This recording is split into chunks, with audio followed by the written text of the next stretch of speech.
Guerrilla cricket. Whoa. Guerrilla cricket. Whoa. Guerrilla. Take guard, man the barricades, patrol the cover boundary. At last the time has come, this is a cricketing emergency. Hear this call to arms for every cricket revolutionary. Take up your bats and stumps for the test match insurgency. At first they tried to silence us, but we would not be silenced.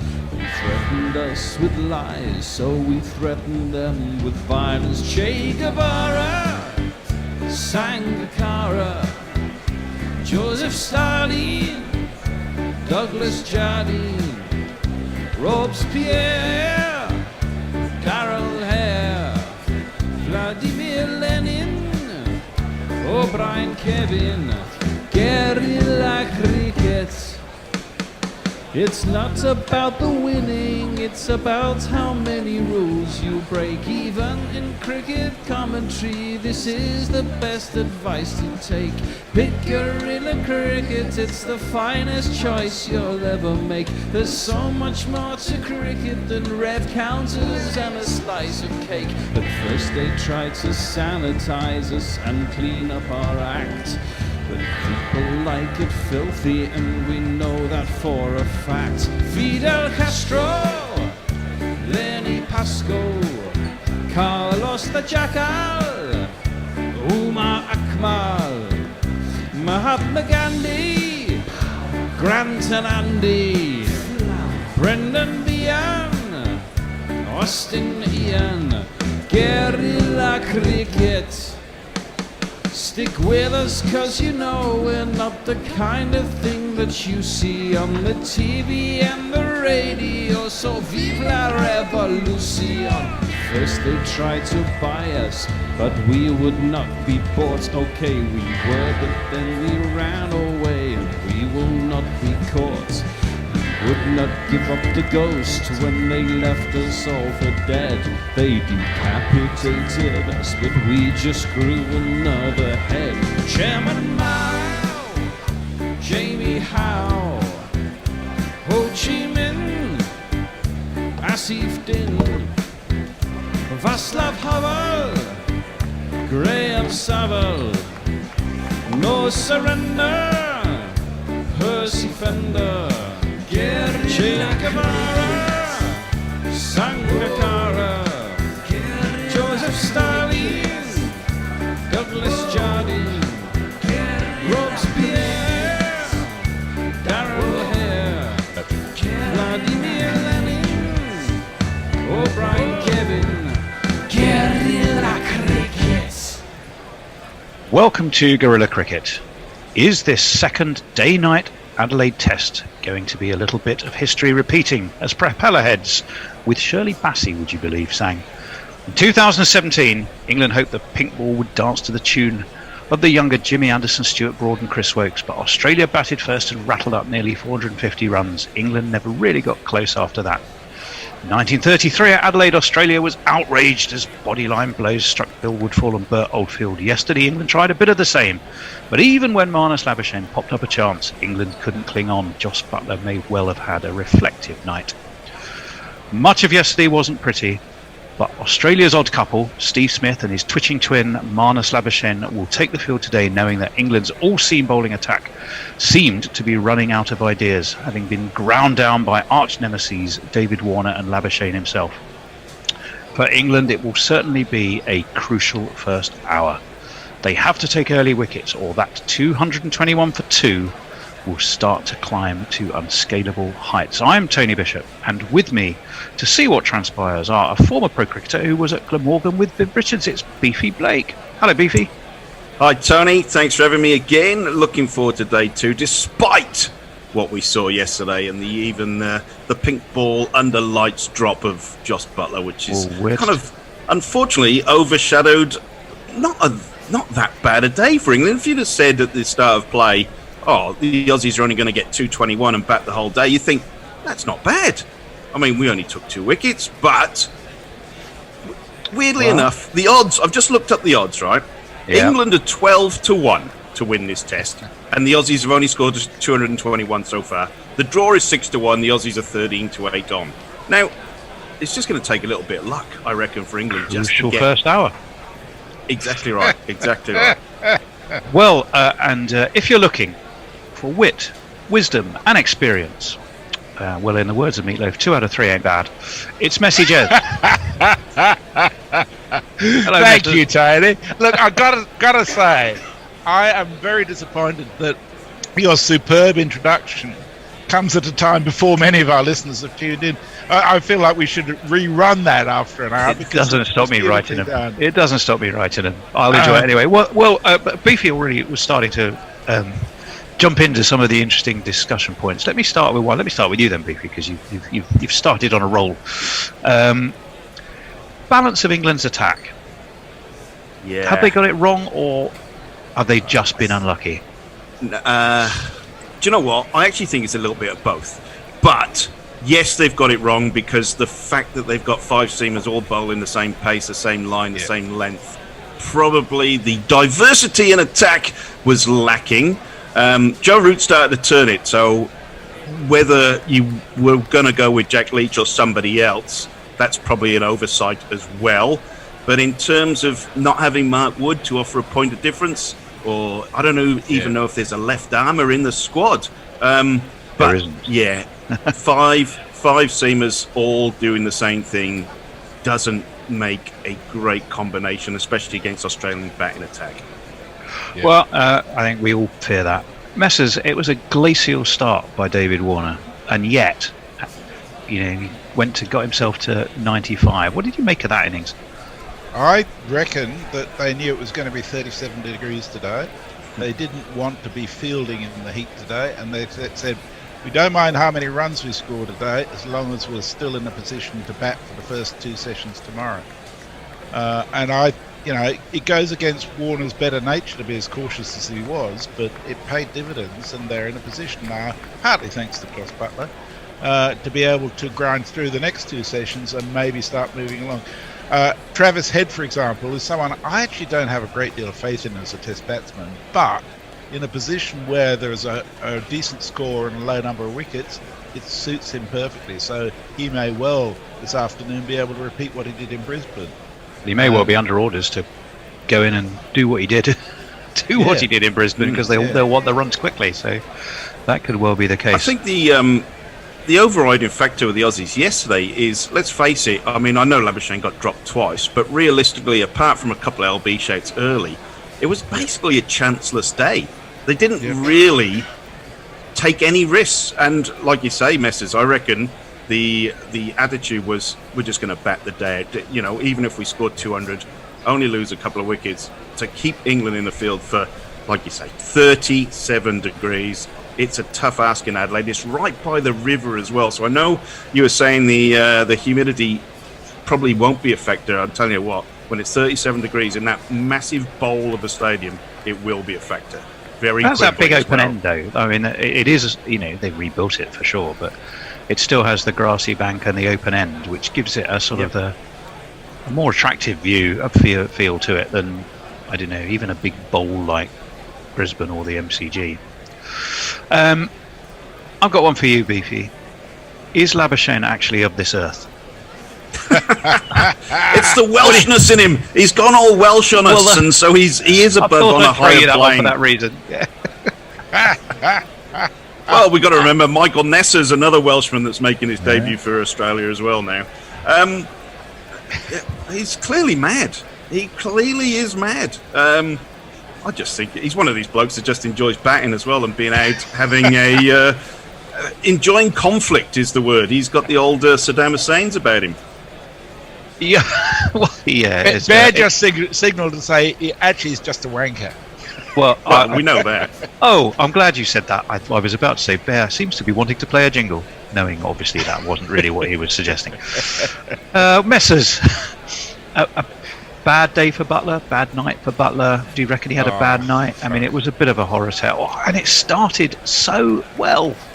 Yeah, it was a fantastic catch he took to dismiss poor old Harris. He's probably playing his last test match for a while. But You know, I thought, well, we did pile on him last night, but the truth is, every one of us makes a bloody dreadful mistake at some stage. So I'm feeling a lot of sympathy for him right now. We probably need to do some jingles, don't we, Bear?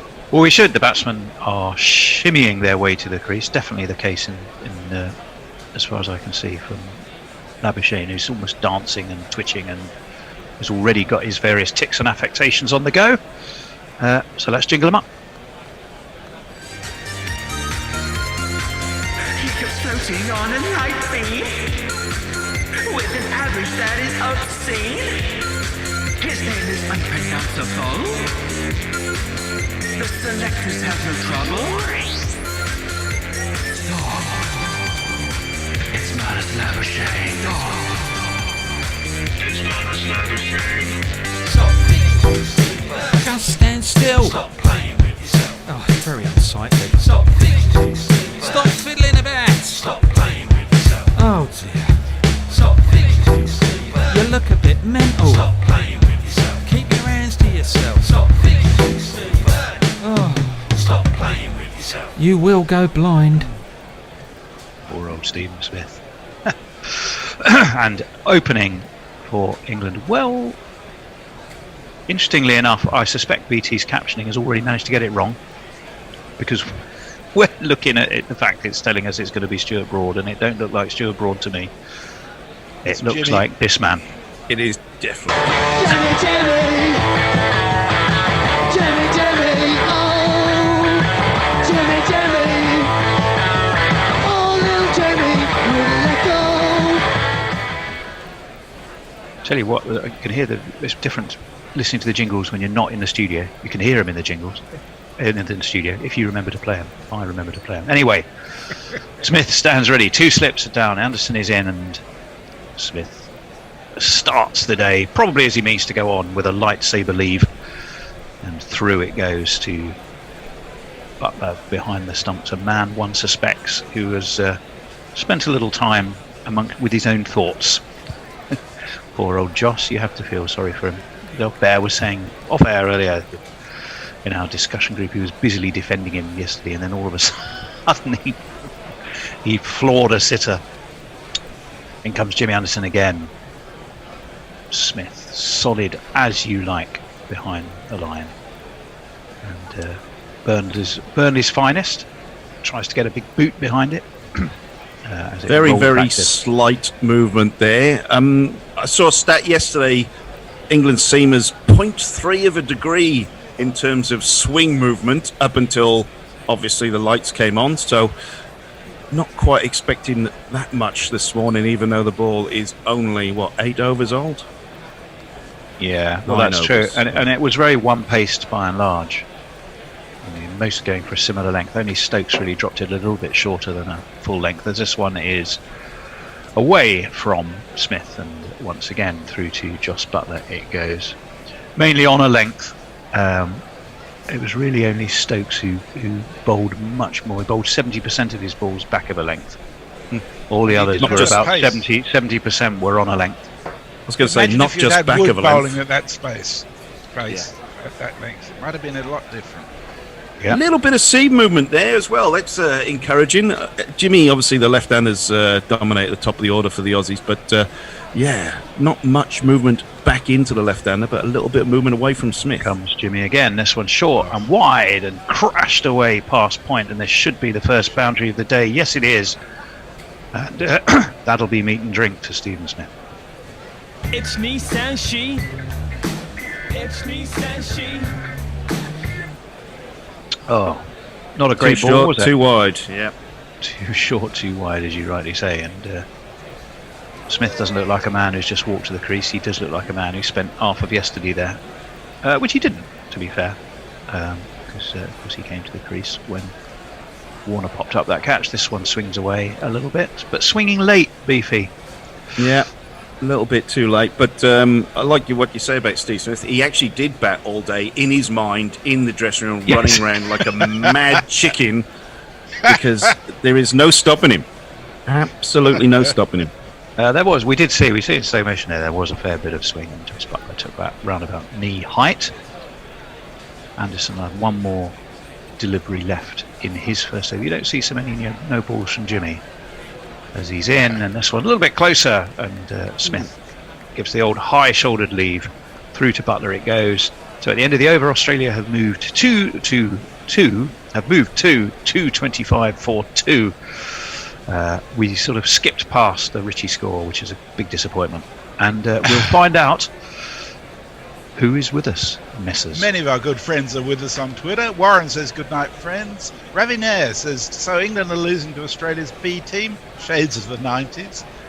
Brian Barry says, g'day and Gomorrah cricket nerds. I went to bed after my stint with Australia on 45.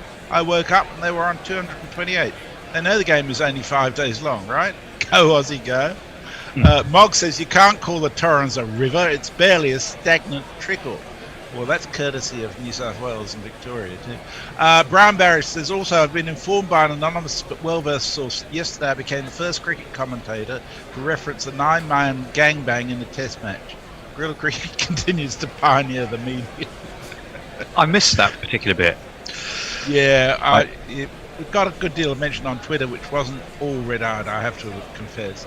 Leah says, Labuschagne is a religious loon who believes in millennialism, so I would say partly of this world at best. Well, there Mark we are Zip is with us in the US. He says, Hello, evening Mark. all, great to hear the undertones Jimmy Anderson Jingle. Feel like we've not heard that one in a while. Killer. And that's up to date on tweets, I'm pleased to say. Fantastic. I don't know if Mark's doing a record show today. Let us know if you are, Mark. In comes, of course, Stuart Broad. And forward comes Labuschagne. Let's jingle up Stuart Broad there.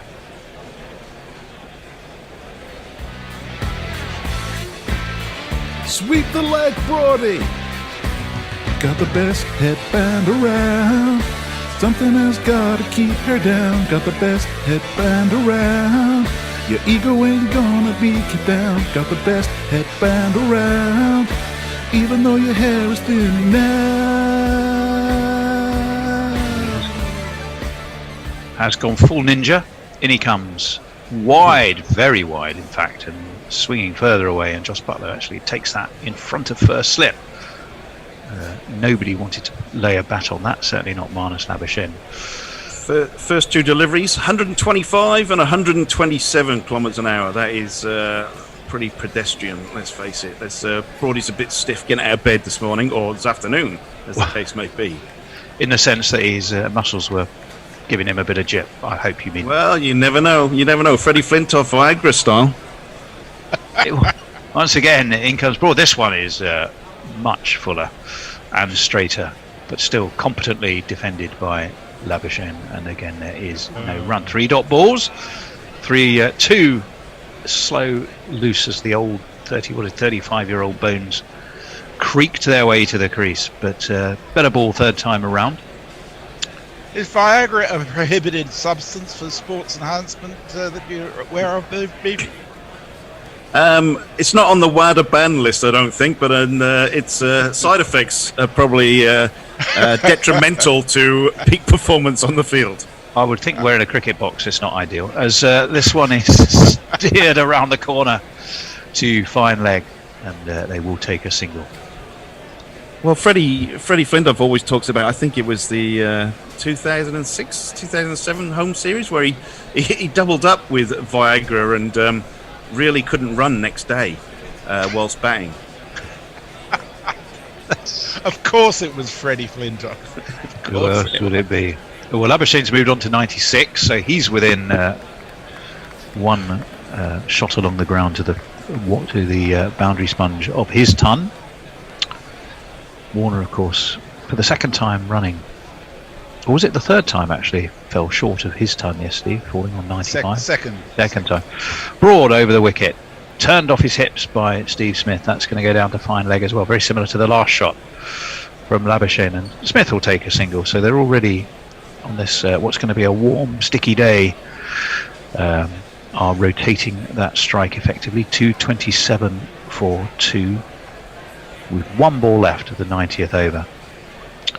There's a fine leg, a square leg, mid wicket, mid on, mid off, extra cover and of course the 2 slips and gully is what will await Stuart Broadfield's final. Well, Beefy, sorry. I hate to get a bit technical on you guys at the minute, but the Aussies, there is definitely a little push to walking across the stumps and push on leg side here. So, not sure whether that's something they've targeted. That's a good observation, and that's left by Labuschagne through to Buttler. End of the broad over. And he did actually... it was a leg by. But the tickle off the hips wasn't with the bat. It was a leg by. The Richies are in the house, waving their large inflatable microphones and their silver wigs and the beige jackets. It's going to be a warm day for them in blazers in 38 degrees. Won't it just? One for the bear. Mike says hot mic isn't on. Brian Barris says, also remember, get the ashes to the ashes. That was fun. I forgot all about her until earlier today when it cropped up somehow. I'm not sure what that is. Mark Zip says, look, no records shows until the end of January. Ooh, even record nerds have to take a break occasionally. True enough. Driven away to mid-off by Steve Smith. There is no run. Hot mic is up and running if you want to sync your TV to our comms, then Hot mic is the way to go. You just have to download the app. And after this next delivery from Jimmy, we will also tell you, oh my God, we'll tell you about the GPL. See, I spent one night in the studio with Bear and we're already scarily in some kind of mental sync, which worries me. As in comes Anderson, pulled away by Steve Smith, down towards long leg, where Ollie Robinson does the fielding. There's no run. Yes, the GPL is open. GorillaCricket.com/competition. GorillaCricket.com/competition. You just have to guess the number of runs that will be scored in the day. And if you get that total on the nose, you win the pot. The pot is currently at, did you see it, 76 English pounds. How do you enter? You simply go to GorillaCricket.com/competition. You register. And you'll find all the instructions from there. It's £1 a bet, and you can have as many guesses as you like. If you don't get it, don't worry, because the pot will roll over to tomorrow and it just gets bigger and more winnable. As we wait for Lord Jimmy O'Burnley, and that one takes a bit of an edge and pops up on Labuschagne, and he does steer it down towards gully, and again there is no run. A little bit more life there, Beefy. A little bit more life, but I think it's interesting. Like I said, I made that observation about the Aussies walking across their stumps, and Labuschagne's done that again. So I don't know whether it's something where they're just trying to get the English bowlers to push a bit wider of off stump, or whether they really just think the bowling isn't quick enough to beat the bat. That was going to be my next question, which I'll ask after this delivery. This one does shape away, and Labuschagne is a bit squared up. As I say that, it goes square off just short of a length. So that's good bowling, but I just think perhaps England are just going to ease into it today and not go hard the first hour, because I think they know it is going to be a long 5 hours. Yeah, so they were doing it all day yesterday. They both look tired already, I reckon. It's going to be a very long day for them, isn't it? We got a combined age of beyond yours, Messrs, I think. My God, that's old. This one is kept low, as if to emphasise the creaky bones and the degree of exhaustion. And Jos Buttler took that delivery at ankle height, 228 for 2. Yes, if you enter the GPL, remember 221 for 2 is where Australia started. So to work out what they score for the day, you just deduct 221 from however many runs are scored today. That new ball quite bowling. Interesting. Yesterday, I just let this ball go. Yep. Anderson in. Labuschagne pushes it back to him. Anderson bends down, rather in the manner of a more elderly gentleman who's trying to pull up one of his socks. Why do you keep talking about me like this? Yes. There are other elderly gentlemen are available. I turned 71 this month. I don't regard that as elderly. Leah says, I want them to allow meth in professional cricket. Just imagine the unhinged feeling by a broad tweaked out of its mind. Epic. It's already pretty fucking epic. And Mayank says crack too, to which Crack the Bear comes in and says someone call. And Mog says one of your strongest starts to a session so far as commentary goes. Thank you, Mog. It's the Viagra that does it. Well, the little blue pills, and this one is pretty low and taken again ankle height by Jos Buttler. I'm not sure if they did legalise crack that I couldn't cope with 11 Labuschanes or Smiths all day, every day. Wouldn't it just be it'd be sensory? Can you imagine overload. them whacked off their tits on something that's actually speeding them up? It would be the scariest thing I think you're ever going to see, wouldn't you? Twitch is bad enough as it is. But there we go. Broad is going to be in again to Steve Smith. Well, he isn't yet. He is now. Little delay set up on his run now. In he comes, and there's a leave by Smith, who does that sort of a jump while simultaneously bending forward to give the ball space to pass, via his belly button. And through to Jos Buttler it goes. I wonder if Butler's been sort of velcroing his gloves overnight. I'm not sure if you're actually allowed to do that, but it might have been worth a go. It doesn't work unless you velcro the ball as well, I suspect, Tony. That is true enough. Slippery ball into velcro gloves ain't going to work. American football stick it that the old wide receivers used to use, and they used to coat their arms in this glue, and you just put the arm up in the air and the ball used to stick to it.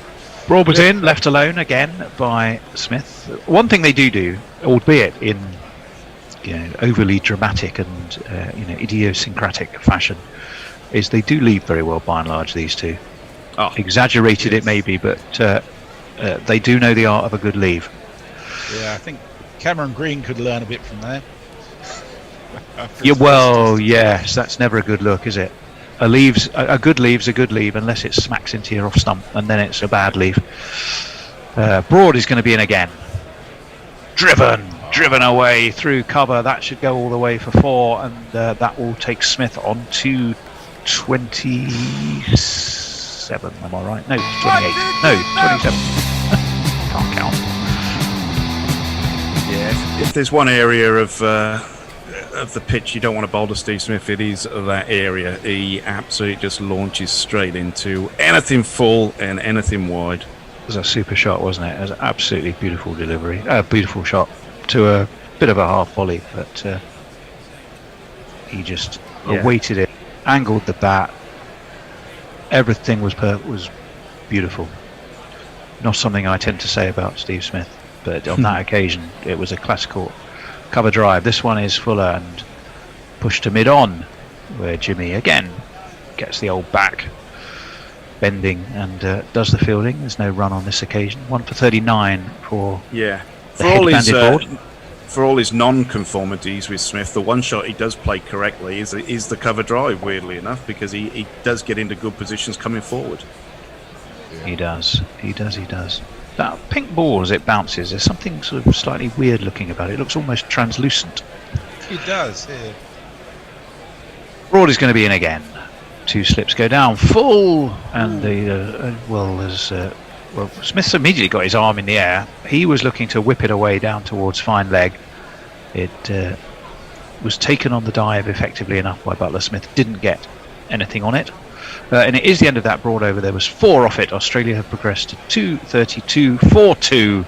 The riches are up and waving, and Messers will tell us who's with us.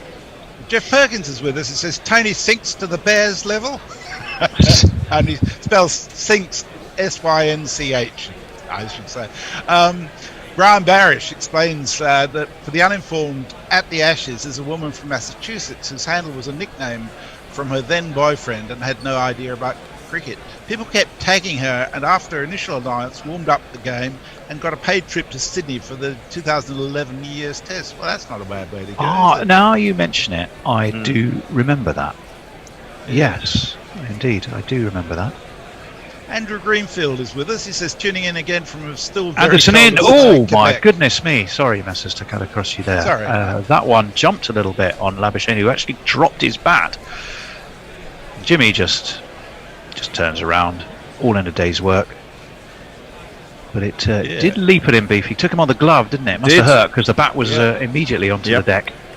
Well, he got one in the elbow yesterday as well. And if recent form is anything to be guided by with Labuschagne, he'll drop his bat and walk off the pitch now and determine that the pitch is unfit for use, so he's going to go home, like he did in the Queensland game a couple of weeks ago. In comes Anderson again. Labuschagne isn't going to do that on this occasion. He's up onto his toes, guides it away towards cover, and there is again no run. Good aggressive opening to this over from Jimmy Anderson, but Beefy, plenty of endeavour, not much reward. No, it's a good sign from Anderson though. I like the fact that he is hitting the seam. He seems to be spreading the fingers a little bit, trying to bowl. They're loving the wobble seam discussion over here. It's it gets frustrating when you hear Australians actually try and talk about tactics. Anderson again, guided down towards third man, and that should be the 100 for Labuschagne. Yes, it is. It's gone all the way. He celebrates. His bat's in the air. His hat is off. He gets a hug from Steve Smith, which would be scary in itself if they continue to twitch whilst hugging. But nonetheless, it's been a magnificent effort from Labuschagne. He's had his luck. He definitely but has. He's got away with it, and he is there a centurion. 10, 20, 30, 40, 50, 60, 70, 80, 90, 100. Congratulations, sir. You are a centurion. Marvellous. Almost like we rehearsed it. Incredible. You.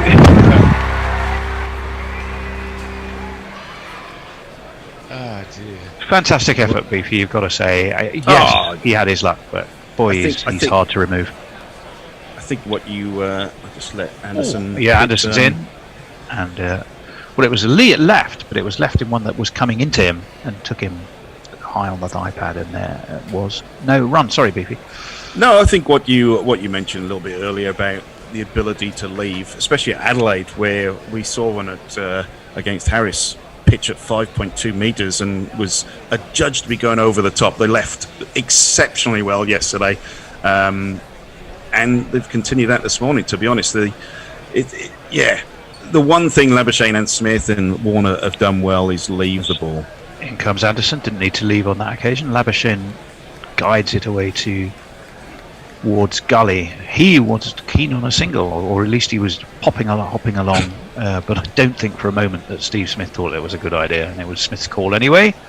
And back Labuschagne went. Perhaps he's just a little bit on an adrenaline now, hyped up by the thrill of that ton. He certainly had to work for it, no doubt about that. Yeah, and England have helped him along the way, but just look in the scorebook. That one is flicked nicely off his toes, away towards mid-wicket. They've taken one, they'll come back for two. They should come back for three. Chris Wokes it is who goes jogging after. And at the end of that Anderson over, it's gone for six. It's brought up Labuschagne's ton, and Australia have moved on to 238 for two. Messers. It's looking like it could be a long afternoon for England. Andrew Greenfield says, tuning in again from a still very cold and snowy Quebec City. Keep the faith, gang. Mog says, if they were all on the gear, there's always a chance of a deal going wrong and some gangster capping their asses. I'm still chuckling at the thought of Labuschagne and Smith hugging and being on the gear at the same time. My God, imagine that. Mayank says, first it was Hendo Stone and now there's Bears Crack. What a beautiful world Twitter is. And Perko says, Anderson and Broad already looking a bit stiff. The Viagra is already doing its job there. I'll pay that one, Perko. Yeah. And Leah says it was called Stickum, Beefy. Stickum, okay, yep. I lost the track of that throughout the conversation. What was called Stickum? That was the stuff they'd put on to keep the baseball sticking to their arms. Stuart Broad will continue. That's down leg, and it's a half-hearted little swish in its general direction from Smith, but no real intent of laying anything on it. And through to Butler it goes as a very pensive-looking Ben Stokes, who was in the absence of genuine pace, as Mark Wood was resting his fetlocks. It was indeed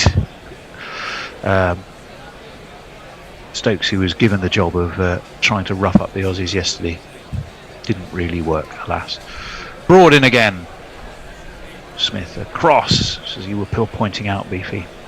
Well, and there's a leg slip in place. There was for a lot of yesterday as well.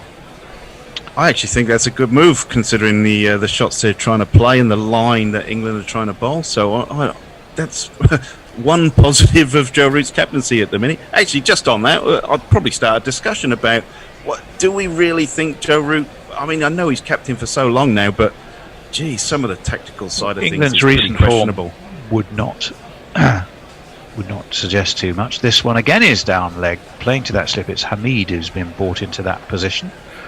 Well, a few things going on there, I think. One, as you rightly say, they both have this quite pronounced walk across their stumps, meaning they're looking to turn the ball to leg and around the corner. Two, England are looking to push that line, aren't they, of encouraging that shot. So they're clearly fielding to a plan, and Hamid it is who's come into that leg slip position. So you have two slips and a leg slip in place as the Ninja Warrior is in full. So, arms behind the stumps all go up. Pitched, it looked a decent-ish shout, but Broad wasn't remotely interested. What was going on there, Beefy? I think it was an inside edge, to be completely honest, but so hence why Broad wasn't interested, but the behind the stumps were. But again, a full length, and look where it hit him, even though, I mean, he might have got a little nick on it. LBs are going to be very, very tough to get. They are indeed. Broad's going to be in again to Steve Smith, who again does that high batted leave, bending forward enough to let the ball pass under his eyes and through to Buttler. And there is no run. I'm wondering, are we seeing Stokes because Root is off the field and Stokes appears to be captaining? Ooh. No, we're not. I was just checking. No, Root, we're not seeing he's off the field, because there he is. Big number 66 on his back, right in the line of the camera. Perhaps the Australian commentators are questioning Root and the Stokes succession plan. Well, it could be. That one again was just an attempted little push to leg, didn't really work. It's the end of the over. In any case, as I've been quite rightly pointed out, Jos Buttler is vice captain. Messrs. Well, I was going to say in that regard, if you get rid of Root, fundamentally he's the only person in the whole team who's guaranteed selection in my view, so it does make it a bit difficult. Gus Somerville said, I'd like to express my deepest gratitude to Jofra Archer for his sterling work in promoting the career of Labuschagne. And I've retweeted something from Quentin Howell, which is spot on. He says, it's about time the Poms felt the pain of a South African-born cricketer scoring an Ashes ton against them. Well, there is a sort of a boot on the other foot feel to that whole scenario. It's 2:38 for 2. We're going to see a change of bowling. It's going to be this man.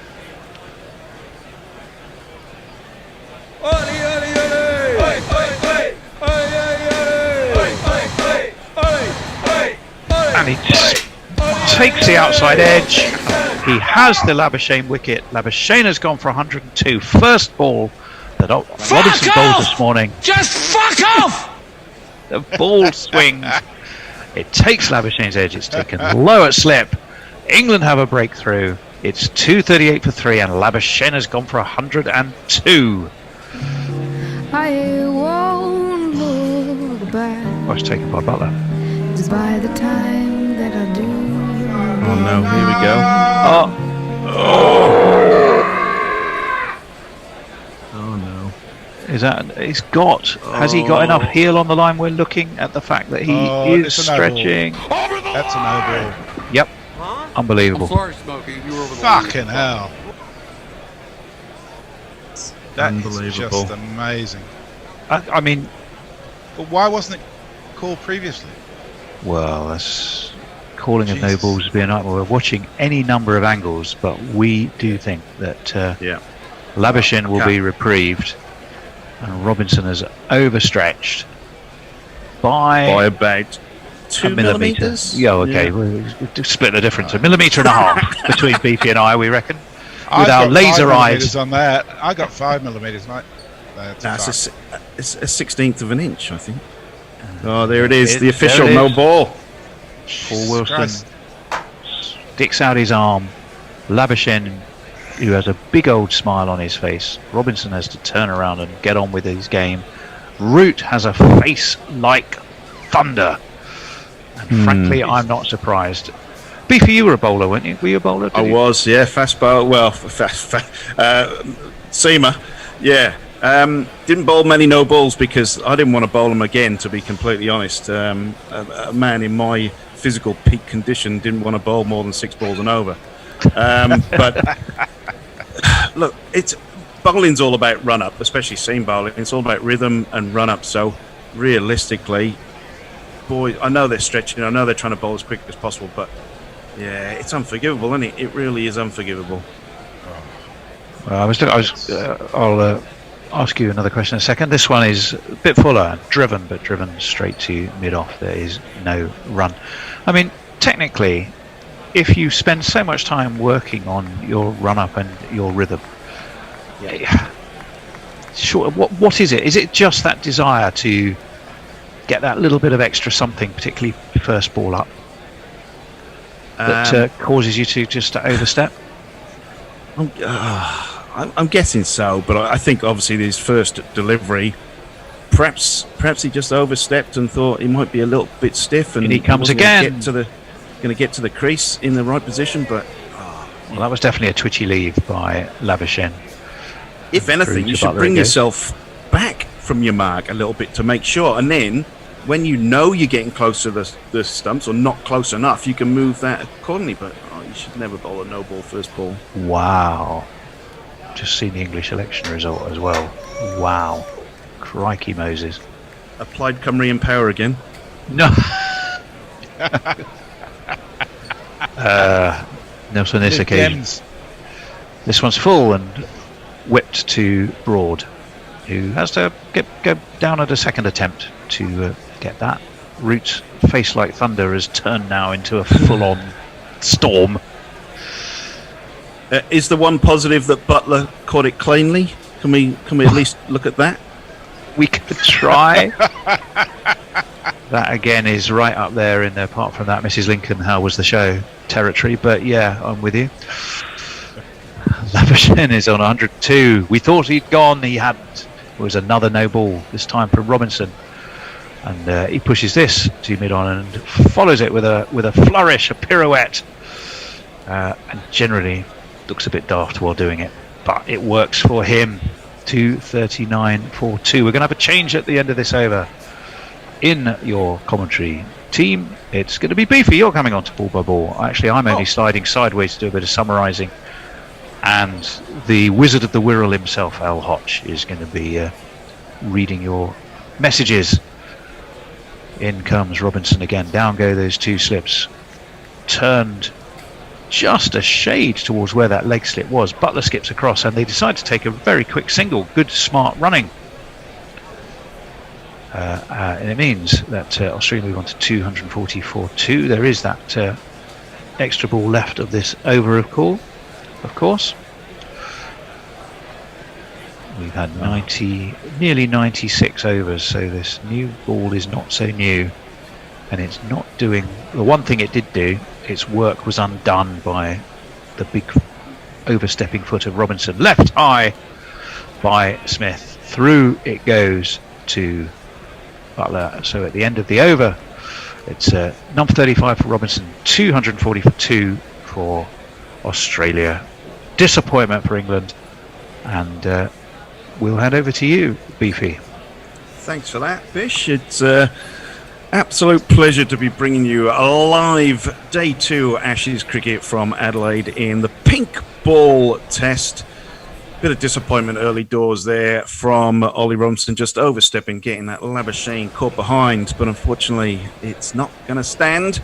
Labuschagne is 102 not out. He has faced 296 deliveries, nearly a full day of one-day international cricket, not necessarily test cricket, but there we go. Into the summary chair. Welcome, Big Al. And Bish has slid sideways into summarisation. I did actually slide off the chair yesterday in the studio. The bloody thing, the legs gave way underneath me, and it ended up like a turtle on my back with my legs floating around in here, trying to play a tweet at the same time. Bad workman blames tools. Yeah. Bad tool, bad workman. Yes. So we are bowling from the cathedral. I was going to say the Cathedral Road end, but that's my Sophia Gardens history coming out to me. It is just the Cathedral end in Adelaide. Stuart Broad, headband and all, is going to bowl quite well. A couple of loose deliveries, a couple of slower deliveries so far. He's bowling to Steve Smith, right arm over. Smith goes back and defends. Sorry, Labuschagne got a single off the last ball, didn't he? Sorry. He did. It was a sharp one too. Showed some real intent there, I think. Are we watching him walking off here and then realising he doesn't know? Just to rub it in. We are, unfortunately. He was nearly at the boundary edge. That's how far he got before they called the no ball. Boy, did he enjoy it as well. That smile is doing nothing for his popularity with the bear. Broad coming in, just short length, and Labuschagne defends, kind of wandering forward, and Rory Burns whips round and picks it up. Gives the ball a bit of a shine with the cuffs of his shirt. Tell you what, the faces on the Aussie crowd, though, as soon as that no ball came through, they were cock-a-hoop, as you can imagine.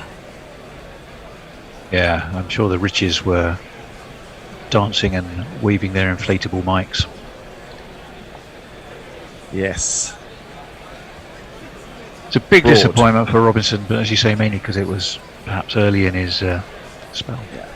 Broad in, full right on the pads, and that is flicked through to the aforementioned Ollie Robinson at square leg. No run. Just got to mention as well, the Aussies and umpires are wearing black armbands because of the old tragedy that happened in Tasmania yesterday, which unfortunately saw the lives of 5 young children taken when they were bouncing on a bouncy castle, and a huge gust of wind came and picked the bouncy castle up and threw it 10 metres in the air. So that's not very pleasant down there. Our thoughts go to all the families involved. That is short from Broad and hooked. Was it nearly caught by Robinson at square leg? I think he's put it down. Oh. That is unreal. They do get a single out to deep square leg. I think that's gone through Robinson's hands. Let's have a quick look at the replay. Labuschagne has hit it. Robinson put out one hand and he's got 3 fingers on it and it's gone straight through. Broad's arms up in the air, trying to worship the prophet that was Ollie Robinson. To be fair, it would have been.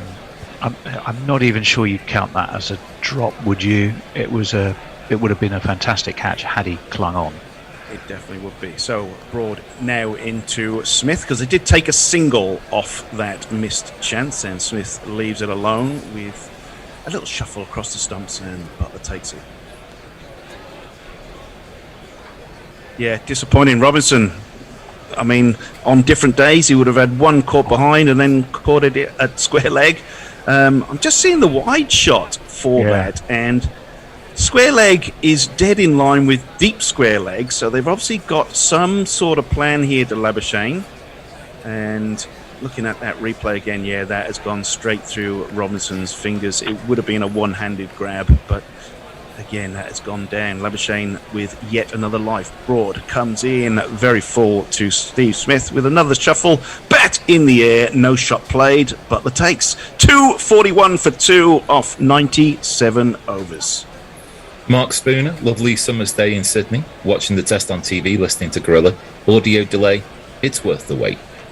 Tom M, at the risk of sounding like Warney, if LB is out of the equation, then why not have a back pad? Would have had 2 easy catches yesterday, unless we dropped them. Mog registers some disappointment with what's gone on with the no ball. You fucking shit cunt morons, learn to fucking bowl behind the line. Yeah, well, he had a go at me last time for not reading out, so there you go. Have a word with Mog. Robinson in again, right arm over the wicket. That is full. Labuschagne that leaves alone again, straight through to Buttler. No run. Interesting stat that Knuckles sent us, which is Labuschagne spent 53 balls in the 90s. Only one batter has spent longer there this century, and that was Michael Vaughan. 68 balls when he was batting for a draw versus Sri Lanka in Kandy in 2003. Certainly did seem to be there for a while. Yeah, and it should never have got out the 90s, in all honesty, should he? Robinson in again, very full. Labuschagne that leaves that one. Probably could have driven, but left it alone, even though he is 103 not out, and that was his 302nd delivery that he faced. Bit of a test of character, I think, for Robinson now. Might make him try even harder, though, striving to get that wicket back. That's the downside, possibly. Robinson, the big number 57, comes in. Right arm over, and that is full. Labuschagne dances and defends out to the gully region. Ollie Pope picks up. No run. I mean, the other thing that's always worth discussing is it just lack of match practice, lack of prep, that suddenly England are constantly bowling no balls? I mean, Stokes, remember, had the same problem. Bowled 4 consecutive no balls, one which took a wicket. Again, that wasn't. It was incredibly costly for England. Robinson in again. Full. That one's moved away just a little bit. Good length there. Labuschagne just lifts the bat and lets it go through. No danger to the stumps, as what we would expect in Adelaide and the England bowling. I think you might be right there, but these guys are professionals. They play cricket every day of their life. Everything is planned for them. Their run-ups are measured out to the centimetre. Do you know what? There is no excuse. Robinson in again, and that is full. Hit him on the pad. No shot played by Labuschagne. The appeal goes up. The finger goes up. He's out. Fuck off, Labuschagne. Fuck off! Just fuck off! He's going to review it. He's going to review it. It's going to bounce over the top of the stumps, and a bear is going to destroy the entirety of South London. A rampaging bear at 4 a.m. That's not what you want, is it? Well, it could be a no ball as well. Let's put that out there. Well, indeed. Now, on first view for myself, that was out. But we're going to see the replay now. No. Oh, it's high. It's hitting him on the back pad on the knee roll. Yeah. Well, don't forget, Labuschagne bats a little bit out of his crease. So I honestly think that's probably going over the top.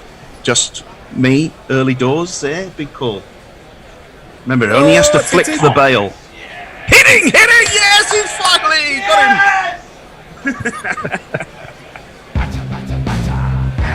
There you go. Robinson making a comeback. Kind of bit of redemption there. Lazarus himself. That's right. Don't get a haircut. Oh, well, there you go. Labuschagne finally succumbs for the third time of asking. 103. He's got LBW to Ollie Robinson.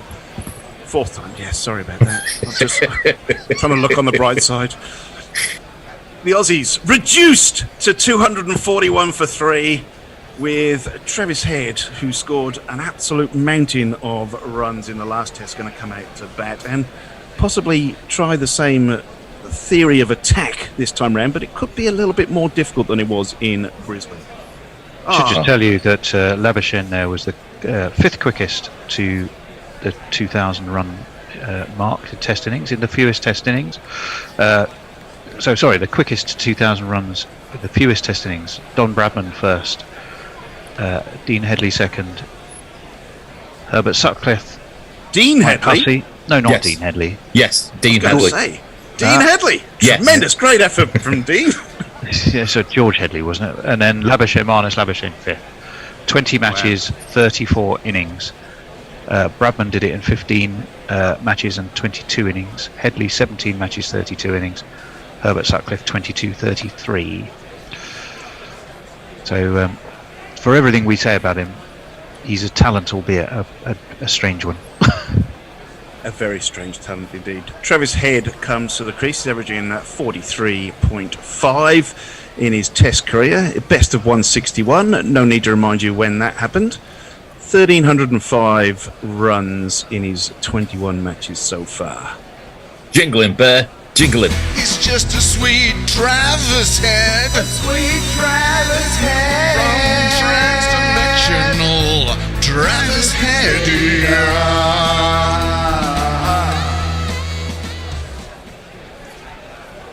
Robinson's going to stay over the wicket to Head, and that is very full. Pushes Head back on to his stumps, defends out to the offside.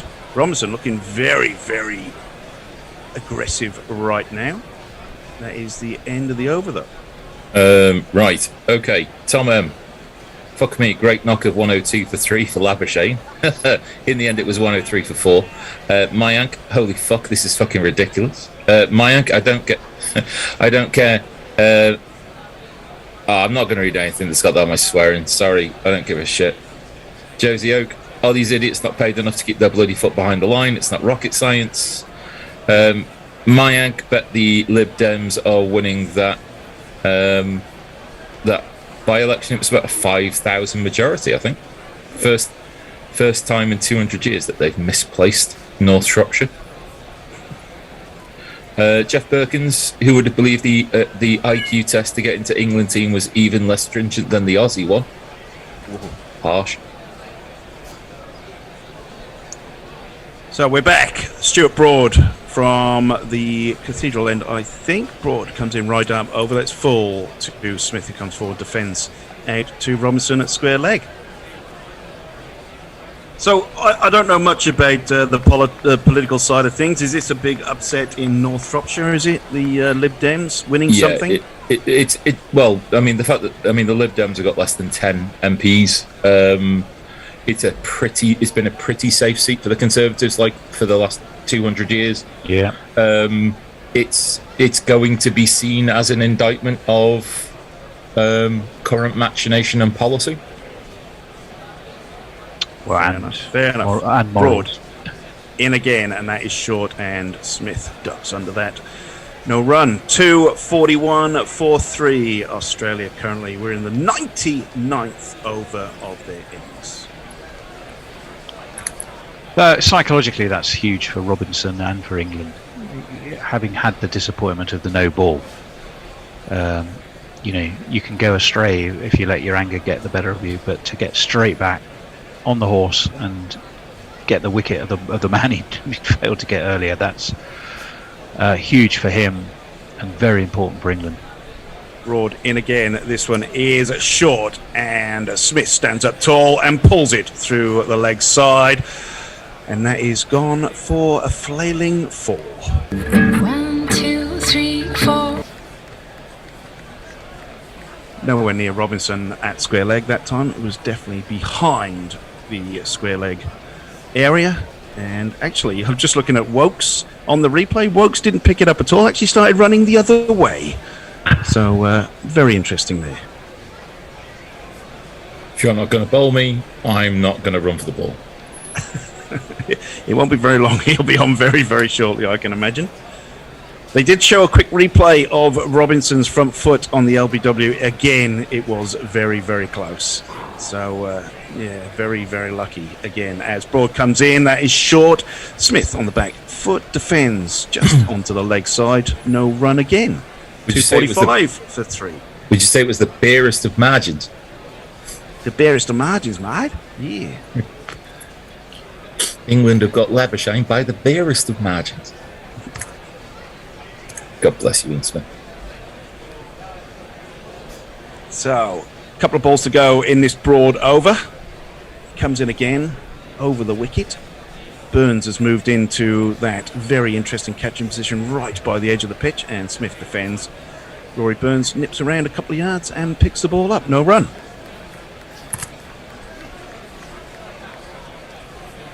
Yeah, it's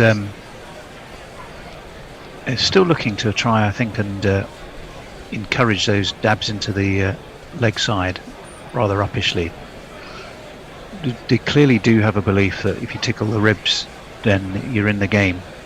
The leg slip is back in there, and there's down to one slip at the minute, Joe Root, and Broad, short length. Smith flicks it round the corner, and Hamid misfields for the 86th time this test match, and they get a single. Joe Root runs back behind to the long stop position, and Smith nicks a run, 246 for 3.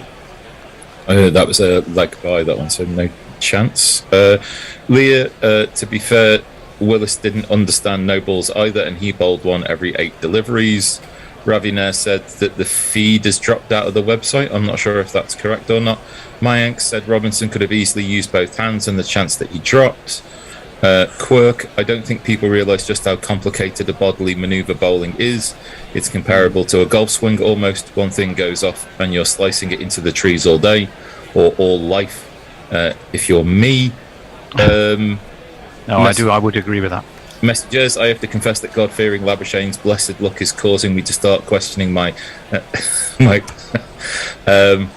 sorry. Robinson comes in, and that is just short of length, and Smith kind of just eases the bat out of the way of the ball, and it flies through to Buttler. Good carry there, actually, from Robinson, considering he has had a few that have kept a little bit low. Messi just was questioning his agnosticism. Sorry, couldn't get that word out of my mouth. I was going to say, easy for you to say. Robinson my words will be comes in again, and that is full, and Smith steps across and leaves that bat in the air. I'm just wondering, it's an interesting point of the game. 246 for 3 at the minute. There's an old adage in cricket circles: if you add 20 and add a couple of wickets on, where would you rather be in a test match? So 270 for 5. Would England take that? Of course they would, all day, every day at the minute. But at the moment, things are in the balance. Yeah, Australia will be looking at 450 to 470, 80, I reckon, before Robinson comes in. That is full. Smith shuffles across, gets an outside edge on that one out to Pope in the gully, all along the floor. Not a chance, but Smith looking a bit agitated, but that's normal on facing Robinson. Yeah, I reckon 470 odd is the mark that Australia will have in mind. And as you then come dusk, the chance to have a dart at England, I reckon. Robinson coming in again, and that is full. Smith defends out to the offside. Hamid in the action yet again, picks that one up clean. Jeff Perkins is wondering whether the alleged plan for Labuschagne is to get his average above Bradman's. I'm not sure that's allowed. No. Ferron says, greetings from Mirpur. Hope everyone is well. Should be a nice strip to have a bat on. 450 should be the minimum. Yeah, I think so. I think 450 should be the minimum. They'd have to change a lot of addresses over here. The ABC actually used GPO Box 9994 as their postal addresses all over Australia. So, yeah, if Labuschagne gets over 100, they'd have to change everything here. That is full from Robinson, driven by Smith. Not that sweetly, but it goes out to mid-off. But it's where you end your career, though. It's not where, other players have gone over 100 as an average during their career, for sure. I remember Voges had one for a while. Time to retire then. Just walk off. Well, he did. Sadly, he didn't. He just went over that a little bit too long, didn't he? But it's the end of the career average, not the players can touch it during their career. Robinson bowls full. Smith shuffles across and gets one on the back leg. Smith is looking a little bit rattled to Robinson's quite full length. This is quite good to see. It was an extraordinary gesture, actually, afterwards. He seemed to... I'm not quite sure what he was doing. I think he said no to the non-striker, but he said it with his bat. He said it with his bat. But yeah. He kind of pointed. Let's give you a couple of tweets. Leah, so what's England's thinking here? No worries, we'll just come back from -2 in the series. Tom M, Aussies should probably just drop Harris, put Marnus in as opener and get Khawaja at 3. Tom M, like we said, Marnus score update 103 for 4. Anthony King. Just quickly, Al, there was the last ball was a no ball, so they've had to re-bowl it. Robinson's ball full, and Smith has defended that additional delivery. Sorry about that, Beef. That's all right. You got to take one screen off to put the other screen on, I'm afraid. Fair enough. Anthony King, why did the big quick stay in the ring whilst in the middle of a spell? Get a drink at fine leg. That used to be what happened, didn't it? That used to be the way forward. Let me see, we've lost our spot here. Messages. Thankfully, my indecisiveness with respect to my existence of an almighty being has been restored by Labuschagne's eventual dismissal. Robinson deserved that one. Wow, maybe. Changing the bowling. Yes, we are going to see Chris Wokes. His fielding running the wrong way from the ball has poked Joe Root into making a change. Wokes, none for 36 off 15. I thought he bowled quite well yesterday. He definitely bowled in the right areas. So Wokes is going to come in again to Travis Head. He's going over the wicket to the left-hander. And that is shorter length and defended to the leg side by Big T Head. Wokes was fit, got out of bed, went and had himself a net, found his way that his healed and healed, passed the test and he went to the team.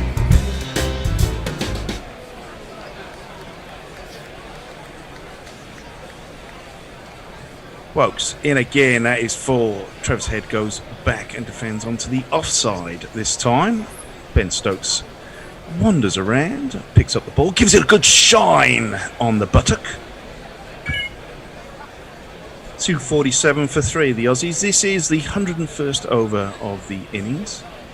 You were bowling, Beefy. Were you a buttock man or a thigh man for shining? Definitely a thigh man. Yeah, definitely. Probably a bit more of the quad, actually. Wokes, that is short and wide. Travis Head rocks back onto the back foot and slaps it through the offside for a much-needed Australian boundary. 4 runs all along the field.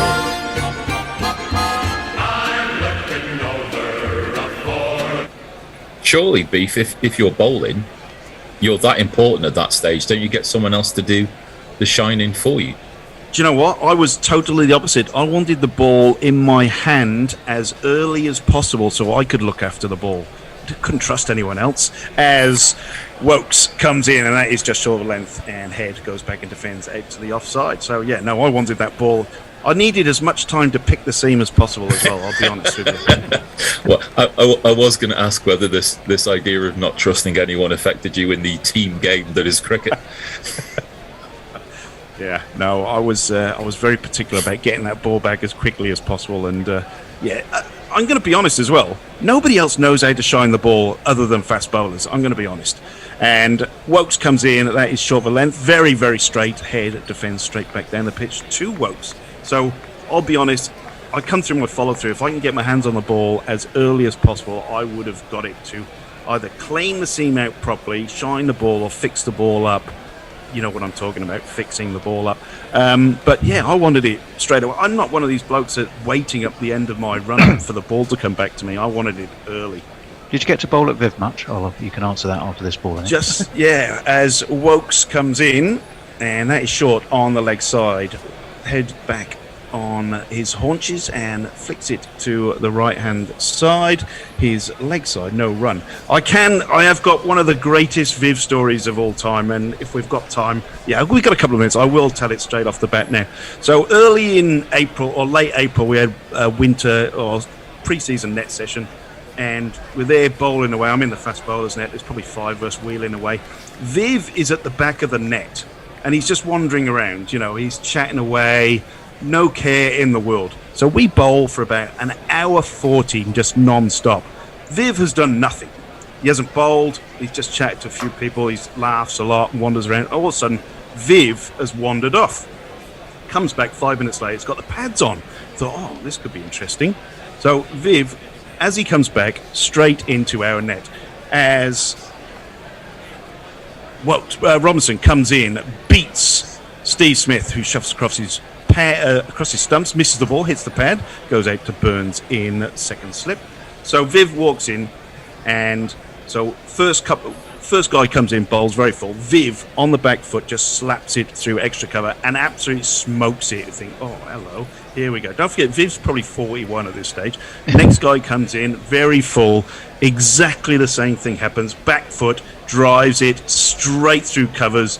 Unbelievable. Two more guys come in, as does Ollie Robinson. And that has gone a shorter length. Smith shuffles across. He's shouldered arms, and that has flicked the pad. There is a half appeal from behind the stumps, but not out. So Viv's come in, the next two balls, exactly the same thing. He has absolutely twatted this ball as far as he could. So I come in to bowl, just a little bit shorter length, but even he stands up on his toes and smacks me back over my head. It hits the roof of the net, drops right back at me. As I'm walking through, Viv has picked up the bat, started walking down the pitch, and I said, Viv, what are you doing, mate? What's going on? He goes, Beefy, I am hitting them all right today. No need to practice, man. And just wanders off. Robinson in again. And that is defended. No run again from Smith. I say defended. He kind of had a bit of a square cut about it. So Viv, after standing around for an hour and a half doing nothing, he just walks in and just smoked it. Unbelievable. So that was kind of my one experience of bowling to Viv and being around him. He just had that aura. It just, cricket was his life, and just loved being around the area. Robinson in again. That is very full defended through to the gully. Ollie Pope picks up, no run. Australia 251 for 3. That one that squared up Smith there, that dropped just short of Burns. Was a decent ball actually, and it was a decent stop by Burns actually as well. Yeah, but it didn't pitch that short of Burns, I don't think. No. But another man with less than Velcro fingers. They're not exactly standing back, are they? I mean, they're quite close. Robinson in again, and that is beaten Smith. All ends up very, very full. Seamed away. Lucky not to get an edge. Even Joe Root discussing with Buttler whether to review, which would be a bit of a disaster. But that one has held its line. Smith didn't know a lot about it. And again, Robinson doing the business here. We're due a change at the end of this over, if my timing's right. Should be Steve Jones coming in with Messi and Knackle for the first time this morning. Fantastic. Robinson in again. That one is very full defended. Straight back down the pitch by Steve Smith. The Aussies have moved to 251 for 3. That is going to be drinks at the end of the 102nd over. That is my time. I will see you guys a little bit later on again. Let's hope that England gets some wickets. Looking forward to it. Cheers all. Good morning. Hello. How are we all? Yeah, very well, thank you. Full of the joys, thank you, Steve. Messi, you're a bit echoey. I think we're picking you up off your laptop mic. England have bowled pretty well today. Yeah. England have bowled pretty well today. I think they bowled well-ish yesterday, but Australia have only managed to put on 31 runs in the hours play this morning. Stephen Smith's been beaten outside off stump a few times. I think the prognostications of doom and gloom, I mean, it could easily go all wrong and England could find themselves really up against quite it. Comfortably. But they're in this game still, just about. Watch the highlights. I watched the highlights yesterday. I thought the bowling performance was really quite, certainly in the first session. I was watching Broad and Anderson, and the Aussie openers were really not in control. I didn't think that much, but anyway. No, Warner had to bat really well to get through that. Labuschagne's had some luck, and he's played and missed well, and he's left well. Stephen Smith's not being fluent either, and if you look at the scoring rates, I was looking this up yesterday. Warner, I think, certainly took the first 2/3 of his innings, and Labuschagne scoring well under half what they would normally score at in terms of runs per 100 balls in Adelaide. Stephen Smith's going just over, under 2 runs and over, which is very unusual for him. England haven't let Australia smash them about particularly, apart from a brief period yesterday. And Robinson is causing serious issues. I really enjoyed watching Robinson this morning. Robinson's afternoon. definitely been the pick of the bowlers. I thought that both Broad and Anderson looked a bit tired coming on this morning, but Robinson really has pepped it up. Can I catch up with a few tweets, because we are a little Please behind? do, yeah. You're sounding a bit tinny too, actually, Steve. Leah says, I have to disagree with Tony here. If you are to die in a nuclear firestorm, I would want it to happen at 4 a.m, peacefully asleep in my bed. To which Mayank says, but it's a 5 a.m. start in Hanover today, so you wouldn't have been either awake or getting up soon if it had happened today. Anthony King says, yes, Jimmy is a good fielder, but it's 37 degrees and he looked cooked. But in saying that, it doesn't need to apply to all of the quicks. He also says, more his 5-inch stride back to the top of his mark. That's in relation to an extra step. We're back. Well, back? no, we're looking just at highlights of the morning's play so far. Yeah, that conversation was in reference to James Anderson, and I don't know if Anderson looked tired exactly. I mean, he's got a slightly weary trudge to him anyway. I think he's just... I referred to it yesterday as resting grumpy walk. It's quite hard to tell. He sort of looked like that for most of the last 7 years when he's developed into one of the best seam bowlers and swing bowlers that the game has ever seen. He's moving the ball a little bit off the seam more than off in the air.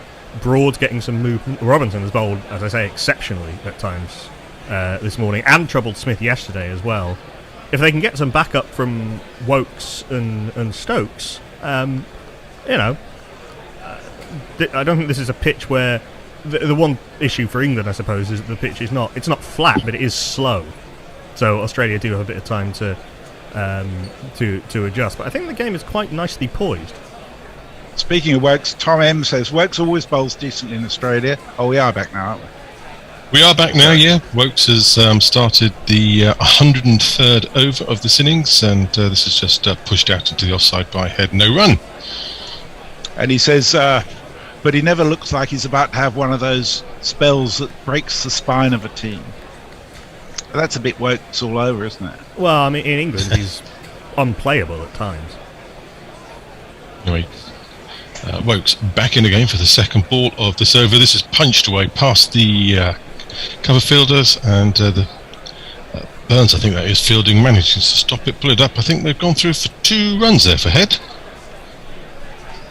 No, it was Hassim. Yeah, Hamid fielded quite well, I think, in the first test, but he's let a few slide through him today and yesterday.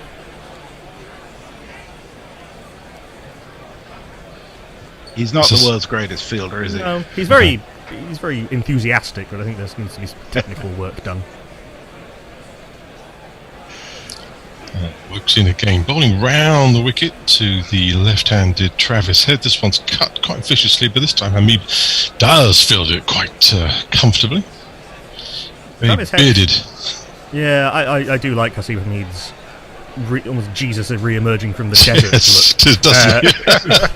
look. The long hair and the beard. I think where did he park the cross, I wonder? It's very, very... I think we're getting our biblical chronology a little that doesn't backwards. Yeah, it's all the same person, though. His head takes his guard. Where did he park the donkey? Yeah. That was his mother's job, wasn't it? Not his. This time it's just pushed out into the leg side for another dot ball in the over. To get the ball just a little bit fuller. Robinson, I'm not talking bowling really full, but at least create the illusion that the ball is going to hit the stumps, which you need to bowl a little bit fuller. Woke, if you can just get Head onto the front foot here. He wants to play on the back foot. You can see that he wants to cut. He wants to stay back a little bit. Wokes into complete fifth ball of this over. Travis Head just shoulders arms, let that ball go through to Buttler behind the stumps. That's the right length though, and it did move away much better ball. But even so, that was a full delivery and it was still bouncing over the top of the stumps. But that's the sort of length that if you can plug away there and get it a little bit straighter, you do make Travis Head make a decision. We're looking at his pitch map and he's actually been short more than either a good length or full, hasn't he? In again, Head just punches the square on the offside, and it's comfortably fielded, and that's the end of the over. Australia 253 for 3 wickets. So, loath as I'm read out my own tweets, I did tweet things you expect to hear on Guerrilla Cricket number 291. Were you a buttock man or a thigh man? Which was beefy being grilled. Hi, Tony. I also retweeted Louis Cameron's tweet of Marnus Labuschagne's first innings scores since he was subbed in for Steve Smith at Lords. His lowest score in the first innings has been 47, I beg your pardon. It's quite extraordinary list. Robinson in, Smith has just shouldered arms. It's gone through to the wicketkeeper. It's a dot ball. Yeah, before Josh Robinson gets in it, born in South Africa, raised in Queensland, finished in Glamorgan. A lot of things finish in Glamorgan. And he's... Michael Nisa too. Michael Nisa, also born in South Africa and raised in Queensland.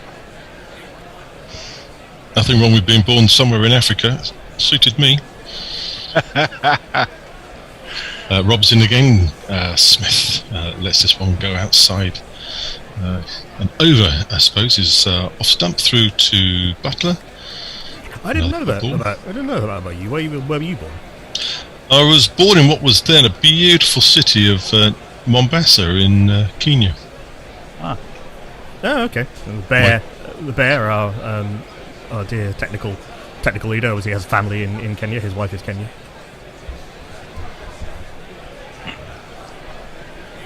Robinson pounds in again over the wicket to the right-handed Smith. He just pushes this straight back down the wicket to the to the bowler, and he fields off his own bowling. Another dot ball. 3 dot balls so far in this 104th over. Yeah, on Australian Test cricket is born in South Africa. There's only been 3. 2 of them are playing in this game, the other one being Kepler Vessels, and all of them played for Queensland. Yeah, strange. It's Smith all ends up as a beauty by Robinson. Unfortunately, no bat involved in that from an English perspective. Just watching the replay, I suppose he just dragged his bat across and resisted actually playing at that. It was quite well played by Smith. Gorgeous, that lovely wobble seam delivery that he's learned from Anderson and Broad. He's got such control over everything that he does, Ollie Robinson, and it just seemed away. Maybe if you're being hypercritical, 4 to 6 inches too short, and Smith has, as you say, played the original line. This again is just nudged into the leg side. Smith exuberantly puts his hand up to say no run, wait, and there's absolutely no chance of a single there. Robinson trudging back to his mark. 5 dot balls so far in this over. The question I ask in relation to Robinson is, why is a bowler of his talent, who's already taken 300 first-class wicket, taken till he's 28, or it was 27, to make a Test debut? He's in. Smith just punches this away on the leg side, and that's the end of the over. I think the answer somewhere in that, Messi, is probably 2 of his teammates, Broad and Anderson. That's probably and Archer and Wokes. And also, he was not the most disciplined of people as a young man. You'll know, or you may remember, that he was released by Yorkshire for unprofessional behaviour, and it took him a while to build himself back up when going to Sussex and come through.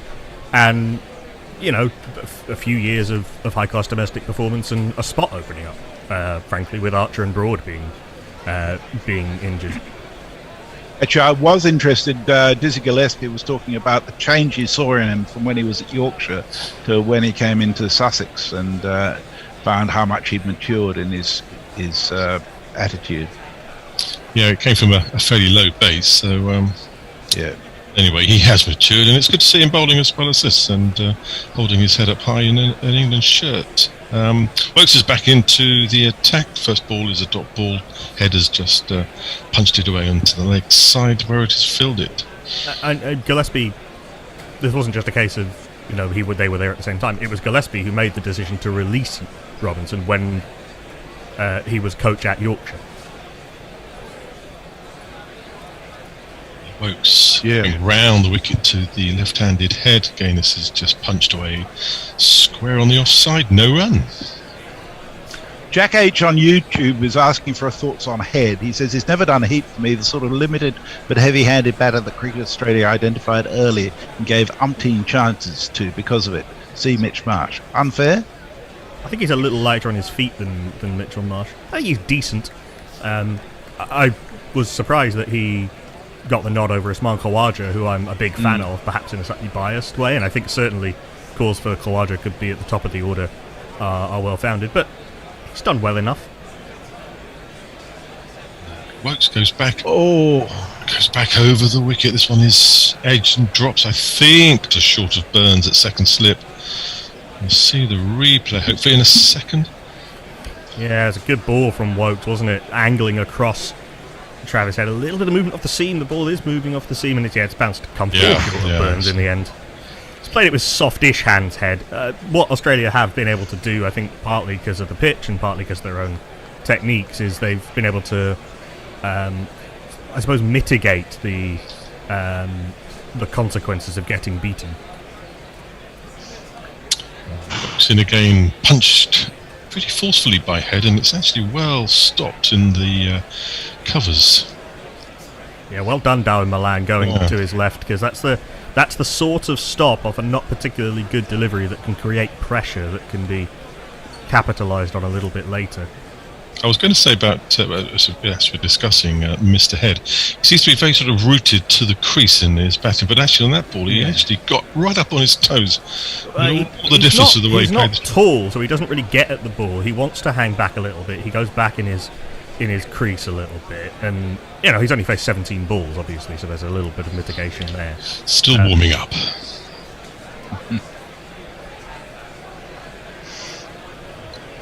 This time Wokes into Smith, nurdles this way off his hip, down towards the deepish backwards square leg position, where a running English fielder picks it up, lobs it back into Buttler, and they've jogged through for another single. 2 runs so far in this over. I think our correspondent described him as limited, and I think that's fair. He does have limitations to his game, and certainly his playing of high quality spin is not great, as anyone who watched the India series will know. But he'll have his days. Jack Leach in the last Test match, as I remember.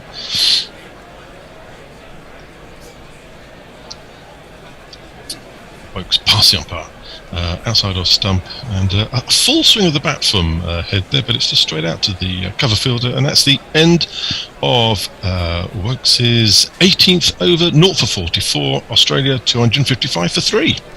So Anthony King points out that he thinks Head was vice captain under Payne before being dropped, and it was a poison chalice for a while. Leah, in relation to nuclear explosions, says, yeah, but I'm definitely out of lethal range of the Bears' head exploding over drops and no balls in South London. And she also says, poor South Africa, now even other former colonies steal their cricketers. I mean, I'd expect it from a former penal colony, but the lovable Kiwis nicking Wagner must hurt. Well, after all that what we thought was the last ball was actually a no ball, so Mr. Wokes has had to come in to bowl an extra ball, and Head has just smeared it to the boundary for 4. 1, 2, 3, 4. Chris Wokes, I think, if I'm right, that's only the second no ball of his Test career, because I think there was a big thing about him finally bowling his first this year, and he went years and years and years without ever bowling one in one-day cricket. It's very unusual to see Chris Wokes lacking in discipline, and to make it worse, the 7th ball was a pie outside. It was, and got all it deserved, quite frankly. And that's the 9th no ball that England has been called on. Robinson continuing over the wicket. Smith firmly forward defensive stroke pushes away. Robinson fields it. I wonder if there might be a change. I mean, Wokes has bowled okay in this mini spell, but Travis Head new to the crease. Ideally, you'd want Stuart Broad bowling to him around the wicket as a left-hander, but he's obviously bowled a longish spell. I would certainly think it would be worth going with Jimmy Anderson for 2-3 overs from the end that Wokes is bowling from. Robinson in again. This is at the stumps, and Smith turns it away into the leg side. There's no chance of a run there. Another dot ball. because I mean they're really trying to. Smith in particular is stuck against Robinson. Travis Head is still new to his innings. Cameron Green is still only playing his 6th Test match. Alex Carey playing his 2nd. Michael Neser on debut. They don't have Patrick Cummins obviously as a batting option. His batting's a little bit overrated, but still, there is a chance for England here, but they can't let it slip. Smith just shoulders arms to this next ball of the 106th over, through to Buttler, another dot ball. I can tell you that the temperature in Adelaide is currently 37.5 degrees, or 99.5 in the old language. So it's still very warm for them. I'd be surprised if Root didn't come on himself and relieve the fast bowlers. Again, not the worst idea off spinner to Travis Head for 2 or 3 overs. Might get him going. Robinson in again. This one sort of smears a little bit off the outside edge of Smith's bat. Runs away down towards the sort of third man area, and they've come through for 2. I'm trying to look up when the last time Stephen Smith scored a run was, which is not something I think I've ever said about Stephen Smith. 34 off 125 balls so far. A cautious innings is what I think. That is the first run he scored today off Ollie Robinson. Wow. He was very greedy and took 2.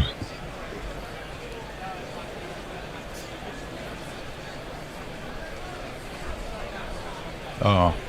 Yeah, decent little decent little sort of run down to deep third.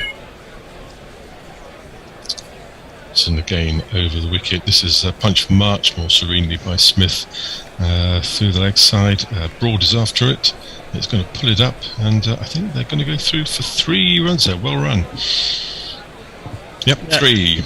Yeah, just a little bit too full, and nicely punched away by Smith. That's more the Stephen Smith burgling 5 runs out of what should probably have been 3 in for a lot of batters. His placement's really good, his weight of shot's really good, and he's a very good runner between the wicket. You can see he's almost lapped Travis Head in the course of running that 3, even though he's been out there for 100 balls, and it's like London buses. You don't get 1 for ages, and then 3 come along all at once. Yeah, is that still the case? I don't know. I never take a bus. There speaks a man who's made some money.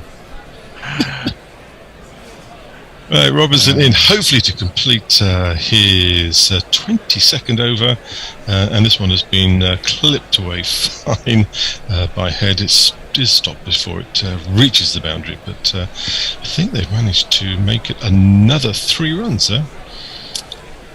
Yeah, leg by, I think, off the 5 It's batter. me, Sashi.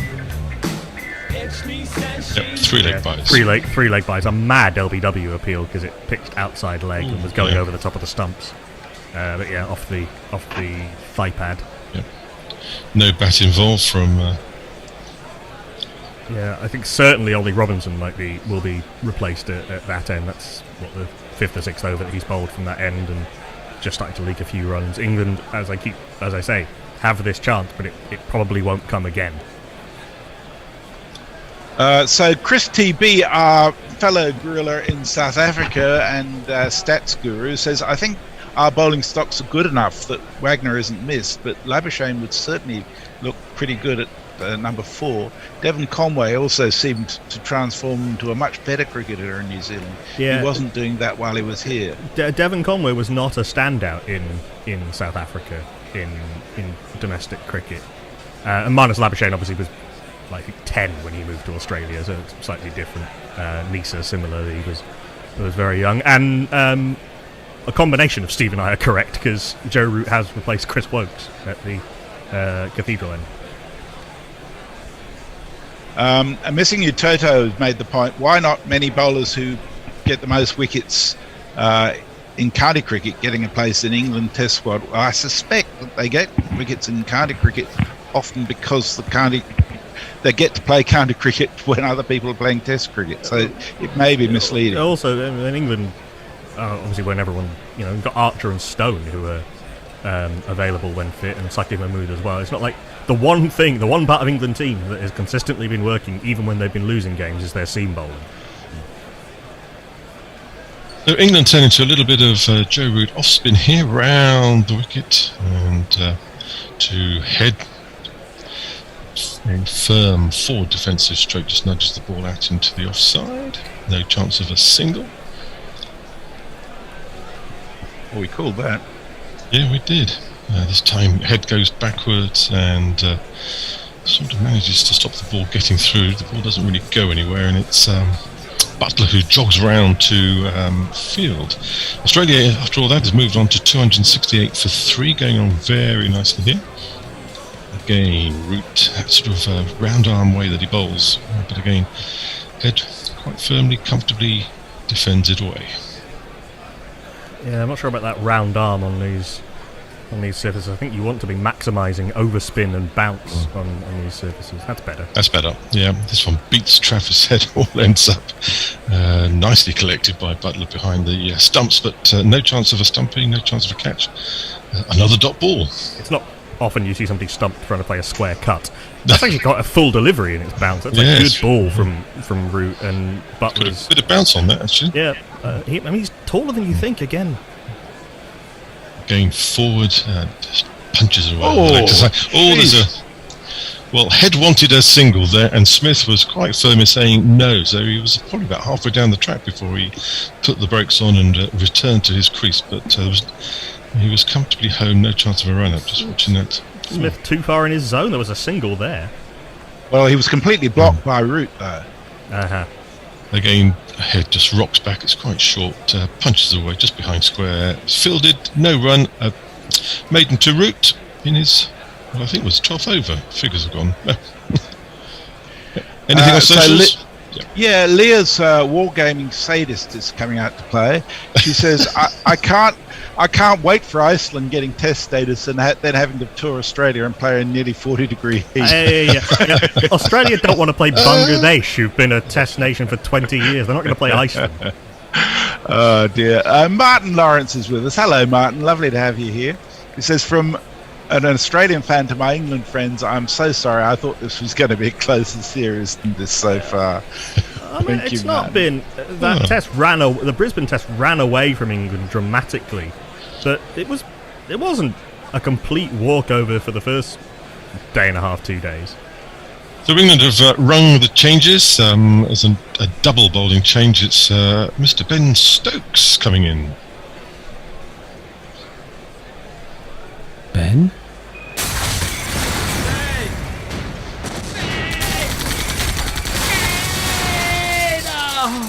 Ben Stokes. Wonder if it's going to be Stokesy line, bang it in short with all the fielders set for it again. I think Stokes would be better advised, attacking that off stump. But no, we do have 3 men back on the hook and a short leg. So ambles in. This is short, high outside off stump, and Smith has just effectively guided it behind square on the offside for 4 runs. There's not one boy for me, I must have 2 or 3, I need 4. If you're going to bowl the short ball, don't bowl it on off stump, not to that field. Good shot by Smith, but it was a yes. I wasn't... I thought Stokes' first short ball spell when he was bowling to Labuschagne was really dangerous. His second one, I think, went on for way too long yesterday, and it's just so telegraphed.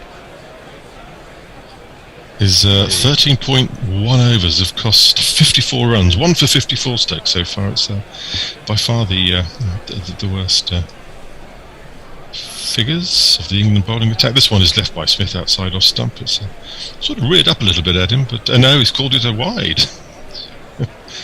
Yeah. It was a bit of a tennis ball bounce, wasn't it? Look, I want to do some, what we called yesterday is tweet fishing. I'm only on for another few minutes, but the wonderful Annie Chave is going to replace me in an over or two's time, and she is possibly the most amusing tweet reader there is, so I'd encourage you all to get your tweets in for Annie to read, because at the moment it's a little dry. So third ball into is over. Ben Stokes delivers a proper ball which Smith has to defend, punched away on the offside. No run. I wonder if this... I know Stokes is obviously very short of cricket in 2021. I wonder if Root is doing this because Stokes doesn't have the rhythm in him to bowl top of off consistently, and you're sort of limiting the scope of what Stokes has to do a bit. Again, this one is slightly short of a length, and Smith sort of ambles across his stumps, put the bat in front of his chest, and just punches it back down the track. I'm not against a surprise bouncer, and Stokes certainly has the ability to hurry a batter more than you'd think. But when the field is set like that for it, this isn't, classic Wacker or Johannesburg or something. I have to say, this is a beautiful ground, the Adelaide Oval, isn't it? I'm really very impressed with it. Have you been there, Messi? No, unfortunately not. This one is slightly short, and Smith has pulled it into the deep leg side field where Rory Burns was posted, and promptly fields it. It's another one to the Australian score. Sorry, Jez, just while we should get some tweets in for Annie to laugh at and not quite read in time. But GPL's open for another 32 minutes. We've only had 2 entries so far, and they're by the same person. Pot started today at £76. You guess the number of runs that will be scored in today's play. You have the first session to do so it closes in just over half an hour. You pay £1 per guess. All of your guesses go into the pot, and if you're bang on with your guess, you win the pot, which, as I say, started today at £76. GorillaCricket.com/competition. Stokes first ball to head, and again it's short of a length. He's right up on his toes, punching it away in the offside. Stokes fields his own bowling, another dot ball. Yeah, it's a field set for a short delivery to Travis Head as well. It's basically a mirror. Three very deep fielders. 3 fielders back on the leg side. There's no slip. There's 2 sort of catching mid wicket. There's a short leg in position as well. Stokes in again. This is down the leg side again. Head sort of shoulders, arms, lets it go through to Buttler, and Stokes finishes his 14th over 1 for 56 dot ball. Australia 274 for 3. And I shall see you after lunch. And shall I? We've got some turnaround. Yeah, Annie Utoto is the next. Missing Utoto is the next tweet. Al, over to you with the ball by ball. Thank you, Steve. Thank you, Knuckle. Thank you, Jez. Hi, Annie. Hiya. Morning, Annie. Morning. What the hell? What made me do this? It was that nice email from Tony, wasn't it? Oh, God. That smooth talking Tony Bishop. I was nicely asleep, didn't know that, Australia were sodding 274 for 3. That's right, and as Australia are sodding 274 for 3. Joseph Root is driven down the pitch by Steve Smith. However, it will go only as far as Ollie Robinson. They're at mid-off, and there'll be a single. Smith's on 43, Head's on 11. This partnership already worth 34. Root. Now the front line spinner comes in, gives that a bit of loop and drift into Head, but Head can't get it past Dawid Malan. Once again, the world's #1 T20 international batsman. In the covers there'll be no run. Root quickly about his business. Bit short, down on the leg side, turn to square leg, where Hamid will do the fielding. And Head will move to 12. He's a South Australian, isn't he? He plays at Adelaide, I think. Isn't everybody a South Australian? So? No, I'm not. Are you not? No, I'm not. No. Not even a little bit? No. No. I was Had trying to think about it. Wager of things at this time of the morning as Smith. It's short, wide, and Smith is able to cut the ball behind square, and that will go all the way to the boundary for one of these. It's Nissan She. It's Nissan She. I didn't get up this morning to watch Smith hit a boundary. I think you're going to see a few more. He's getting in the groove now. It's the second one in the 2 overs, isn't it? Have you lot been up since 4? 5. Since quarter to 4 I got up, as this is just outside the off stump, and Smith almost just lets the ball hit the bat, and it's fielded by the short square leg fielder. And just one ball left of Joe Root's over. Annie, I guess this does ask the question, what did you get out of bed for this morning? As Smith comes down the track, and Pat just taps this back to the bowler. End of the over. Australia are 280 for 3. I got up to see our spin bowler bowling. Oh, no, I didn't. Missing Yuto 2 says, in a first, NASA spacecraft touches sun. In a first, one of the of those balls that beat the Aussie batters will take an edge and get caught in slips. Leah says, I think the Gabba test was a complete walkover for the first 2 days, followed by a bit of false hope for England. England then collapsing like a wet cardboard box and finished by Warner not even needed to chase 20. Yeah, thanks. That's a nice reminder. Jessica says, Messi Jez, you haven't been to Adelaide? Disappointing. Stokes in, tucks head up for room, but he plays it off his head. And that will go to a deep square leg, and there will be a walked through single. And she hopes Messi Jester is going to go post-COVID. Well, be nice for him. Get himself out and about. Jez on tour. Send us the pictures, Messi. I was up late last night. I shouldn't have done that. Deets in just a second as Stokes is in, and that is an ugly hoik of a shot that I didn't even know where Smith was trying to aim. No footwork, no movement, and in the end it's a top edge over Jos Buttler. 4 runs. Steve Smith, you are half of a centurion. Oh God. 1, 2, 3, 4. Half a half a half a half a half a half a half a half a half a half a half a half a half a century. The 59th time that Steve Smith has reached 50. That must be the ugliest shot to get there, though. Well, I mean, to say that it's not in a textbook would be an affront to what doesn't go in textbooks. It was. I have just no idea where he was trying to hit the ball. It's just ridiculous, and that's short, as Stokes can tend to be from time to time. And Smith will sort of pull that to long leg, and there'll just be a single. Yeah, 2700s, Steve Smith. He likes to convert his 50s, doesn't he, Smith? It's a decent conversion rate. I think I was saying he was something like 30 off about 120 balls a little while ago. He's now 52 off 136. He certainly increased his pace. I have to say, Stokes has been bowling some absolute drivel to him, and he's taken full advantage. Certainly seems that way at the moment, as Stokes is in to head, and that's short, and it's a better ball. Head gets right behind it. I mean, he's not really in a position to be able to do anything with it. It's just too far away from him. But watching that 4 again. Just Stokes puts his arms up as if he's disappointed it hasn't gone to Buttler, but it was not very good. Tell you, if that was the grand master plan, I'd hate to think about what plan B is.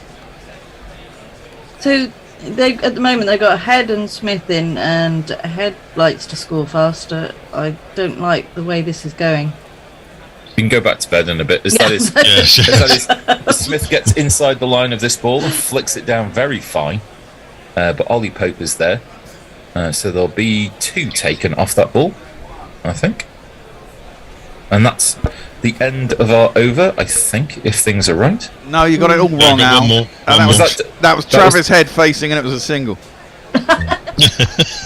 I'd go back to bed if I were you, Al. So, bear with me a sec.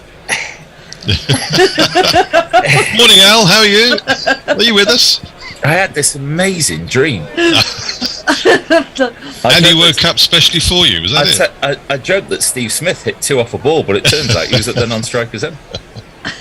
Nearly 20 years away from the action, as that is an attempted uppercut type shot from Smith, and that did go through to the keeper. That's right. Yeah, that did go through to the keeper, and that is the end of the over. And Australia are 287 for 3. And if I say it enough, and I can speak it into existence. Annie. Martin Lawrence. Hello, Martin. Says, Annie, you seem upset. England are struggling if you have given up. No, I've not given up, Martin. Never. I just, she just hasn't been to bed yet. I just did the wrong thing. now there's a title of an autobiography. Yes. Tales of a lifelong cricket fan. I did the wrong thing by Annie Jones. Well, I knew it was a mistake going out. I'm going out tonight as well, and I don't. Yeah. Anyway. Root in, and Root is bowling to head. Are you partying with the Tory party then, Annie? Oh God, yeah. Yeah. They're the only ones partying to my knowledge. Yeah. It's not. I'm not partying tomorrow night. And that's driven by head and nearly takes Root's head off as it goes very flat, very low, but just over Root's head. A couple of bounces, smack into the boundary, advertising hoardings for 4. 1, 2, 3, 4. I think Head's warming to his task here, isn't he, a little bit? See ball, hit ball. Have we had any head jokes yet? I mean, no, I haven't heard one. We were waiting for you, Annie. Yeah. Missy lined up all the tweets with the jokes for you, so... Yes, I haven't got any tweets. Oh, there are a couple now. There are a couple, and that is a full... Oh, he's bowled him! He's yorked himself. Maybe just one step down the track, yorked himself, and Head is kneeling down in front of his stump, so his leg stump is... this is what I got up for! I think you bought us that one, Annie. Well done. I won't look back.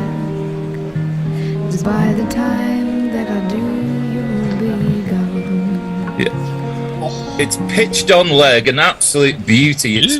Yeah. It's ended up being Yorker length, and it's spun straight. And Could you imagine if we were playing a spinner, eh? It did actually spin. It was actually a proper off-cutter. Travis Head goes for 18 off 36, and Australia teetering on the edge at 491. Will they reach 300? This is the question. Well done, Joe Root. Gave it some air. There you go. England's number 1 spinner. Beating the flight. That's the technical phrase for it. Thanks, Guerrilla Cricket. Well, it's always nice to be able to nice to see an Australian kneeling down while his bails are removed. I was just warming up for the head jokes. So, oh no, you missed your opportunity there. So there'll be no head jokes. And jokes rooted. Oh, Knackle's on form this morning. He's woken up anyway. That makes one of us. Yeah. Cameron Green. In comes Mr. Green. Now, with an average of 29.50. That means nothing. Appreciation Society. God save Mitchell Marsh's brand of all-round variety. We are the Cameron Green Preservation Society. His injuries cause all of us excessive anxiety. Well, and Green has made the sensible decision to put ball in front of bat. Another floated airy one from Mr. Root. Certainly is. Just dribbles into the offside field and there'll be no run. At least he didn't leave that one. Very full delivery again from Root. Now maybe he just needs to bowl more. As Root is in, a bit on leg stump, and Green tries to drive but can't get past mid-on. Maybe it's just his size, but it all looks a bit big and awkward, doesn't it, for Mr. Green when he's batting like this? As that is a quicker delivery outside the off stump. Green shoulders, arms, and the ball hits his pad, but he's way outside off stump. And that's the end of the over. 4 runs and a wicket. And Australia are 291 for 4. Dave Wood says, you know it's early when the bear can correct you. Oh, Yeah. I any constructive criticism, and the constructive criticism there was everything I said was wrong, so that was all right. Yeah, it was good. Yeah, good criticism. Yeah, you take that on board. Missing You Totu says, head takes nearly the head of root. That was a head joke. Yeah. It's not quite what I had in mind, but El President says, morning gorillas, this is the kind of scoreboard that has me wondering if it's too early to start drinking. Never, as that is short. Seems to be Stokes's plan to Smith. Smith plays it down to long leg. No real attacking intention. And that'll be a single. Or too late to stop. Sorry, I was just finishing the... Sorry, Annie. I was just finishing the tweet. Or too late to stop drinking. I just keep going. Why not? Why not? So, who are you out with tonight, Annie? Well, tonight it's just a family thing. Yeah. So, and last night it was just my quiz team. Oh, I was quizzing last night as well. Well, I wasn't quizzing, we were just eating, but they are my quiz team. Did you win your quiz? Stokes in on leg stump, and Green will again push that down towards a fine leg. And it is Ollie Robinson who does the fielding, and Green will go to 2. Have you got quiz team names? We do, although the way we do it, there's 5 of us, and we all turn up with 10 questions, and then the other 4 have to deliberate, so you rotate. So the idea is try and not be Ming, i.e. get the lowest scoring round. So someone actually did manage a 5 out of 10 last night. My round went for 8 out of 10, so I don't... so is this just you meet in a pub and do this? Or? No, Zoom. Always on Zoom. Oh! That is bowled. Bowled him! Bowled him! Too fast, too straight, and Green has missed it.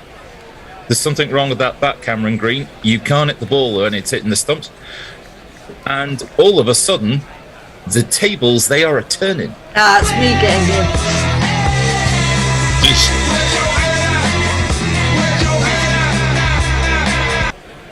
It's held its line, and Green is semi-walking forward, and he's just played down the wrong line. And it's clipped the outside of off stump. Cameron Green back in the hutch for 2. Bring on the tail. We got this sewn up.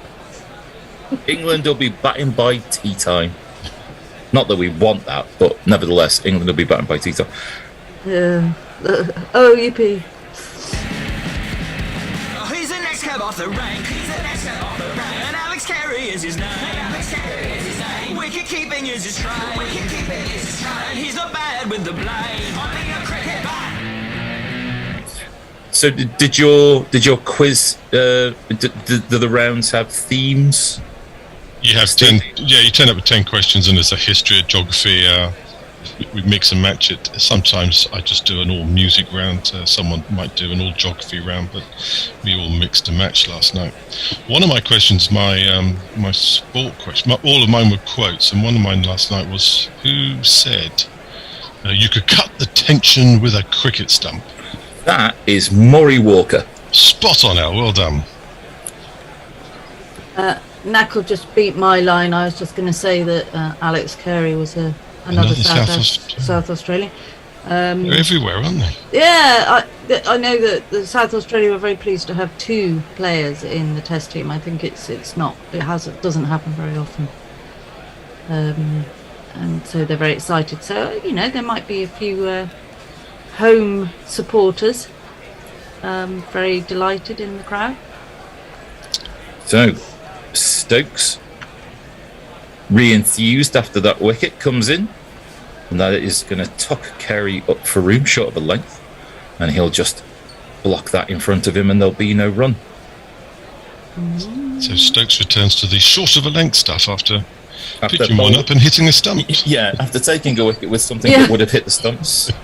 Yeah, hell bent on hitting the throw of the opponent.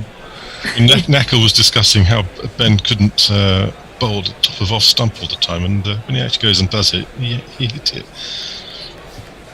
Yeah, blind squirrel finds acorn, maybe, but yeah, it's slightly worrying if Green is there in that all-rounder number 6 role. If it is that your batting's a problem, as that is probing the outside of Carey's off stump. I'm not sure we have a leg to stand on with that, Al. Yeah, maybe. Yeah. So I do know his average won't be 29.5 anymore. Well, true enough. It'll be 28, I reckon.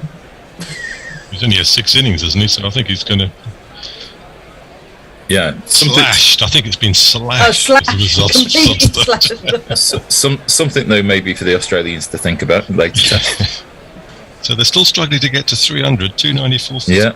Yeah. Will they make it? The tension is mounting. Tension building, as that is short of the length, and Carey just sways gently, and ball doesn't go too far away from him, but it goes untroubled through to Buttler, and that's the end of the 112th over. And Australia are 294 for 5. Brian Barish says, Annie, if it makes you feel any better, it's almost 1 a.m. here and I'm stuffing holiday cards. What are holiday cards? Is that like Christmas cards? Yes. Yeah. Oh, I've never heard them called that before, Brian. Tom M says, not only does Root have to score all the runs, now he has to take all the wickets. Joe and the Rootettes. And Mercy Jess says, I told you Head wasn't a proper test number 5. He likes the happy times, but not so flash when there is hard work to be done. Good job on Head from Joe. Angelic Scooter says, that's a really clever piece of bowling from Root. Oh. There's that ball from Root is down the leg side, and Smith just lets it hit his pad. No shot offered, so that'll be a dead ball. And we'll do all that again. Let's start again, Joe. Yeah. It's a clever piece of bowling from Root, but goodness me, what a dumb piece of cricket from Head, says Angelica Scooters. You may be right. Just check the rotor. I see you're carrying on, Annie, so I think you've got a chance of taking another 3 or 4 wickets here. Yeah, don't keep me on, just... And that is an almost identical copy, but Smith does play the ball last minute, beats Hamid close in, but Anderson will do the fielding. And I think they will take 2. They will. Yeah, I have.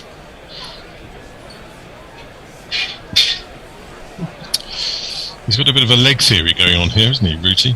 Well... It's over. It's a problem with the occasional bowler, isn't it? It's you have the occasional moment of magic, but there can be an awful lot of dross in between.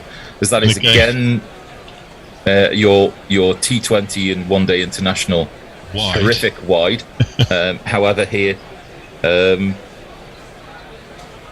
just Smith lets it go through to the keeper, and there's no run.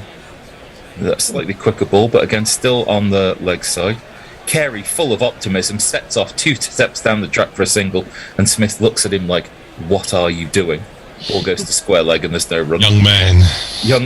There will be no running of that. Go back. Again, leg stump-ish. No attacking intent from Smith. All of this being done very quickly as I barely get a chance to breathe. Suggesting this idea is to get Smith off strike so he can bowl at Carey. Might be right. Smith, Root going over the wicket, but pushes it down leg side. No attacking attempt, no shot played. Ball goes through to the keeper. Bit of a waste of an over. 2 runs from it. Australia 296 for 5. It's good Root's bowling, really, isn't it? Because it'll speed up the. It's the only good thing to say about that over, wasn't it? It was over quickly. Martin Lawrence says, I've got one. Travis lost his head, out bowled. Thanks, Martin. It's again, it's a joke, but it's not quite what I had in mind. Ravi Nair says, poor Annie. She sounds like exactly what she is right now. A lovely lady woken up too soon to use her full angelic voice. Thanks, Ravi. Yeah, join us after dinner. Oh God, yeah. Where be amazing. Annie's going to go a full octave higher.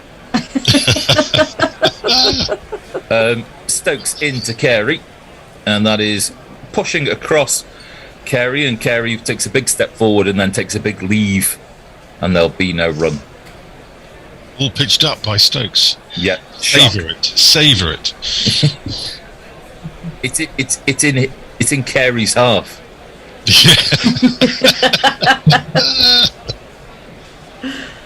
Dear. They showed Robinson's, I think it was pitch map earlier on, and more than half. No, it was Wokes's. More than half was short of a length. I dread to think what Stokes. He's not quick enough to do that. Stokes in, and that is going to let Carey play. I think that ball kind of popped up a little bit, and Stokes got a bit excited as it came off the bat, or it maybe pulling up a little bit. There is the traditional Stokes, I think I've hurt my ankle grimace. There. Maybe it's just because he's bowled a few overs, but maybe they're a little tweak of the ankle. He did take a hop forward at in his follow through. He's walking a bit laboured, isn't he? Something to watch out for there as we come towards the end of this first session.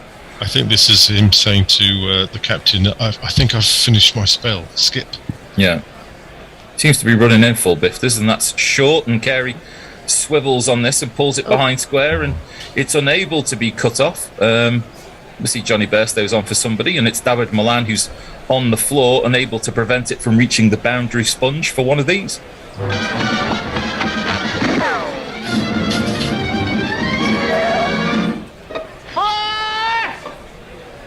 And that brings up the 300. We didn't think they were going to get there, but they did. 300 for 5. It was a good effort by Milan, actually, but he was always losing that race, wasn't he? Yeah. Not sure who Bairstow is on for, but... It's preemptive for Stokes, obviously. And that's short and outside off stump, and Carey can't drive the ball through the offside field, and it's fielded by Broad, and Stokes is on the ground in his run-up, which is more Wood-like than Stokes-like. Something really to watch out for here. I think Ben Stokes might be in a bit of trouble. The walk is slightly of a shorter gait.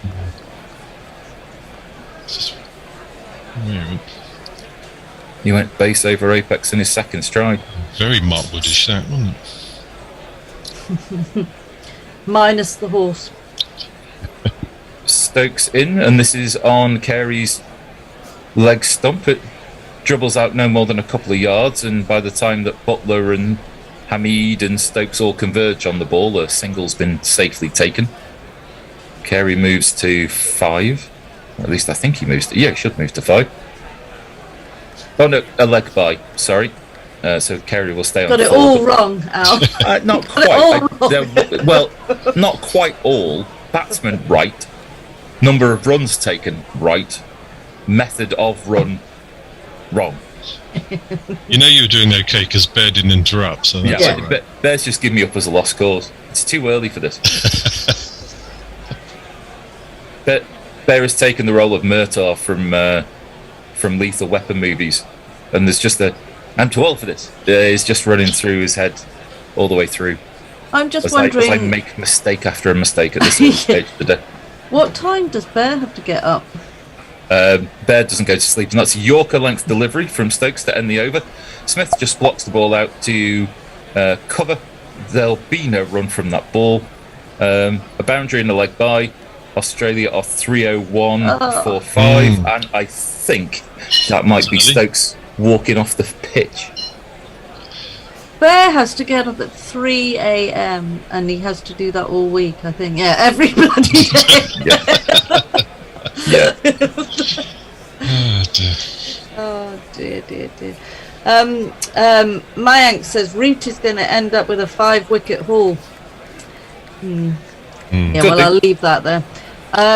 Leah says that I wouldn't want Travis to give me any head with that scruffy-looking beard. Thank you, Leah. That's great. And we've found the level. There we go. Yes. Some nice stats from Neckel. First 11 overs.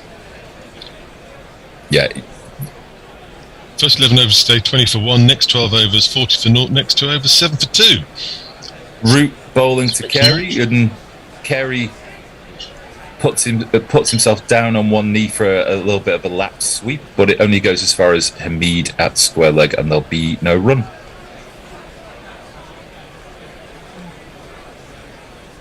As Carey just backs away, and the deep square leg fielder is brought in inside the circle, shall we say? Well, brought up to mid wicket. I was going to say, he's really brought it. Yeah, keep coming in, and again, and again. As that is outside Carey's off stump, tries to push the ball past Anderson at point, but he can't do so, and there'll be no run. What's the black armband for with Carey? Oh, I'll explain in between balls. Root fires that one in slightly quicker, and Carey tries to step away to leg to cut the ball away. Takes an under edge, and Butler does the fielding. It's because of the kids who lost their lives in that bouncy castle incident yesterday. Oh, yeah. So that sounded horrible. Was that in Tasmania? Yes, I think so. As that is very much like the ball that got head out there, pitching on Midland leg, but Carey's able to get things in line in order to be able to stop the ball. It goes for no run. Root in again very quickly about his business. This one leaves Carey ever so slightly, and Anderson is in to prevent a sharply taken single, but Carey is too quick, and he'll move to 5. This is your 2 or 3 minutes before the GPL cut-off klaxon. I think there's 76 quid in the pot. Just guess how many runs there'll be scored throughout the day, and you could be having a nice little buying the round tonight. Yeah. But buy a round in the north with 78 quid, or if you live in the south of England, couple of drinks. Pay for 2 drinks. As that last ball of the over is blocked back to Root by Smith. That's the end of the over. We've got our umpire going full teapot as England scrabble to try and get themselves in position to be able to bowl one more over before the lunch break. The Australians are making sure that they are not in position for that to be able to take place. But it is taking place. The umpires are there. They're okay. A slow walk from the umpire to square leg. And Stokes will continue. He looked for all the world like he needed his leg cutting off at the end of his previous over, but he'll give it one more go. It's either a very unsympathetic captain or he's putting us on. He's putting our legs. Yeah, as that is down the arse of Carey to start the over, and it will not get past Buttler, which will make a welcome change. I'm getting a bit behind with tweets because that's what I do. So I'll just try and sling them in between balls. Yeah. Chris TB says head didn't last as long as expected, and we won't see Cummings today. Is that the sort of joke you were looking for? Yeah, a little bit. Brian Barish says, I miss pub quizzes in West Philly where we'd win every week. And Praja Messi fan says Green didn't last long as well. It's not easy being Cameron Green at the moment. It is not easy. Stokes is going to go around the wicket to Carey. That's a Muppet song, isn't it? Yeah. Yes. Yeah. Sung by the famous Kermit. Kermit the Frog. It's a nice song. Anything's a nice song at this time of the day, and that's unsurprisingly a bouncer to Carey. Carey easily inside, underneath the line of the ball, through to the keeper harmlessly, no run. Annie, what else have you got tweet-wise? Missing Utoto says head had to head to pavilion with his head hung low. It's like a tongue twister. It's a bit early for me. Say that 3 times before your first coffee. I'll do the next one after this. Stokes in, and that is beating the outside edge. Mayank says a quiz team, that has to be the most English thing I've ever heard. Right up there with black pudding and a Sunday roast. Is it an English thing? The most English thing you've heard of is a More than a bowler hat? well, more than the sport of cricket. London buses. Come on. Taxi. Black taxis. Black taxis. Mercy just says South Australia is very pleased to have anyone in the Test team, to be honest. Their Sheffield Shield form over the past few years have been absolutely abysmal. Stokes in, pulled, and there's a leg slip in place, and it falls, I think, just short of Ollie Pope. And Stokes chunners away to himself like a man who has dropped a pound and found a penny, as Pope gives that a wondrous shine. I think that was shouted at Carey, that little thunder. Do you think? Yes, quite distinct. Yeah. You asked me earlier about quiz team and quiz team name. The last quiz I was in, it was a couple of months ago now, we went in with the team name of Norfolk and Chance. It's an old classic. Sorry? Quiz team Aguilera I always find is a good one. Others are available, of course. 2 balls left of this over.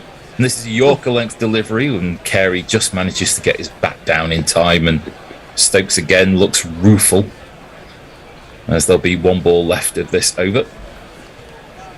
But that's a nice change of line and emphasis by Stokes. And well played. Yeah. Good Yorker. So well played. Good cricket, eh? Good cricket all round. Good job by us as well.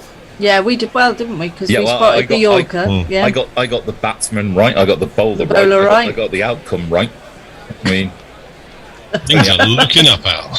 Yeah, as this ends the session, as there's a bouncer to finish. Carey underneath it, through to the keeper, end of the over, and everybody is trudging off the field because it's time for dinner. Lunch. Well, because it's a day-night test. No, I know, but look, let me just try and work out. It's lunch, not tea. Okay. It's the end of the first session. Thank you very much. 302 for 5. Right, for wrong, I'll just do some quick tricks. Why all this doom and gloom from England? Last time Australia bowled in Adelaide, they dismissed India for 36. Hazelwood 5, Cummings 4 wickets, and Shami retired hurt. Well, they ain't playing. England to score 550 plus. I like your positive thing. Yeah. Yes. Brian Barrow says it's too late for Christmas cards. These are for New Year's. New Year's cards, blimey. As well. Oh, I don't even do Christmas cards. El President says if Travis was a lot shorter, we could amuse ourselves by wondering if a little head might be out of the question. Jeff Perkins says Bear should be hibernating by now. He agrees with that. Big nod from the bear there. Right, I think I'm pretty much up to date now. Okay, well they've gone back to the studio as well, so I suppose we should do something of the similar. Yeah, indeed. We're going to play Chris Broad talking about the 86-87 Ashes. We had Gladstone yesterday. It's the same interviews, a test after test. But they do it on a telly, so we're doing it here on Gorilla, so you can listen to this again. And we'll see you in about, 40 minutes? Thoroughly enjoyed. Keep going. Enjoy break. Yeah, bye. Chairman Mao, Jamie Howe, Ho Chi Minh, Asif Din, Václav Havel, Graham Saville, No Surrender, Percy Fender, Guerrilla Cricket. Welcome to Guerrilla Cricket. December the 3rd, I sees the release of Inside the Tour, the Ashes 86-87. It's the definitive story of that extraordinary tour, told by Mark Pugach by those who were part of it. It's a terrific listen, and you'll find it via your usual podcast provider. One of those who was not just there, but became man of the series is my guest on Guerrilla Cricket today, Chris Broad. Chris, welcome to Guerrilla Cricket. Thank you very much, Tony. 6 test hundreds in your career, I counted. 4 of them were against Australia. Was there consciously something special for you every time the Ashes rolled around? I would like to say yes, but unfortunately, I played against Australia in England and didn't do quite as well as I had in Australia. I think the pitches in Australia suited me better than the pitches here in the UK, and basically, I think I had a purple moment, and for that 18-month period, I very rarely failed in pitches in Australia, and it was just a magic moment. Well, some purple moment. Well, before we go on to that series, remarkable as it certainly is, I wanted to just take you back to your debut, actually, because that was at Lords against the West Indies. You got yourself a 50.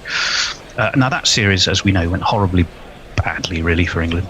But you were facing Malcolm Marshall, Joel Garner, Michael Holding, admittedly in a losing cause. You made yourself a 50 on debut.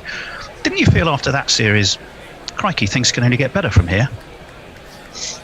Having faced that sort of attack.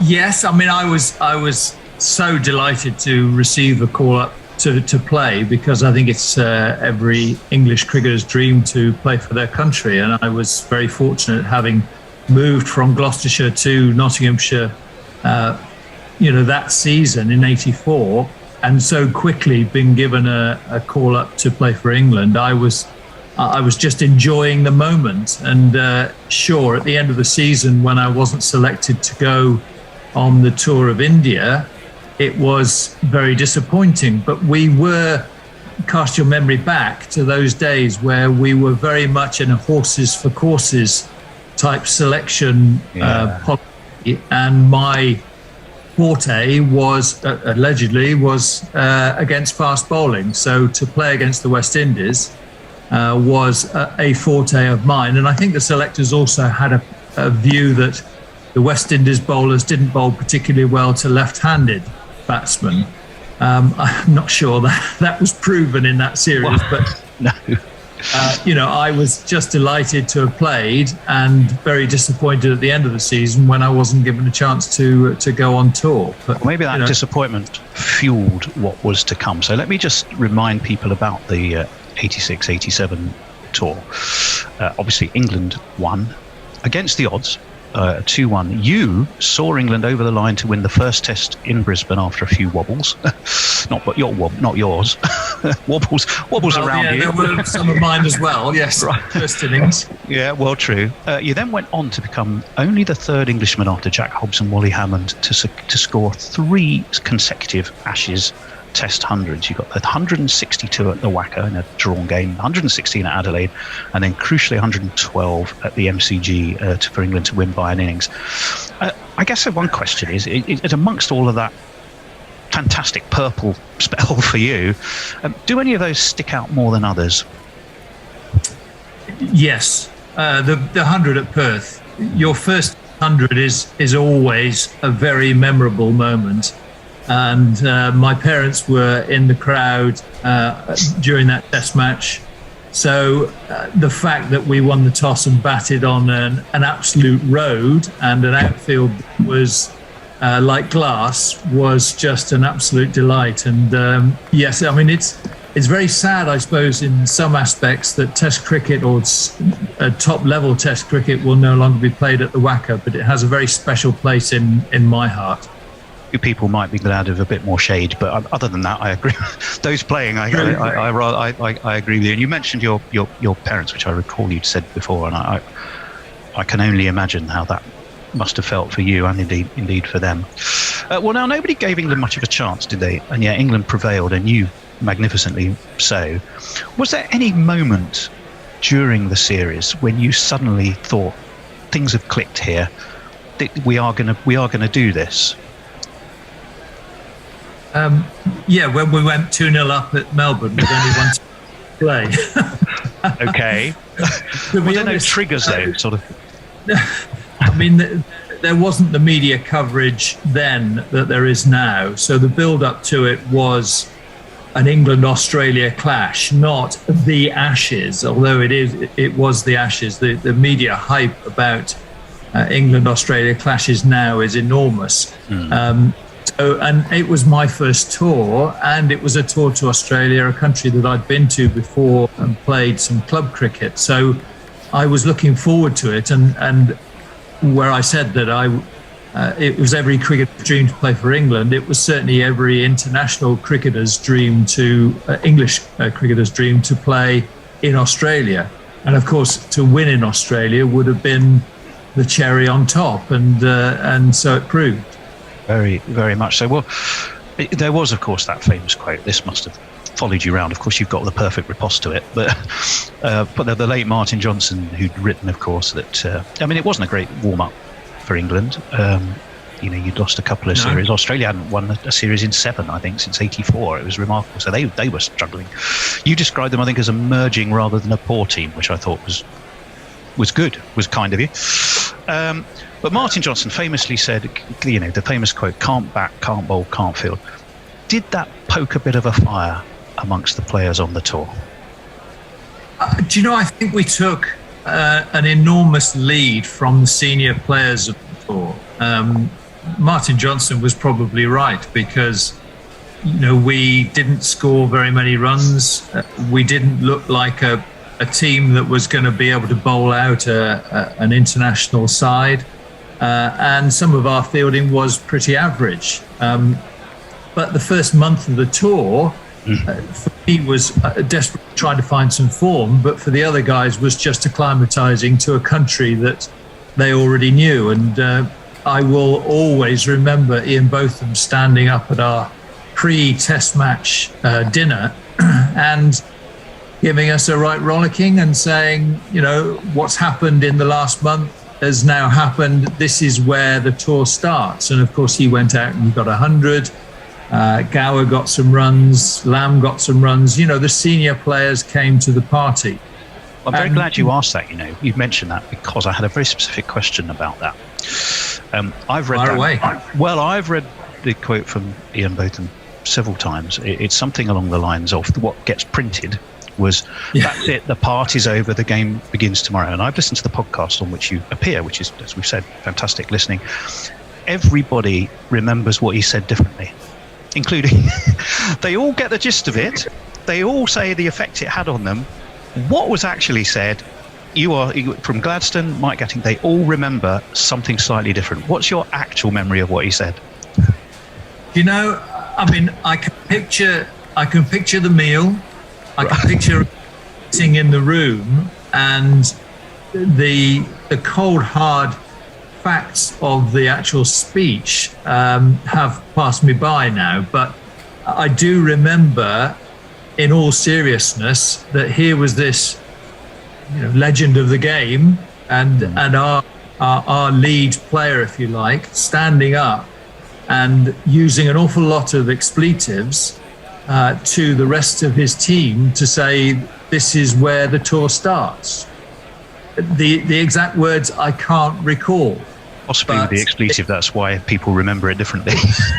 Possibly. I'm guessing. But for me, this was a man who had been to Australia a number of times, wanted to succeed in the country, and he was obviously from 1981 had a great record against Australia, but not necessarily in Australia. And I think he really wanted this team to gel together, as we had begun to do in the month leading up to it, but mostly off the field rather than on the field.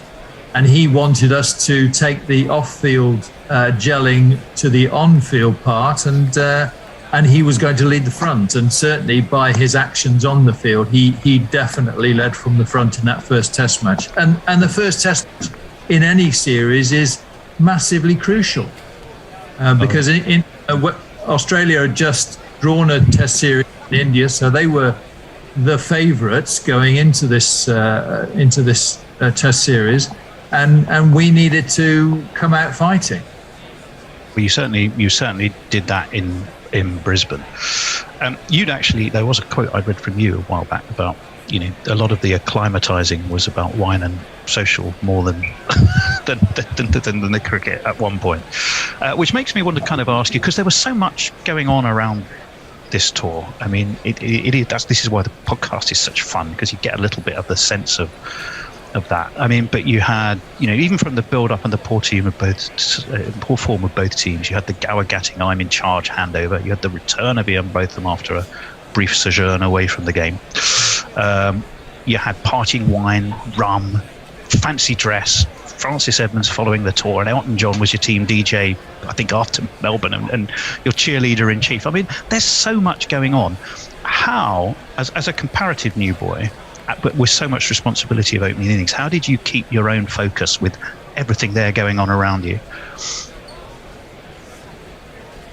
Partly because I wasn't totally involved in the party side of it. I was, and throughout my, I've got a great friend, Phil Bainbridge, who, he enjoyed the social side of cricket, and I enjoyed drink, but my focus was mainly on the playing side of it. Phil had massive more talent than I did, but I was boring, if you like, and I enjoyed playing cricket, and I couldn't play with any sort of ailment, so I needed to focus on the job in hand. And obviously the disappointment of '84 of missing out on a tour, I was desperate to do as well as I possibly could.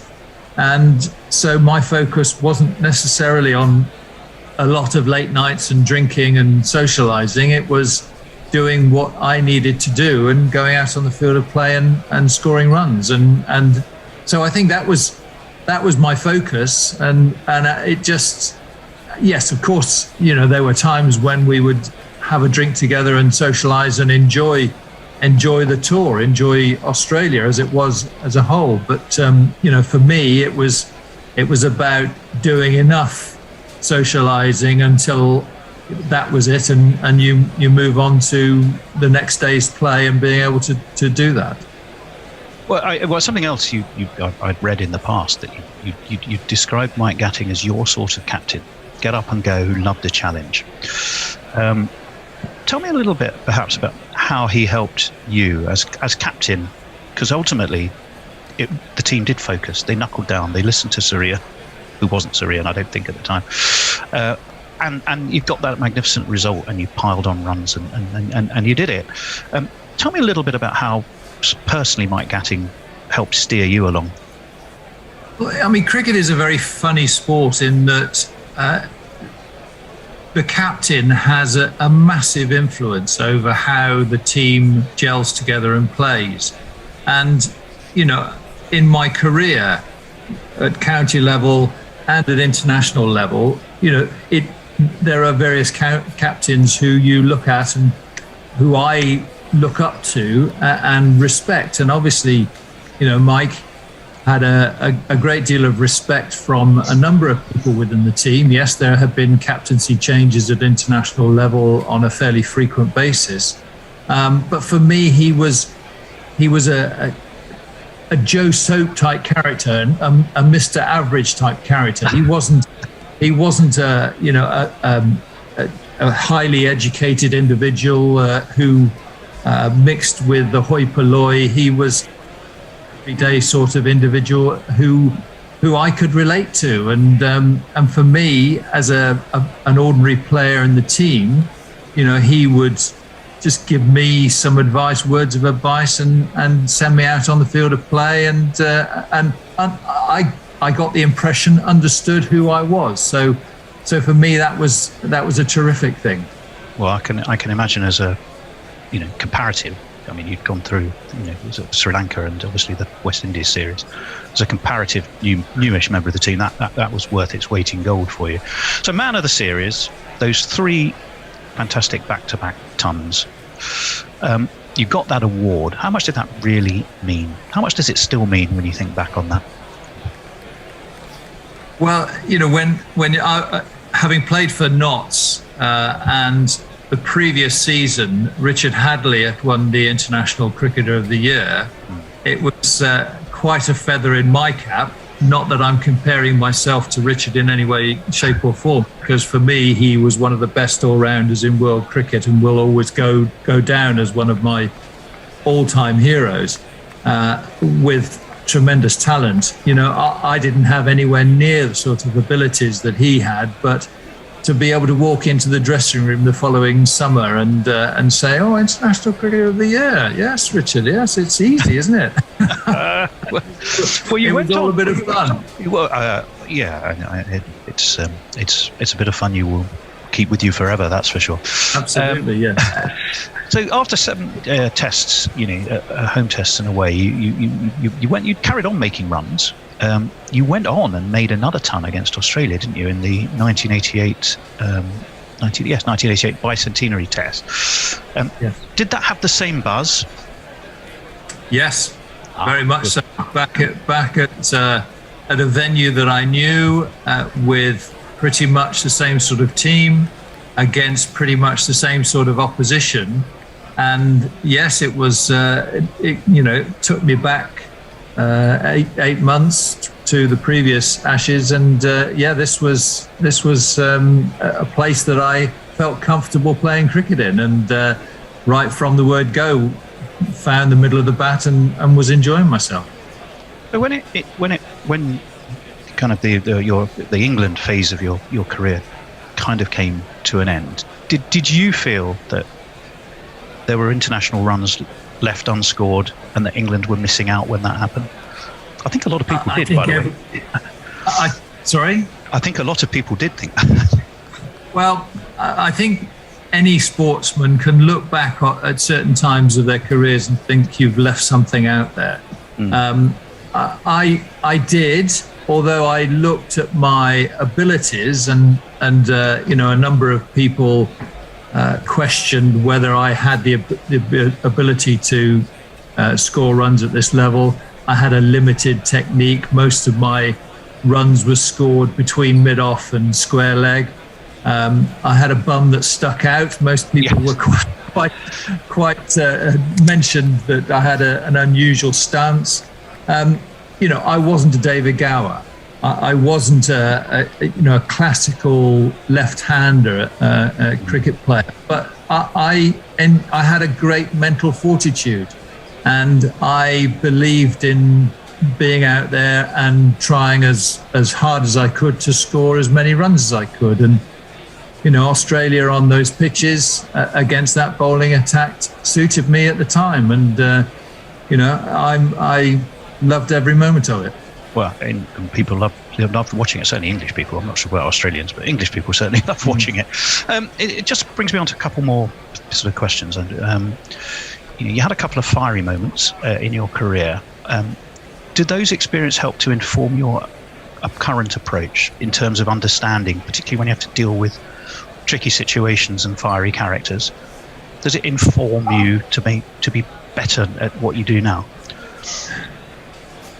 I'd like to hope so. I mean, I'm passionate about this sport. I think this sport is an amazing sport. It's given me an amazing career, an amazing life, and is still giving me an amazing career and life.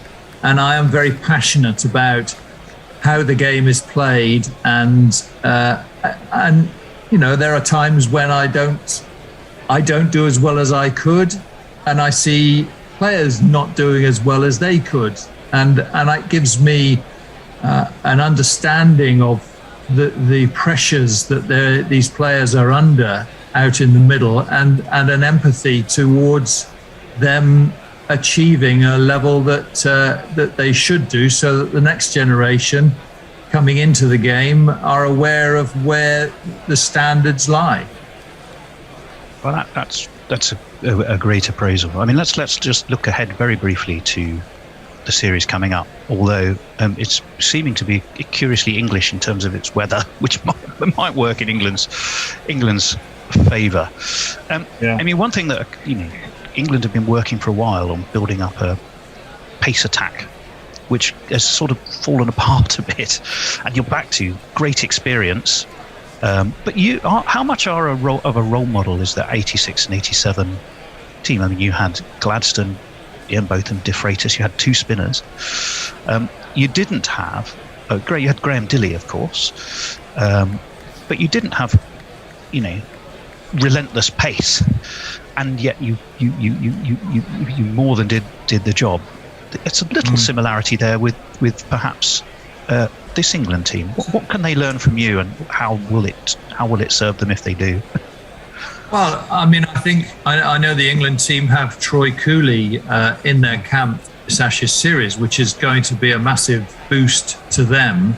And you look at, the greatest Australian fast bowler of recent time, Glenn McGrath. He wasn't anything out of the ordinary. He was someone who hit a line and length, and the Kookaburra ball doesn't do a huge amount off the seam, but will do enough so that if the likes of Ollie Robinson and Stewart and Jimmy, if there is moisture around, can hit the lines and lengths that are required, then there's no reason why they can't knock over, on paper, a very strong Australian batting lineup. Well, no one's done it at Brisbane since you did. Well, that's right. Consequently, there is a potential for England to back up someone like Joe Root in the side that they've picked.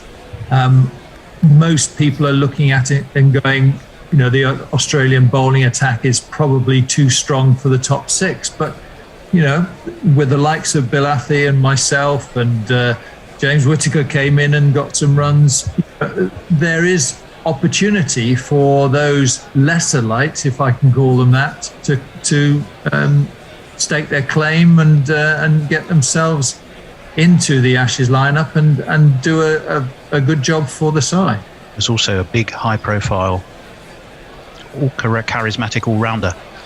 There's a similarity as well, possibly, providing he's fit and raring to go between the a boost for the England, and that's a boost for the England team as a whole, certainly, with having Ben Stokes back. Yes, isn't it just okay? So I'm conscious of time now. Last question for you. I don't know if it's like the Masters where you hand over something, but you were man of the series. Who's your tip for man of the series this time round? Well, I'd like to say a certain Stuart Broad.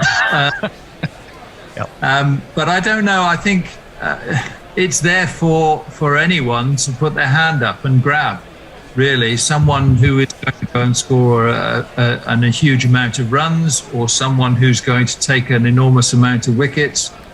It's very difficult on both sides to be able to pick out one individual who is going to be the star. But, maybe the fact that Ben Stokes has had a layoff and will be raring to go and is a proven quality batsman and bowler and fielder, of course, he would possibly be my tip, but I don't want to put in any additional pressure on him for that recognition. I think we all feel that way a wee bit. Well, a reminder to everybody that you can hear the story of the memorable 86-87 Ashes with Chris, plus Sir Ian Botham, Mike Gatting, David Gower, Alan Lamb, Gladstone Small, Phil de Freitas, Mickey Stewart, not to mention Jeff Lawson and Alan Border on the Inside the Tour podcast series. Chris Broad, it has been a real pleasure chatting to you on Guerrilla Cricket. Thank you very much indeed for your time.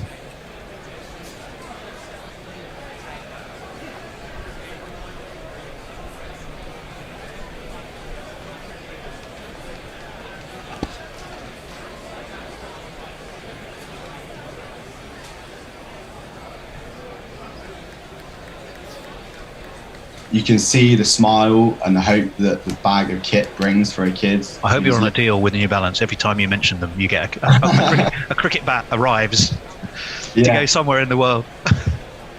And, opening the door, you can see, one, the smile and just his face lit up upon seeing cricket kit. And two, you can really see and tell, the journey that he's been on. So one, get to the UK, this guy was literally pulled off a boat a month before we saw him in the Channel. Wow, that's a beautiful story. Actually, we had, I recall, we had an article on our website. It was somewhere in Milton Keynes. It was a Milton Keynes council story, but they'd been housing quite a number of the Afghanistan refugees, and they were listing the things that they really needed that were most important to them. And like top of the list, I think was I can't remember. It was like shampoo, and like number 2 after shampoo was cricket gear. Never mind clothes or whatever. It was, get me my cricket gear, you know. So as you were saying, it was just so important to them. Now, I mean, despite the pandemic, this has been some year for you. I think there's been quite a few highlights and amazing partnerships you've formed and things that you've done. Tell us a little bit about some of the highlights of 2021, which has been a pretty dire and desperate year in so many ways for a lot of people. But you've been putting all that to one side and just delivering great stuff. So tell us some of those things. Yeah, I think we've had a bit of a breakout year. And we've been really lucky. You know, the team behind me, which we touched on earlier, have been fantastic throughout 2021. And I think lockdown, in a weird way, was a blessing in disguise for us, because it basically meant I didn't have to go to school. So I put much more time into this than I probably should have done. But yeah, so at the top of the year in January, we had a fantastic moment with the Foundation of Goodness, who we touched on earlier, supporting them and some of their rural schools. They're in Sri Lanka, aren't they, the Foundation of Goodness? And didn't, at some point, Kumar Sangakkara get involved in that story somewhere? Yeah, we somehow managed to have him handing over our kit in Colombo at a little sort of presentation ceremony. He gave an incredible speech, camera, and all sorts of cool bits and pieces. I remember like sort of rolling out of bed, because obviously you've got the time difference and I've got school in sort of an hour's time, and I opened my phone, it's just completely filled my Twitter feed with Kumar Sangakkara said this and this happened, and I was just one of those incredible mornings, which I'll never forget. Were you late for school? And did they let you off? Yeah, still online school at the time, but yeah, I was definitely late. And sorry, go on. Yeah, carry on. And then we've also been really lucky to partner up with the MCC Foundation as well this year. So closer to home, you know, we're very conscious that yes, there's a need for kit overseas, but there's also just as important and greater need in the UK. So we've done a lot of work with them, supporting kids in their incredible hub program up and down the country. I think they've now gone up to 72 or 74 hubs nationwide, as well as supporting their projects in the Lebanon. So they run Syrian refugee cricket camps out there. Got these hubs which are incredible, and we've kitted them all out with a load of softball kit. And Sarah Fain, their director, again is one of those people who have just really helped me, and sort of guided me, and you know, offered those pearls of wisdom. Wow, fantastic. Well, I noticed there's a few. So you talked about the Foundation for Goodness, you've talked about the MCC Foundation. I believe you've been doing some work with the ACE programme as well, which of course Surrey, now Warwickshire, and I think there's one other county they're getting themselves into. How's that relationship working? How do you two work together? Yeah, we did a bit of work with ACE in the summer. Chevy was brilliant. He's a really good guy. Yeah, so we supported their community development programs across their Surrey branch, or London essentially, and that was really cool actually, because it was the first time, I think, it was the first time since actually setting up the charity I'd been able to hand out kit face to face to the kids in Brockwell Park in London. So that was a really good experience for us, and again, another fantastic charity. I'm always banging on about the fact that there's no room for sort of a competitive environment in the charitable space. It's all about working together, because at the end of the day, if you bring two parties together, you're going to have a greater impact than working against each other.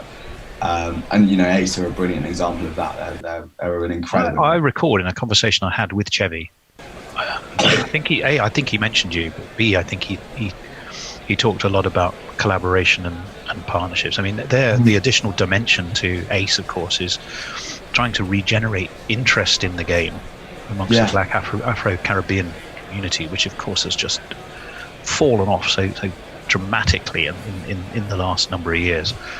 And obviously enabling people to get kit for them is a massive part of that. So I mean, you come at the problem from slightly different angles, but with entirely complementary sort of skills and things that you're bringing to the party. So that I can see how that is fantastic. There's a couple of other people I've noticed that you work with. You're working with our friends Cricket Without Boundaries, who are phenomenal. Indeed. We've done a fair bit with them. Tell us a little bit about how that relationship works. Yeah, no, as you say, Tony, they are again another brilliant organisation, and just seem to make things happen like I've never seen before. It's remarkable, to be honest. But yeah, no, so we've sort of become their kit partner, so to speak. So Cricket Without Boundaries are a bit more established than we are. They've been on and around the block for a bit longer, and they get a lot of kit requests in, that whether that be actual sort of kit to donate to us or causes which we should look to be supporting.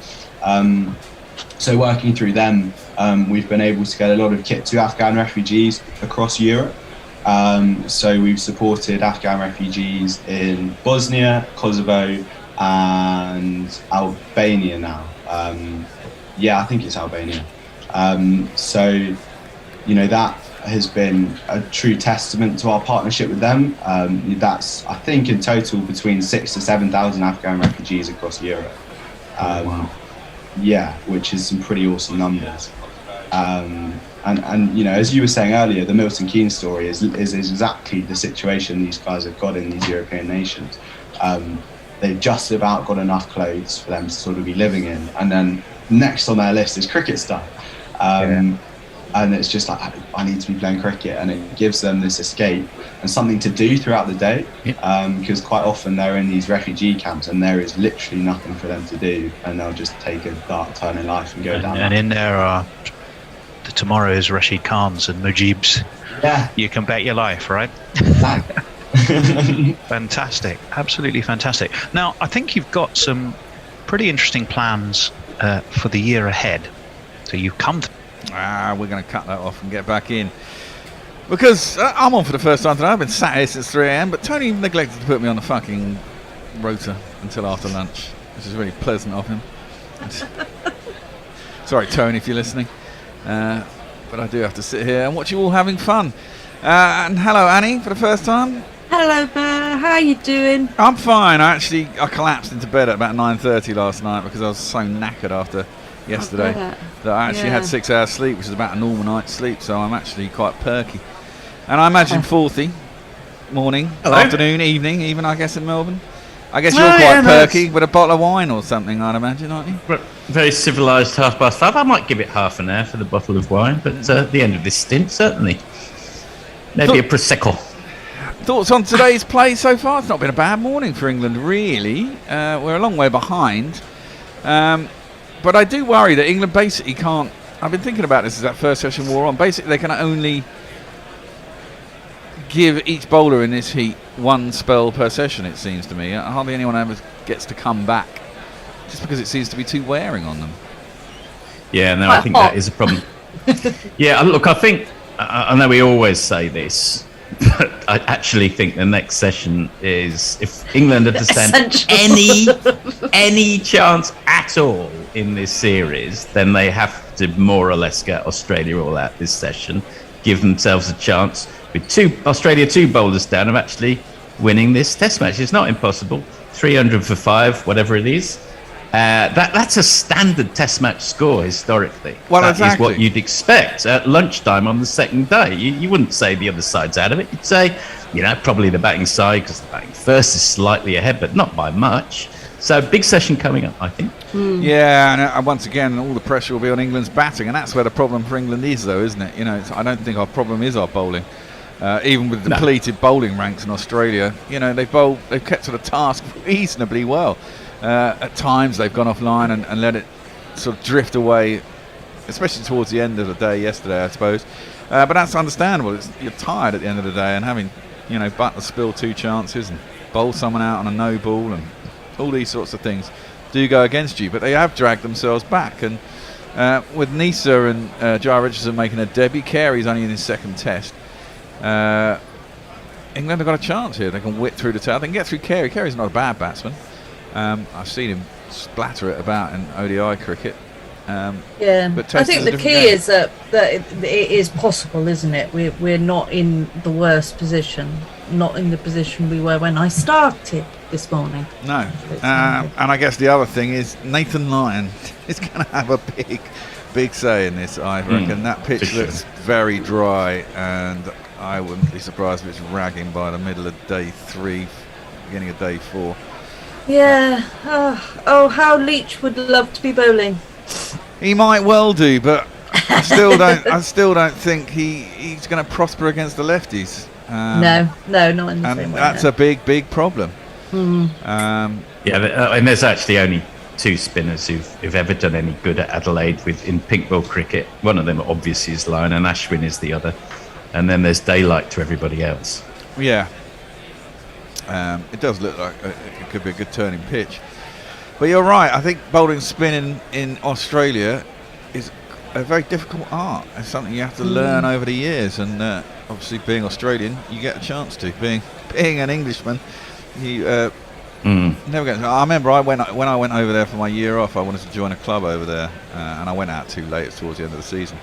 But we'd had an Australian player at our club, and I went out and played at his club and went in the nets, and they just fucking hammered me all over the place, trying to find a length, and there's no turn, so it's all kind of about bounce a lot of the time. And as you know, Knack always points out, it's about the overspin, getting up and down quickly and drawing people forward and beating people in the air. Anyway, we are about to start. It's back after lunch. This man is still in. He's still fidgeting, and he's still fucking annoying. Just stand still. Stop playing with yourself. Oh, it's very unsightly. Stop fiddling. Stop fiddling about. Stop playing with yourself. Oh dear. Stop fiddling. You look a bit mental. Stop playing with yourself. Keep your hands to yourself. Stop fiddling. Oh. Stop playing with yourself. You will go blind. Yeah, I wish you would. This man's bowling.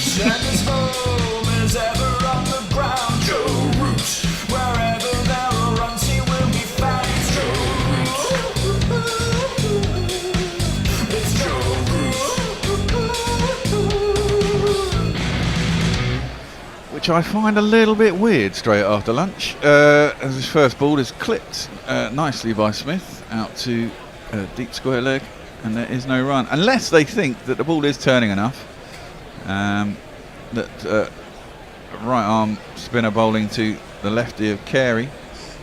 It's definitely not textbook, is it? No. To put your part-time spinner on first thing after the break. And he's skipper, he can do what he likes, can't he? I want to bowl. I want to bat. He's going to be keeping before long. Yeah, exactly. Reverse swept by Carey, though. Good shot. There's no one going to be down there. Has he got enough pace? It's slowing up as it gets towards the boundary, and poor old Jimmy Anderson has to chase it down there. They should get back for at least 2, and in fact it's 3. I'm surprised. I'd have gone straight back to Jimmy and Broad probably after lunch. They've had the biggest break in the first session. Get them on a massage table, stick them in an ice bath, cool them down, and let them get on with it. I mean, Jimmy's not the quickest across the outfield these days, is he?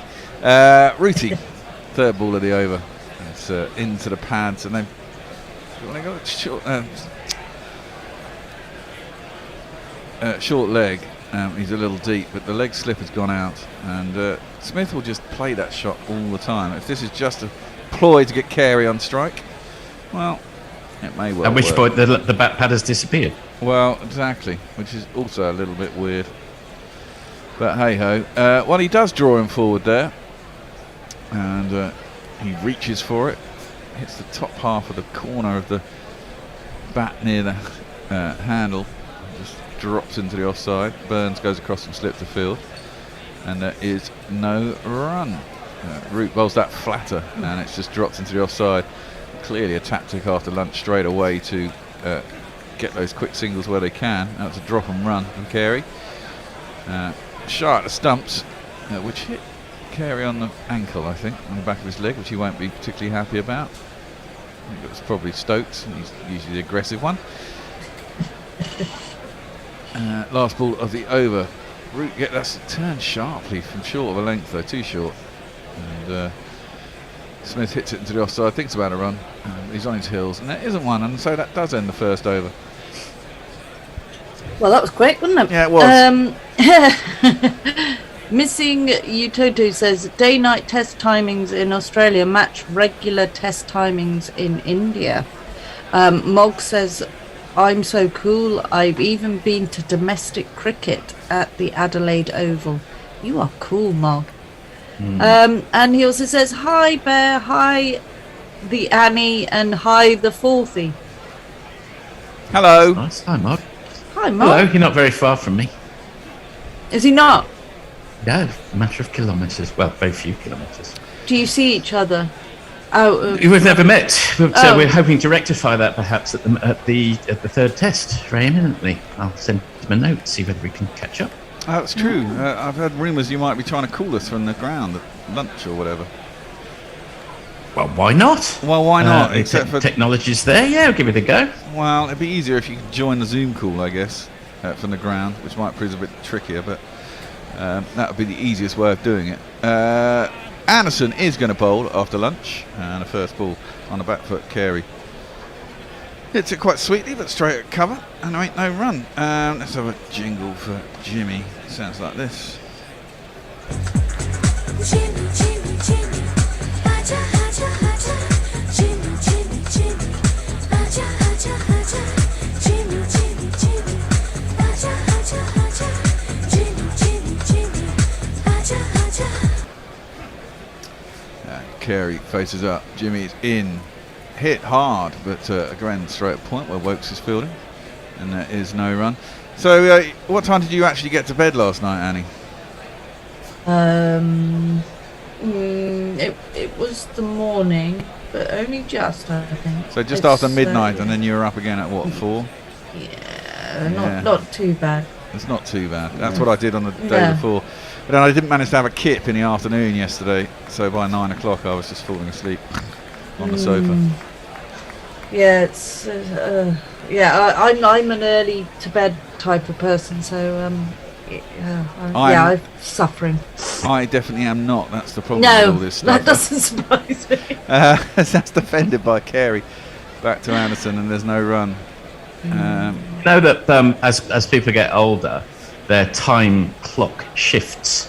Does it? And so, so for that 9 to 5 thing, when you get a 21-year-old starting work, it feels like 5:30 in the morning when they have to turn up at 9 a.m. But it feels like 9 a.m. if you're 40. I can't say mine's ever changed. I'm still Mine did, certainly, after I had kids. Anderson is in, and that's worked into the leg side by Carey. 2 mid-wicket, where Ollie Robinson is fielding. I think that's Ollie Robinson, and there is no run. Yeah, they're experimenting in different places in the world, particularly, obviously, places like Sweden with flexible working hours. If you want to start it, you can't do that in every job, but it seems to make sense. If you want to start at 11, start at 11, just work 2 hours late. Or just work in the theatre like I do, and you don't tend to have too early morning. No, that's true. Jimmy is in, and that's a decent ball, probing around the pads of Carey, who plays around them out to Broad. That's mid-on, and there is no run. Yeah, I mean, before I had kids, I could sleep for 10 hours quite happily a day, and then after kids have come along, now I struggle to sleep more than 6 hours a day anyway. Yeah. I just wake up. God, I'm totally different. I could sleep most of the day, I think. My wife can. But I did qualitative research for years, and the bit I hated about it most was doing focus group for 3 hours at them.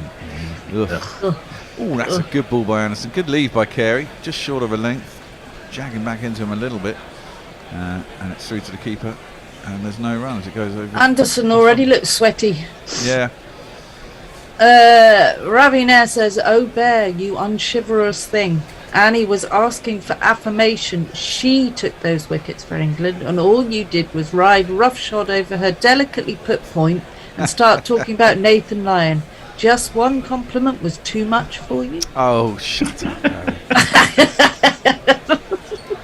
Stop it. Well, Root's going to continue. He's bowling to Smith, tosses that one up, and it's worked neatly into the leg side. Stokes at mid-wicket, no run. I think I was going to say the ball that got Travis' head was a really good ball by Root. That one is a little bit too short and just blocked into the offside. Cover is left open to try and tempt that shot, but if it's too short, it's going to be easy for Smith. He's on 58 off 151. Straight 309 for 5. He just held it back a bit. It was a lot slower. It was about 10 kilometres an hour slower. Gave it a lot more air. Completely done him in the flight. And it was a really good delivery by Rooty. If Root wasn't the best batsman in the world, a bit like Tendulkar, if they could, have the opportunity to work on their spin bowling, I'm not saying they'd be test standard front line, but they would have been perfectly probably efficient in first class cricket, the two of them. Well, yeah, I mean, and that's what Mowing got in the side for originally, wasn't it? I mean, he was a batsman who could bowl a bit, and then he suddenly realised that he could bowl quite well, actually. That's driven by Carey, straight to Stokes at cover, and there's no run. I mean, he actually became a spin bowler who could bat rather than a batsman who could bowl, which is kind of weird. Round the wicket route, drops it too short, and Carey just rocks back, cuts it out to the sweeper. There's Jimmy Anderson out down the cover boundary, and there's one. I believe that Alex Carey started off his career just as a batsman until he was about 22. He only took up wicket keeping because there was, the opportunity arose. Sometimes, Wilfred Rhodes started off as number 11 in the English Test team and ended up opening. Yeah, that was a long time ago. Yes, he went bowler, batter, bowler again, didn't he? Wilfred. Root defended by Smith, out to the offside, and there's no run. I've just finished a massive book on Wilfred Rhodes. Oh, okay. Yeah. Fascinating character. Yeah. Played for a long time. Oh my God, he was playing Test cricket in his 50s. Wow. Left alone outside the off stump by Smith, and there's no run. That is quite a long career, isn't it? Yes, it is, and he continued to play club cricket after that. I'm just going to say hello to some people on YouTube. I'll say hello to Jack and Monty Tubed and Jeff Thomas and Shelton Film Production says, joining late, but thankfully I missed much of England's bowling. Then I'll go back not been that bad. No, it hasn't been that bad. Jimmy is going to continue after his first over. He's working his pace up again, playing with his hair. And his first ball is just forced off the back foot out to cover, and there's no run. Perhaps Jimmy will be still playing in his 50s like Wilfred Rhodes. Well, I mean, SF Barnes, the legendary SF Barnes, he was still playing. I'd like to stay in his 60s, probably not, but he played a hell of a long time. He ended up playing for Shropshire. No idea. No, I don't know about Barnes, but supposedly the best bowler of all time, isn't he? Certainly up there. As Anderson is defended back down the track, and there's no run. But Rhodes is interesting because he was definitely a bowler, and then really excelled at batting, and then became a bowler again. Maybe Mark Wood. Maybe Mark Wood can become an opener. I think that Test card where Rhodes is number 11, possibly his debut. I can't remember, but it's possibly certainly for a very long time the strongest England batting lineup. I think every single member of that team scored a first class 100. Well, I wish it was this team. Anderson coming around the wicket to Carey, who again looks quite comfortable playing off the back foot out to Hamid at cover, and there is no run.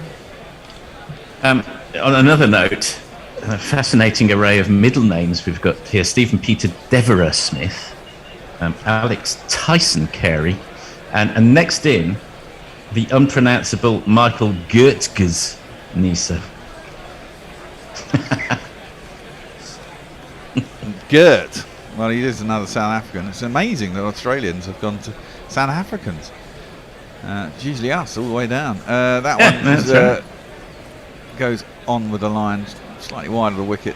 Anderson around the wicket and tucked by Carey square on the leg side, and they'll get themselves through for a single. Knuckle says Wilfred Rhodes is one of only 3 players to bat at every position from 1 to 11 in their Test careers. Yep, that's there you go. My dad's done that in our club cricket. Just as good. Yes. I remember when we talked about this when we were doing it back in the Soap days. There was an American bowler when America played cricket in the early 1900s who was possibly the greatest bowler of all time. That one is straight by Anderson from around the wicket. maybe a little bit of shape away, but not too troubling for Carey. And there is no run. Do you think this is Anderson's last Ashes in Australia? Yeah, definitely so. I mean, I think his plan all along was probably to get here and then he'll think about retirement. I don't know if he'll retire next summer, but maybe after the summer. I mean, who couldn't? I mean, as he's around the wicket again, and Carey just defends out to the offside, and there's no run. State start after lunch. He's got to be thinking about it sooner or later, isn't he? I mean, the Ashes in England is not for a while away. With all this COVID shit going around, maybe he's going to have enough. Maybe he hasn't got anything else to do with his life, and actually he'll just carry on. But he always gives the impression he'll just carry on and carry on and carry on. I think Alistair Cook, for example, always gave the impression that he had a hinterland. I don't know so much about Jimmy. We'll see. Yeah, it's harder for bowlers to carry on, though, isn't it? Yeah, well, that was the surprising thing about Cook. Cook wasn't that old. I think he just had enough. Yeah, but Cook is still playing county cricket. Yeah, signed another contract with Essex for a few years, hasn't he? Couple of years. Root tosses that one up outside Smith's off stump, and he just defends it into that vacant spot out in the offside, and there is no run. Well, I mean, Alistair Cook would have been the second best player in this team even now, one suspects. Yeah. I can't see Jimmy doing a lot of broadcasting, but he does do some, doesn't he? He's not bad, and it's slightly laconic, but he... Yeah, I'm sure they'll get him in the... What else are you going to do? That's too short from Root and just defended, and there's no... Coach bowling? Well, I suppose they could do that. I saw Alistair Cook commentating recently. He seems to be getting younger rather than older. Yeah, true. Tossed up. Oh, now that's hit in the air. Is anyone out there? No. Well, there is. He's too wide. He's actually around the right line. They think about 2 runs and there isn't 2. There's an opportunity, possibly. It looked pretty in control of it. Yeah, but he didn't hit enough of it, did he? Presumably he knew where the gap was. It's Dabo Malan out there, I think. And Root. It's going to continue to Piggy Smith. Tosses that one up, driven nicely by Smith. Mid-off is set. I'm not an expert on spin bowling, but you'd probably say the difference with Root and a real prime bowler is he doesn't get the revs and the dip, does he? No. But someone like Lyon does. No, he doesn't. He doesn't pivot and get across around and provide that onto the ball. He's not bad. No, it's okay. But as you say, it's part time really. That one pitched on leg stumps, too straight, too short. He's afraid to give it too much air, I think, a lot of the time. And he's into his 19th over. Does it really affect your batting if you're a spinner, if you've bowled this much? I don't know. I wouldn't have thought so. Not someone of Root's class. We'll see. Well, we will do. It's looking like it's getting a bit cloudy up there, I tell you, in Adelaide. The crowds are brewing even. As that one's turned to the leg side and there's no run. I'd give himself a break though if I was Root. I mean, it's pretty innocuous. It doesn't look particularly threatening. Any socials, any? Chris TB says, pretty sure US bowler is Bart King. Is that the one you were thinking? I don't know. I can't remember. It sounds about right though. So you got a lot of wickets at about 11 or something stupid like that. And Moggs says Mark Wood opening couldn't be any worse than Burns, surely. Well, yeah. And Leah says Jimmy is on TMS and the Tailenders podcast. Of course, there's that very popular Tailenders thing that he does. Yeah. Doesn't he? Is that one done by Warren, which won't be happening anymore? Driven hard by Carey's. It's full by Jimmy, and it's chased by Hasif Hamid out to cover boundary. They'll get back for 2. Who did you say? Sorry. Michael Vaughan. No, I don't. I think it's a different one. Yeah. I think it's Vaughan and Tufnell had their thing going on, Yeah. which I think Tuppers and Vaughan show. Yeah. I feel slightly torn on Vaughan, if I can put it that way. I mean, yes, I know he gets a lot of negative stick or break off. Jimmy Anderson around the wickets. Carey just defends that out to cover, and there is no run. But when you actually hear him analysing play, you can see what a shrewd cricket brain he has. And, he had some defenders, even He at makes some Yorkshire. good points in cricket. He's a good. He talks some good cricket, but he hasn't helped himself on social media at all. No, not at all. No, I agree with that. He's just a complete wanker, really, on social media. So. Yeah. Jimmy around the wicket, full and defended by Carey. He looks pretty organised after lunch here, and there's no run. It does, doesn't he? Ominous for England. Have you ever come across him, Annie? Michael Vaughan? No, he hasn't blocked me yet, although I have called him Michelle for many years now. He still probably just thinks I got it I did wrong. meet him once. I've said this before on here when I was doing the World Cup in 2019. The BBC was staying in the same hotel as us.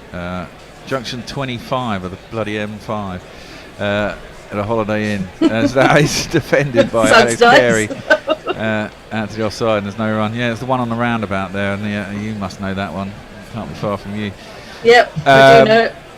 And I was sitting out, and of course Dan was working for the Beeb doing the World Cup, so he was there. So I went down and met him, and they were all having a drink. We sat there till about one in the morning drinking with him, and he did seem all right. I mean, this is the thing, you kind of get this impression of him through social media and the kind of it's stuff. just the persona he puts across is just Exactly. horrible. And we've already got Messi, Jez and Knuckle coming in quite. Correctly. You pointed a few things. Terrible human being.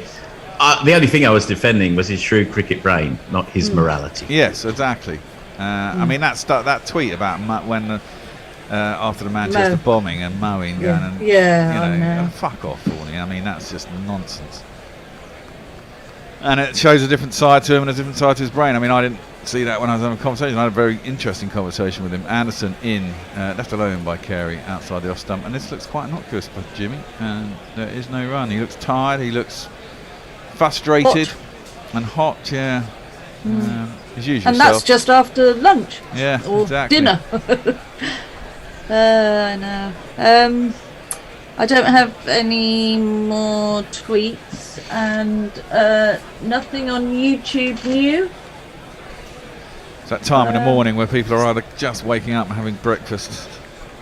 Yeah, I can't see any comments on Facebook either, so it's just us guys. My thing with Vaughan, I think, is that the way he treats people on social media is contemptible, and I think that's just shows a real level of arrogance. Indeed. Root is going to continue. I just don't get this with Rooty, to be honest. And it's just played out in the offside square by Smith, and there is no run.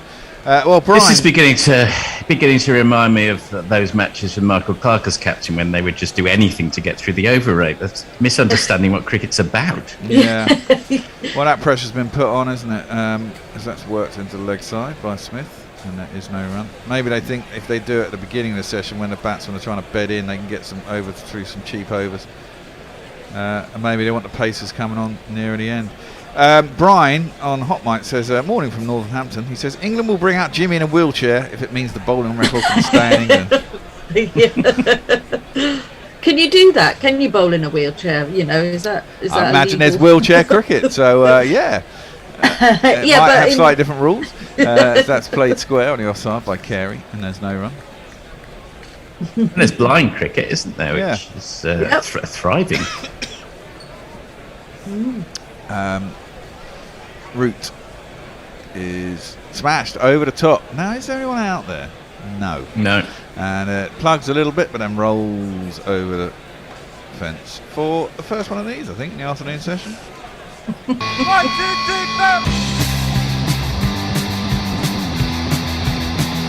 I was watching the Paralympics when they were on after the Olympics, and had some weird sport, and I think it was supposed to be kind of blind football.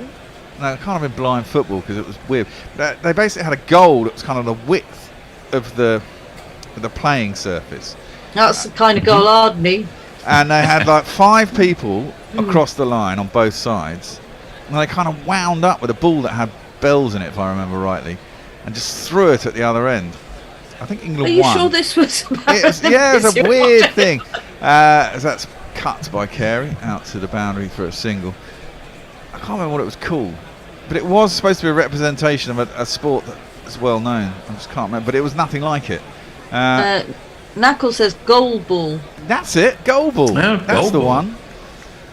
That's flayed into the offside, too wide. Root, get yourself off. This is nonsense. That's smashed out to the cover boundary, and it will be another 4. Ugh. Yeah. I think after lunch you want to come out and put pressure on, don't you? And instead, Root's Makes come no out. s- It doesn't make no sense whatsoever. Makes absolutely no sense. And I think they were diplomatically milking him, and then they thought they say, "Well, bugger this, we've got our eyes in now. Let's just hit him for what he precisely. deserves."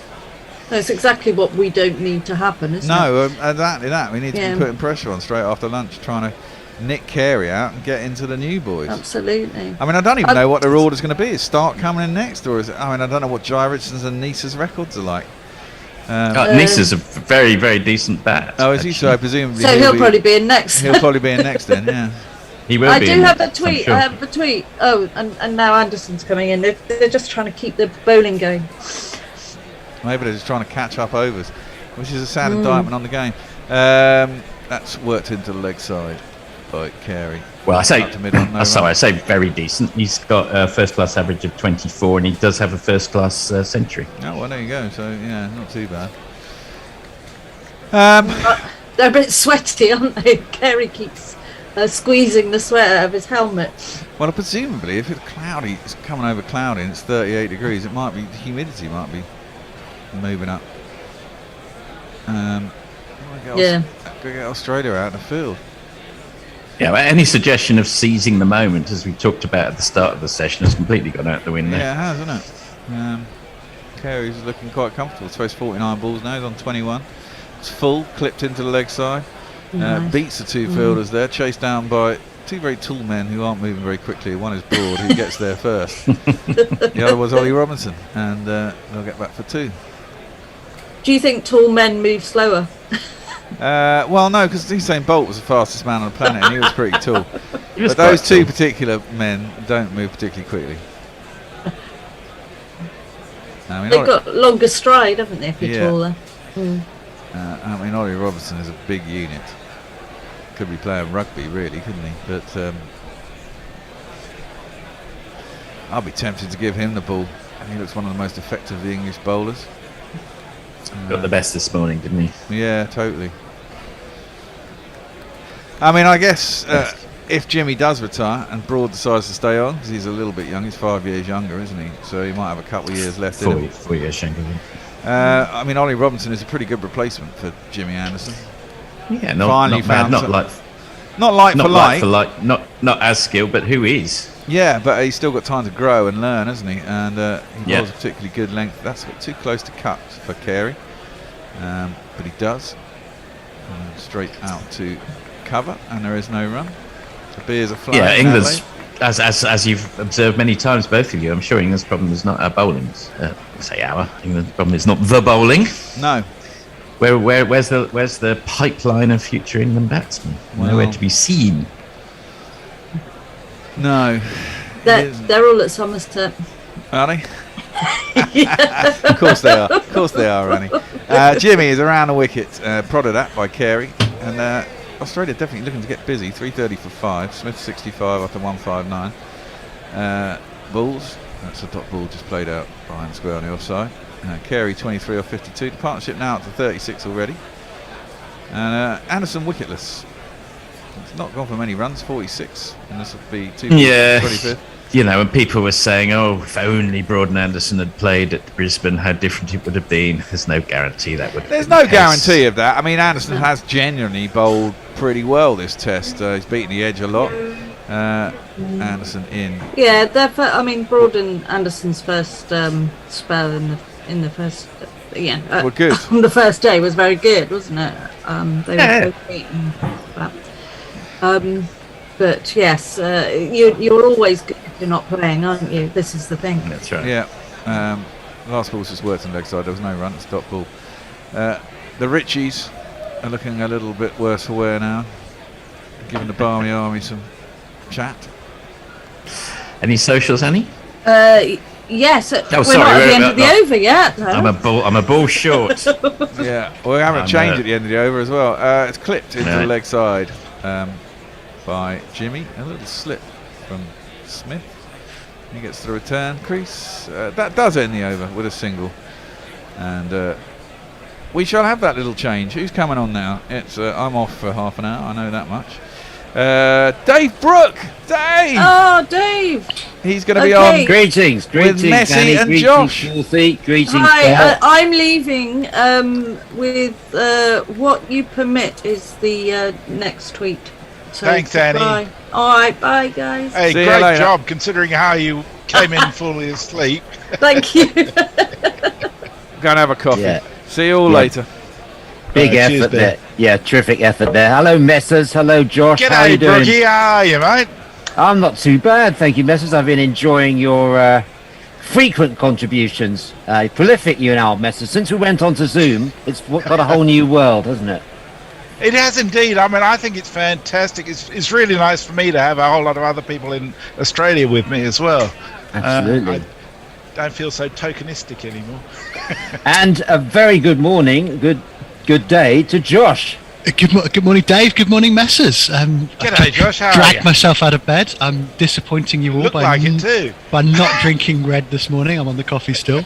I can see this is a time of day you enjoy as Robinson comes into the attack. And The other Robinson, my namesake. Yeah, yes, absolutely. That's what got me confused. That I actually called Josh coming on to bowl, and Carey plays that out defensively. Yeah, that would have surprised a lot. That would have given people a jolt if Josh had actually come on to bowl there. But it is the other Robbo. It is indeed Ollie Robinson, who's coming back after a little bit of an absence. He's been probably the most impressive, and of course he got the breakthrough today of Labuschagne, who was LBW to him for 103 early on, after being out on a no ball outside the off stump, and Carey pulls his bat inside. Who was the bowler? Who was the bowler when with the no ball earlier? That was Robinson's first That ball. was right. That was Robinson's first ball. Right. Yeah. So it was that would have been a Court Butler, which would have been some. What's the word I'm looking for? Yes. It would some redemption, I suppose. Yes. Redemption, but unfortunately, The question I have is whether we're going to get through the whole over without Bear being able to jingle up Robinson. Yeah, we'll see. Play and miss then from Carey. Robinson slanting that across Carey. This time Carey's forward, and there is no run. We're going to get a little jingle from.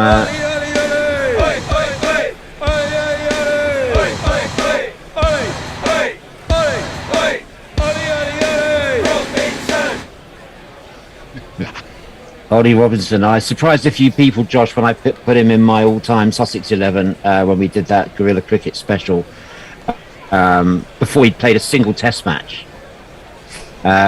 Sussex, though, you've got slim pickings to choose from, Dave. Well, yeah, John Snow was at the other end, so it was an all-time 11. It would be pretty slim at the moment if we had to. Here's Robinson. He bowls, and again, Carey is defensive. I mean, Robinson's do you think he's looked the best of the England bowlers? Definitely, yes. Yeah. I think he's just got that little extra oomph about him, and he's bowled really intelligently. I think he's kept it reasonably well pitched up. I think he's been given license by Root to do that as well, in a way that Stokes hasn't. Absolutely. Well, he's got a terrific first-class record: 316 first-class wickets, 21 average. Yeah, he's had he's put it on the spot. That's outside the off stump, slanted across Carey again. There's no run. Yeah, Stokes' role as the short ball enforcer. I mean, that's been controversial, hasn't it? He has rarely bowled anything in the front half of the wicket. It's as controversial as it was for Stuart Broad when he was trying to adopt that strategy, and I just don't see why it doesn't take wickets, and it doesn't necessarily keep the scoring in check.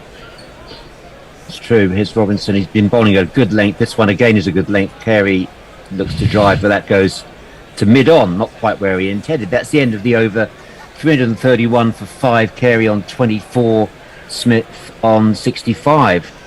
So we have a tweet from the excellently named What You Permit You Promote. He says, "Hey, all, loving the coverage. I'm in the States for now and work overnights, so you lot are keeping me company. Way better than the Aussie commentary that's on the TV broadcast." That is a very frequently shared view. A lot of the Australian commentary, with some notable exceptions, is really awful.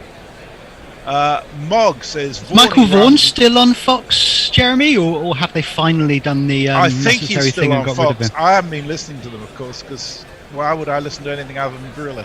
I have been watching some of the pre-show stuff from Channel 7, and I do like Ricky Ponting, I must say. Mog says, Warney rhymes with Warney, and both are shit cunts. Coincidence? Maybe, maybe not. I'm actually going to request that Forthy be referred to the Guerrilla Cricket Disciplinary Committee for his less than damning comments in relation to Vaughan. I think that's seriously suspect yourself. What did he say? I was still asleep or making my coffee. He said things that were not entirely uncomplimentary about some of Vaughan's commentary, which was a bit worrying. Ian, disciplinary committee. I think the entire firing squad might need to be assembled. Is this an example of cancel culture where the firing squad is called in if anyone gives a contrary view? We have another change of bowling. I mean, we never have divergent views on Guerrilla Cricket, do we? It is a change of bowling, and Bear's going to give us a clue. Got out of bed, went and had himself a net. Found this way that his heel had healed. Passed the test, and he went to the tee. It is indeed Chris Wokes. And that first ball, Smith did his trademark leave, and he remains on 65. Chris Wokes into the attack. Wicketless, and I don't know, not being the most impressive bowler on show, but have you caught many of his spells in this game, Messers? Yeah, I'm less impressed with Wokes than some others are, I think. That one is full outside the off stump, and Smith lets it go. I think in Australian conditions he comes across as a bit of a trundler, to be honest. Wouldn't be the first not to have made the transition. We'll have to have a look and ask Knackle about his record in Australia.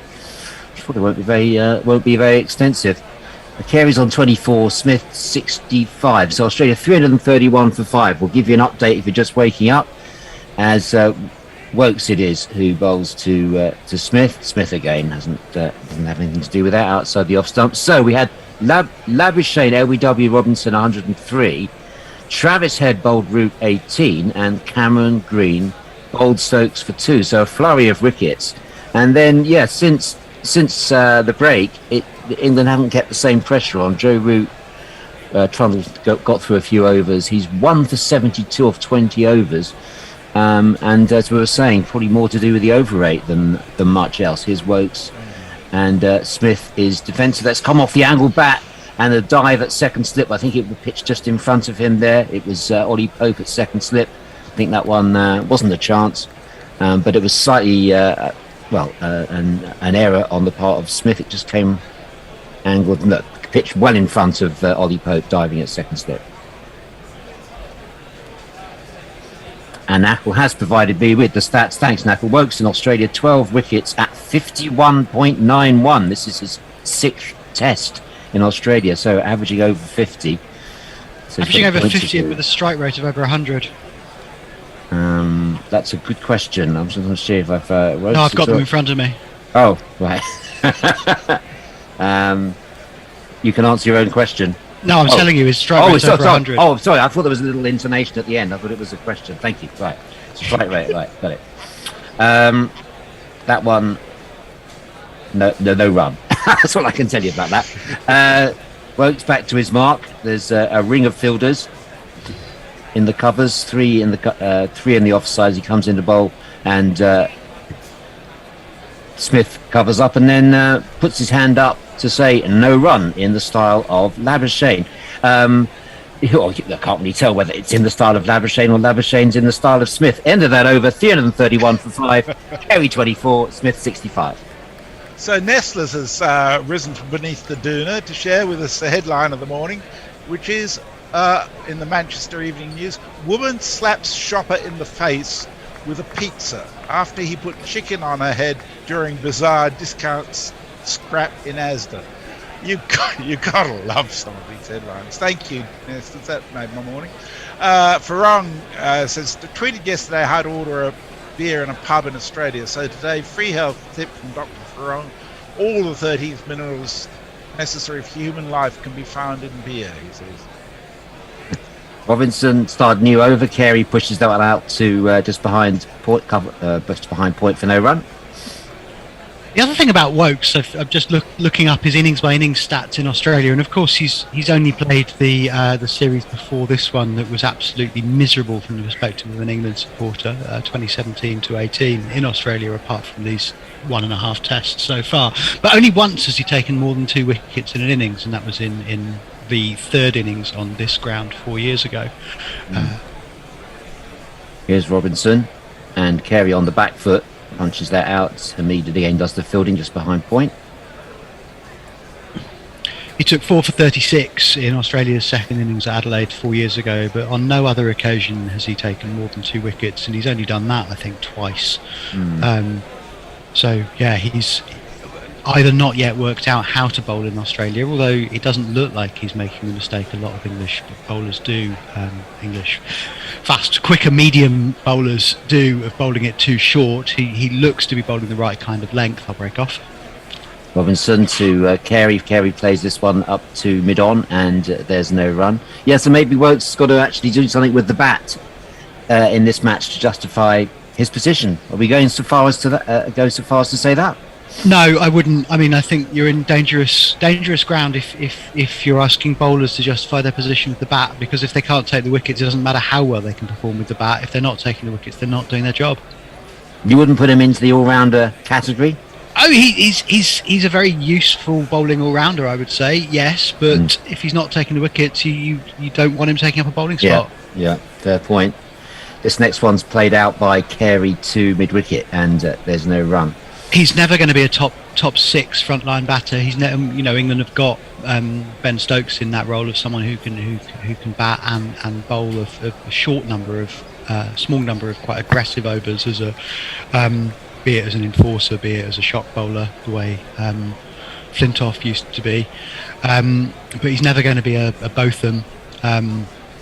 Taking wickets and any runs are a bonus. Robinson bowls. There's a attacking shot by Carey. It's driven firmly, and it's Bairstow fielding as a substitute who dives, and that's got him on the finger. He stops the ball, but at some cost, I think it was sweetly driven there by Carey. Quite a lick, and Bairstow, well, it was a bit of a what do you call that, half stop, and Bairstow surveying his fingers there. Nice shot from Carey. Going to ask Messers about Carey's batting, the man from Adelaide. That's Carey, not Messers. Yeah, I quite like Carey at number 7. He's got that sort of perkiness that number 7 and wicketkeeper can have. Carey plays that one to mid-on. So you're happy with his selection to replace Payne? Messers? Yeah, I think he earned it. I would have liked to see Inglis come in because I think he's good as well. But I think Carey earned the right to have a chance to prove himself, and he's done reasonably well so far, and he's kept well too. So I think all in all, that's pretty good. It's worth noting, by the way, that compared to the test here 4 years ago, the England attack has 4 of the same 6 bowlers. The only changes are the loss of Moeen and Overton, replaced by Robinson and Stokes. And it didn't go that well 4 years ago, as you will recall. Good point, well made. There are some serious sorry. Wokes bowls to Smith, who covers up, plays that one to mid-wicket. There's no run. Yeah, Leah's looking into the future and quoting the Bear 10 years from now, saying there are some serious wheels on Jimmy, small ones in the front and rather large ones in the back.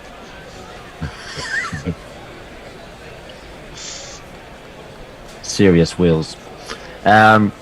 Carey on 20, Mills on wheels. Carey 24, Smith 65 as Wokes bowls to Smith. Smith waits for him and plays defensively, and there's no run. Carey has looked good in this innings, 24 for 66 balls, and Smith, well, yeah, he's just reaching that stage where he's digging in. Messrs, I don't think I've heard you on the subject of Steve Smith and his return to captaincy. Not in the last day, anyway.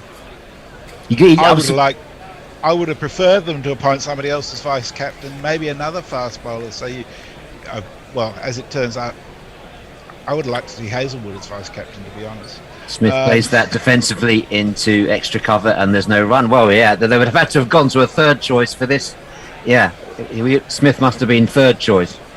It has nothing to do with previous sins from my point of view. It has to do with the fact that I don't actually think Smith is a particularly good captain. And I really like Cummins in that role because I think he's got real intelligence, both in terms of person management as well as cricket smarts. Here's Wokes, and Smith is a little bit more bounce for that one. Plays it off the back foot, just gets up a little bit and goes to just behind point. And there's no run. It's Joe Root who's off the field. Josh, do you know why Joe Root's taking a little break there? Because Bairstow's on a sub. Oh, no idea, David. Your guess is as good as mine. Maybe he just needed a shit. Okay, cool. Or maybe I'm just projecting because I had quite a nice curry last night and I've just dragged myself out of bed and I'm on the coffee. Wokes, and that's a little paddle shot by Smith. It's gone all the way down to the third man boundary for 4 runs. It was sort of a nothing shot, really.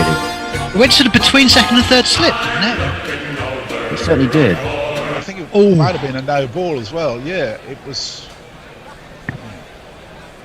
I mean, it was a very difficult shot to describe. He sort of flat padded. It went between second and third slip at catching height. But as it turned out, it's probably really good it wasn't caught because it was a no ball. Yes. The no ball. Over the line! Huh? I'm sorry, Smokey. You were over the line. That's a foul. Wokes, and Smith leaves that one lone outside the off stump. Yeah, there's been no balls have been a bit of a feature of the England bowling. 11 so far. 11. We had that incident in the first test when Stokes overstepped, of course, against Warner when he clean bowled Warner, and in this game we had the Robinson no ball. It's interesting, Chris Silver, when he was interviewed on one of those rare occasions when he fronts up in front of the media, he said that, I'll come back to that in a moment, Wokes, and that's driven sweetly by Smith. This one is nothing wrong with this shot. It's trademark Steve Smith, gone to the extra cover boundary for another 4. It's Nissan She.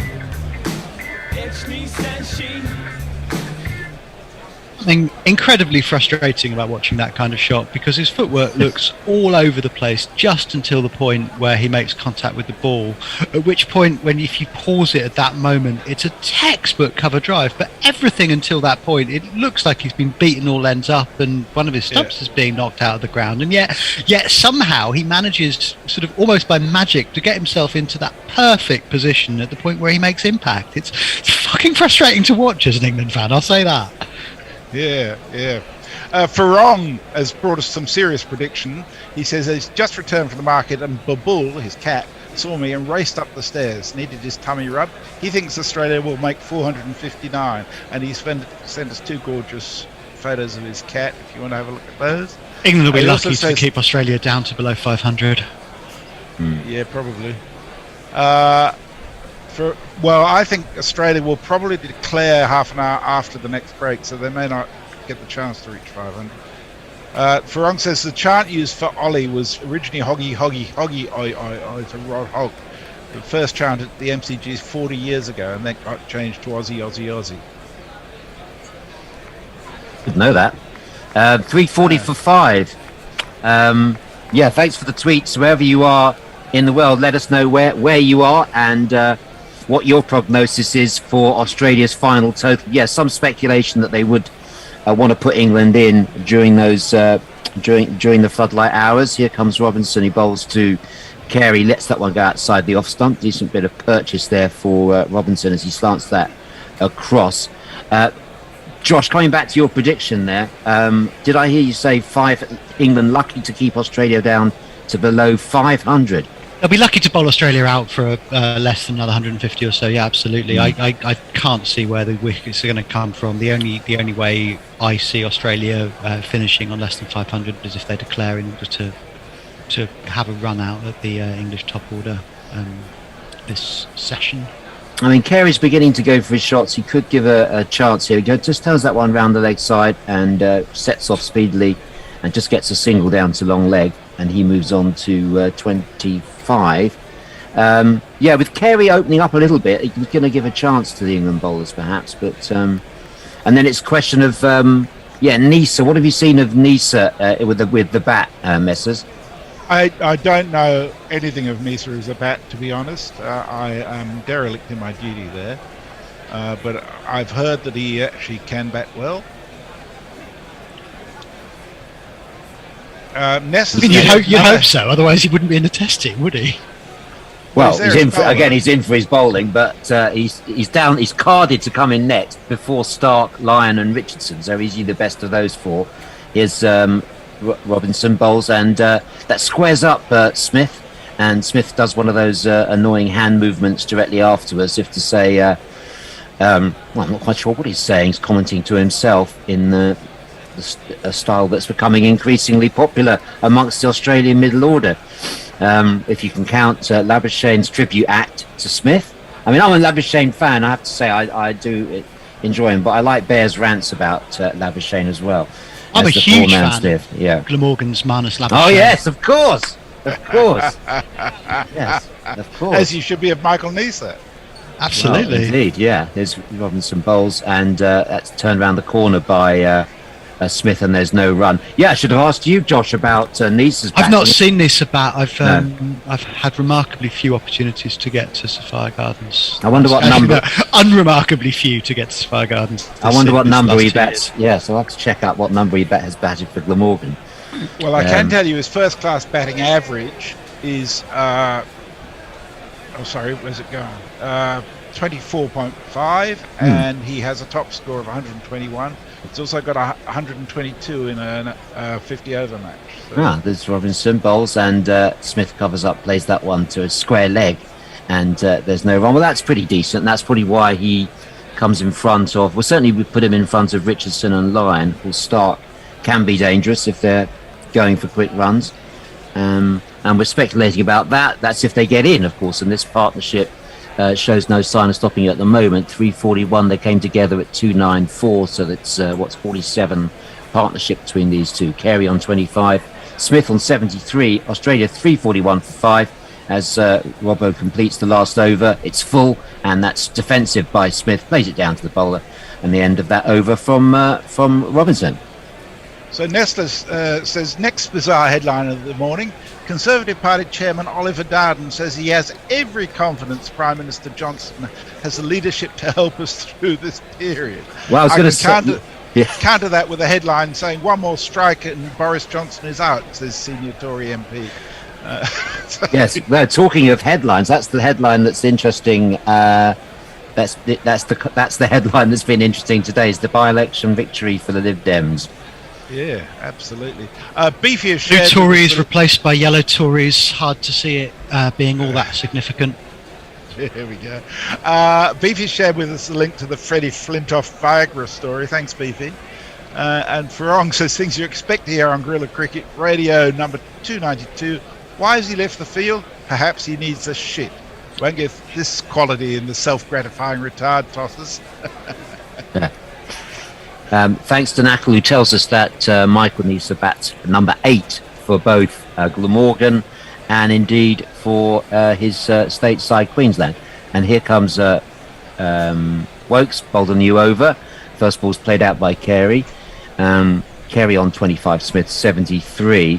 Picture of those stats is probably more meaningful, given that the players batting below him at Glamorgan will include Michael Hogan, who doesn't even bother taking a guard.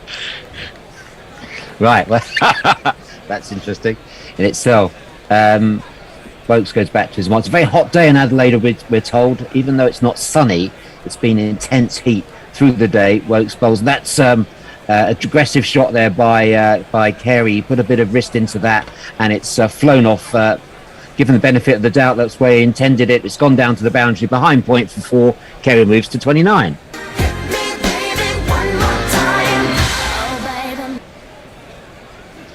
It was, perhaps not quite where he intended. I mean, it was an aggressive shot. Carey looking to get on with it, but a lot of wrist in that, and it's gone along the ground safe enough. And Carey will be happy with that. Yeah, first time round in 2 dimensions, I thought it was a genuine late cut, but no, it was very much an attempted cover drive that flew off the outside edge down towards the third man boundary. What's Wokes' response? He's 0 for 62. That's down the leg side. It's difficult to set a field to this. It's gone down to long leg, and it's that Bairstow again does the fielding, and it's a single to Carey. Moves on to 30. And Going for the leg side strangle there. Going for the leg side strangle. Yeah, if Jos Buttler would have picked it up. You look at Jos Buttler's face at the end of yesterday. It was. Do you not think his expression said everything about why am I playing Test cricket? I could just be doing. Could be on the T20 circuit. Yeah.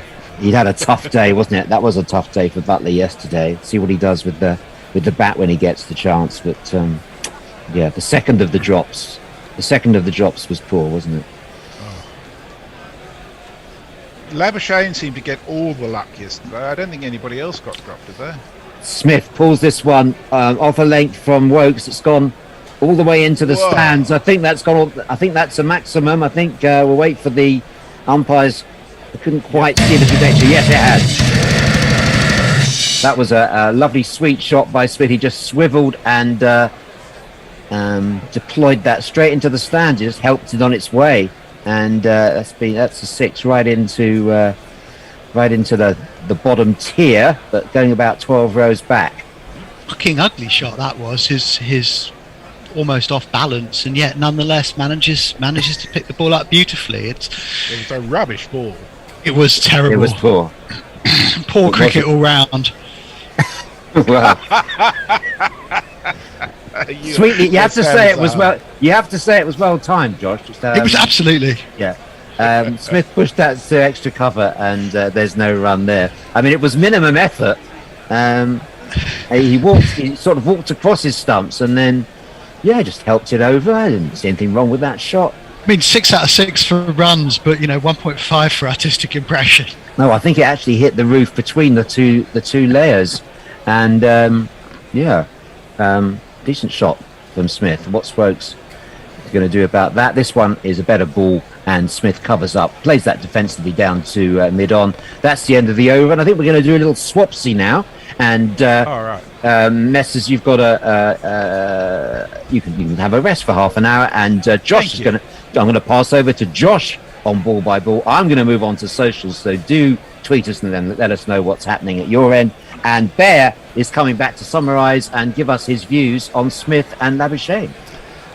You don't want to know my views on Smith and Labuschagne. Oh, we absolutely want to know your views there, Bear. I can't stand Marnus Labuschagne. He just irritates me. And I like him a lot, Bear. I think the thing that irritates me, I said this yesterday, the thing that irritates me is that precisely that he's a tribute act to Piggy Smith, who I also don't like, but I like Marnus Labuschagne even less. And there's also that thing about him being a fundamental Christian. I don't like fundamental Christians. I'll just lay that out there. I don't like religion, full stop, in general. I can't stand him. I just can't stand him. He just irritates the shit out of me. There's something particularly bad, isn't there, about being... It's like being an Oasis tribute band, a tribute band to something that was shit and obnoxious in the first place. Yeah. But his record there, I mean, as a batsman, his record, you have to, it's fantastic. Exactly. And it's good. Do you not think he is a good batsman to watch? A good No, I don't think he's. I don't think he's aesthetically. I don't think he's particularly pleasing. And I tell you what did irritate me as well. In the first test when he first came out, it was like all pomp and preening, and he was taking forever between balls in the first test at the Gabba. I mean, he hasn't done it since. I'll give him that. But for the first hour, he doesn't twitch in the same way that Piggy does. But he's just walking away to square leg and doing all sorts of things, and he'd sometimes take like a minute and a half between balls. And You think that's a bit of gamesmanship, trying to put the well, bowler off maybe a it touch? was, but I think that's. But wouldn't better wrong. bowlers have, or at least a bit more gnarled bowlers, just be hastening through? Because it's his job to be ready when the ball's Well, delivered. I might have said something to the umpire, but I mean, you can't really just bowl at a pair of empty stumps. I mean, the batsman has to be there, and if he's not there and he's not looking up, then you don't start bowling. It's kind of that's the way it is. Jimmy, he's smiling at the camera now, but I've got to say, England have come out for this session looking like just going through the motions, which is kind of a bit weird. They kind of got themselves back into the game at lunch, if only fleetingly. And they've come out after lunch and they've looked pretty ineffectual. It's a drinks break here at the Adelaide Oval, which is why we are not commentating on any play, and instead you're getting our aesthetic evaluations of the Australian middle-ordered, what should we call them, limpets, who the England bowlers don't seem easily to be able to get rid of. I was also thinking back to, as Dave turned up today, your first ever appearance on Gorilla. Was that night at the Groucho? At the Groucho, which is a very debauched night, the first test of the 20... What year was that? 16? 17. 17 Ashes. Ended with a fine breakfast. It did end with a fine breakfast. I think I was up for about 34 hours. And I also, because we weren't doing it there the next night, I had to go back after being hammered all night. Go and get the kit, drag it all back to this flat and set it up for bloody midnight the next day. It was horrific. Yeah, I'd come down from Cardiff the previous night, had to cycle from the Groucho up to Mornington Crescent for a pre-strike briefing from my trade union, and then had to bike down to Gorilla Towers for the next night at the end of that day. I think I got some kit beforehand, but I'm not quite sure. You got to admit it was worth it. It was It completely fucked my mental health for the next 6 months. I think I had to get a taxi back from Groucho with all the kit in the back, didn't I? To get an Addison. Yeah, that makes sense. That was horrible. It was really You horrible. certainly couldn't. You were in no state to drive. I was in no state to drive. Absolutely. Right, we are going to have a change in bowling. England are bringing this man back. Let's have the full version. I got up in Stokes and he called me a oh, if I'd only seen that Ben Stokes was so mean. And he called me a said he'd punch my said I made him. Stokes round the wicket to the left-handed. Carey leaves the ball alone well outside off stump. It's taken without undue ceremony by Jos Buttler, doing a plausible impression for the moment at least of a competent taste wicket keeper. No run. I started commentating there. Completely forgot it's not me. Adrian Law's been in touch to say Bury St Edmunds doomed 500. Stokes again in right arm around the wicket to Carey, this time jagged in towards his off stump, and it's prodded out towards point for no run. What was that, Bury St Edmunds? The town of my birth? Yes, maybe that is the connection here, why Adrian is mentioning Bury St Edmunds. I need to Sure, that's particularly common knowledge. Right. Oh, Adrian, you have to explain yourself why the apparently gratuitous reference to Bury St Edmunds. The seat of the Bishop of St Edmundsbury in Ipswich. Ah. And of the West Suffolk Hospital. Right. Stokes in again to Carey, again from wide of the crease, and this time it's floated up towards the stumps. Can't quite capitalise. Just pushes the ball out to Robinson at mid-off. No run again. Started with 3 dots off this over, but he's not looked particularly threatening, has he, Bear? No, at times he has, and at times he hasn't. I mean, England don't. I mean, to be fair, the wicket does look like it's pretty flat now. I mean, the thing is, the ball's now 50 overs old as well. This ball definitely goes dead after a certain period of time. I mean, it's lasted longer. It's had a little bit of movement into sort of 30 overs if you can get it to do anything. Stokes again from wide of the crease, just stepping out before the delivery stride, and this time he's worked beautifully by Carey backward of square out on the offside. It's fielded by the third man running round, and the batters complete 2 runs. Lovely bit of finger handwork there from the batsman, just to let the ball slide out past the ring. I'm slightly distracted because a cat has just jumped onto my desk, and I need to make sure he doesn't knock the laptop off it. I forgot what I was going to say. Oh yeah, there was a message from Knackle on that thing. Apparently Mohammed Ridwan is joining Sussex next year. He wants to know how you feel about that.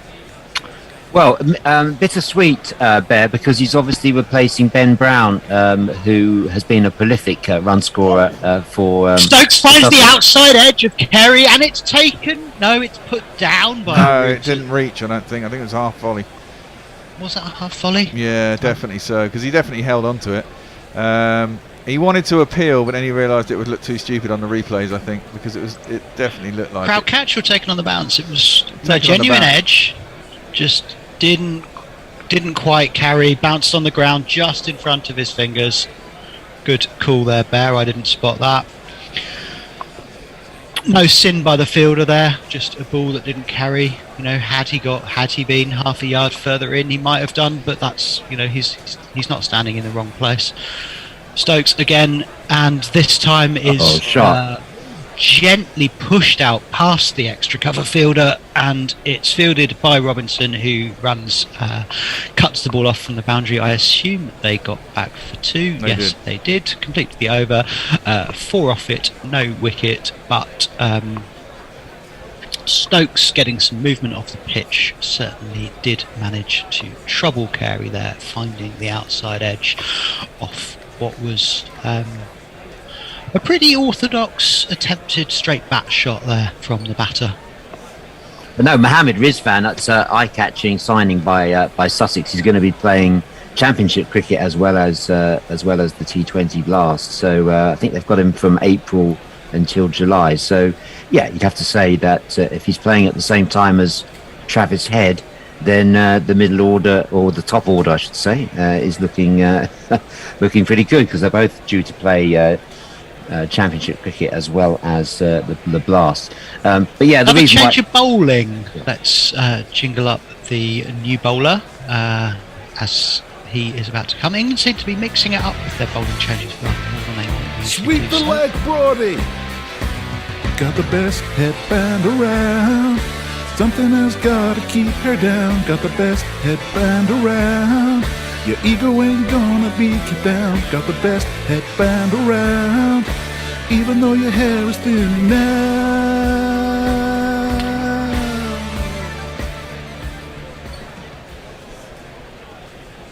Broad looks kind of like an overgrown 8-year-old playing some kind of backyard game in that weirdly tied sweatband around his forehead, doesn't he? A bit like Karate Kid, which I saw the other day. Yeah. You look a bit like Blofeld with that cap. Yeah, Nigel, I have been expecting you. Exactly. Yeah, I was thinking Dr. Evil. Broad in, right arm over the wicket to Piggy, who's moving his trotters as the ball is delivered, and just prods the ball back down the wicket to the bowler. No run. 120 k's, very slow, getting back into it.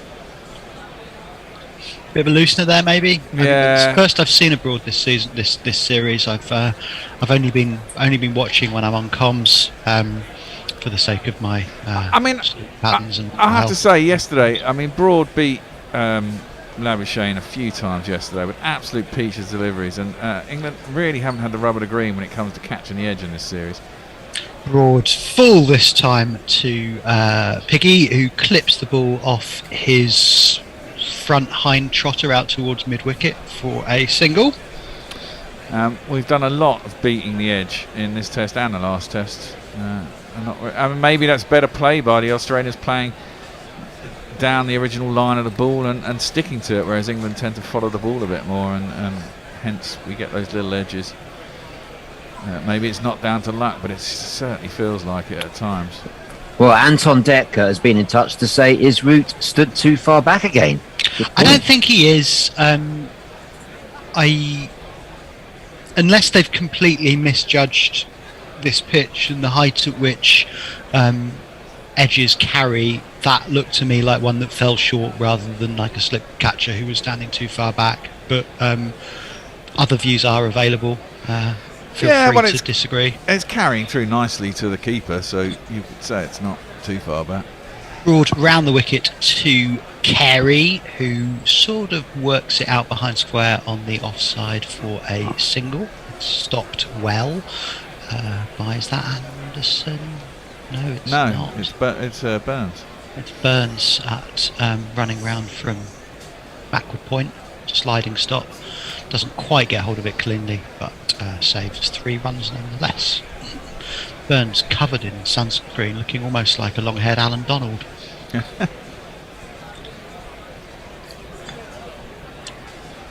The Richie Benno fanboys have given up all their kind of decorum that they might have as Piggy almost plays French cricket off his back-hind trotter, working the ball out towards very short leg, no run. Weird kind of defensive shot there. Yeah, Knackle reckons Rory Burns looks a bit like Adamant, which I get that actually. I can see that from the profile. Yeah, that's a fair comment. Oh, thanks to Farong, who has given us the Michael Neese's more information on Michael Neese's batting stats. Yeah, over 2,000 runs at first class level, highest score 121. Broad back over the wicket to Piggy, who defends off the back hind trotter down the wicket, no run. Yeah, presumably they want to go for an hour after tea, don't they? They want to get the lights fully on. You'd have thought so. And then come out. I mean, I guess the one saving grace for England will be that they've got 2 debutants. You can get on top of them. See out Stark. Presumably Hamid will take the first ball again if Stark's opening the batting. Bowling even, yeah. You'd think so, wouldn't you? Yeah. I thought Hamid's has looked all right in both 2 tests. Broad in over the wicket to completely over to the Pigster, who just brings his bat down, opens the face a touch, and runs it out to backward point for no run. Completes the over. Australia are 358 for 5 after 132, scoring at just a touch above 2. No, just a touch below 3 and over. Yeah. Graham Hunt's been in touch to say Broad is floating up balls at 119 kilometres per hour. What's that in miles? Not too impressive, is it? 75. 75, 76, yeah, about that. And I think his speed is down, isn't it? That's for sure. Well, they must be. I mean, let's be honest. They must be tired. They've been out there for this is the 5th session. It's 38 degrees. I mean, they're Englishmen. I'm surprised they're not bloody melting, for crying out loud. No, and he's varying his pace, Broad, anyway. Yeah. Varying his pace. Although, as Knackle points out, the subsequent ball was 10 clicks faster. I was going to say, it was a slower ball. Stokes round the wicket to Carey, clips the ball off his legs, doesn't go further than the short mid-wicket, no run. I mean, the body gets weary and it's harder. The older you get, the harder it is to get into second, third, and these are 4th, 5th, 6th spells, so it's not easy. Messers has retweeted Rick Finley's quote, no ball count in this series, Australia 0, England 19. That is shocking. Dave, you were telling us before I'll do it after this ball. Stokes round the wicket again to Carey, who defends the ball nice and safely, devoid of intent off the back foot, no run. Before I started analysing some aesthetic element of the game, you were telling us about Chris Silverwood's performance in a press conference when he was front up. Yeah, just on the subject of no balls, it was put to him that England don't bowl any no balls in one-day cricket and white ball cricket, but so why do they bowl them in test matches? And Silverwood said there were consequences of bowling. We'll have to look at the data.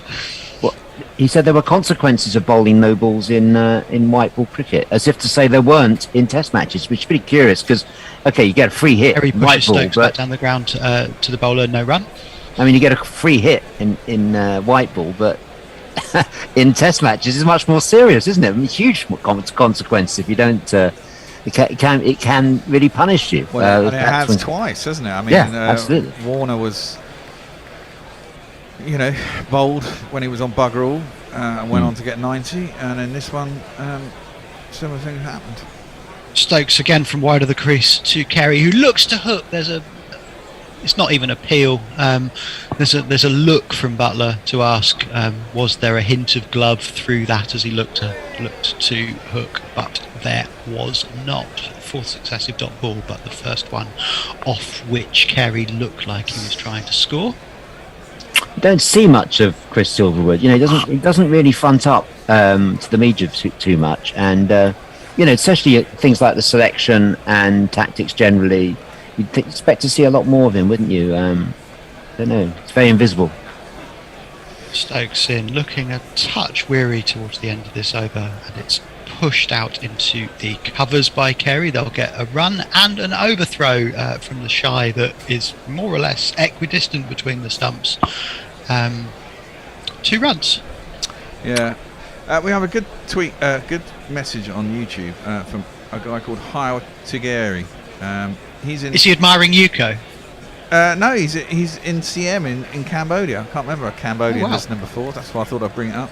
He's obviously an Australian fan. He says Australia will declare when Smith and Carey help themselves to a century each. The match says 470 runs. Smith has to hang around while Carey gets his maiden century. That would be depressing. Stokes again round the wicket to complete the over, and this wow. time is Oh, flayed out through the extra cover boundary by Carey. A beautiful shot there, piercing the field. It was none of them had a chance of stopping it, and there is no one out. 4 runs.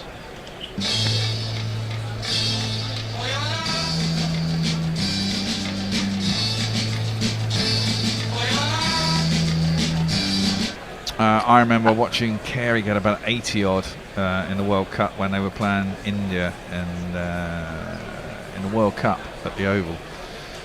Shortly before I got yet another speeding ticket heading up to Manchester the night after. But he went Carey along. moves 4 closer, just 59 away from that maiden Test century. I mean, that was that shot of the day, isn't it? A real shot of intent. Yeah. From Carey. I mean, it's almost one of those shots that announces yourself as belonging in Test cricket. It was just sweet.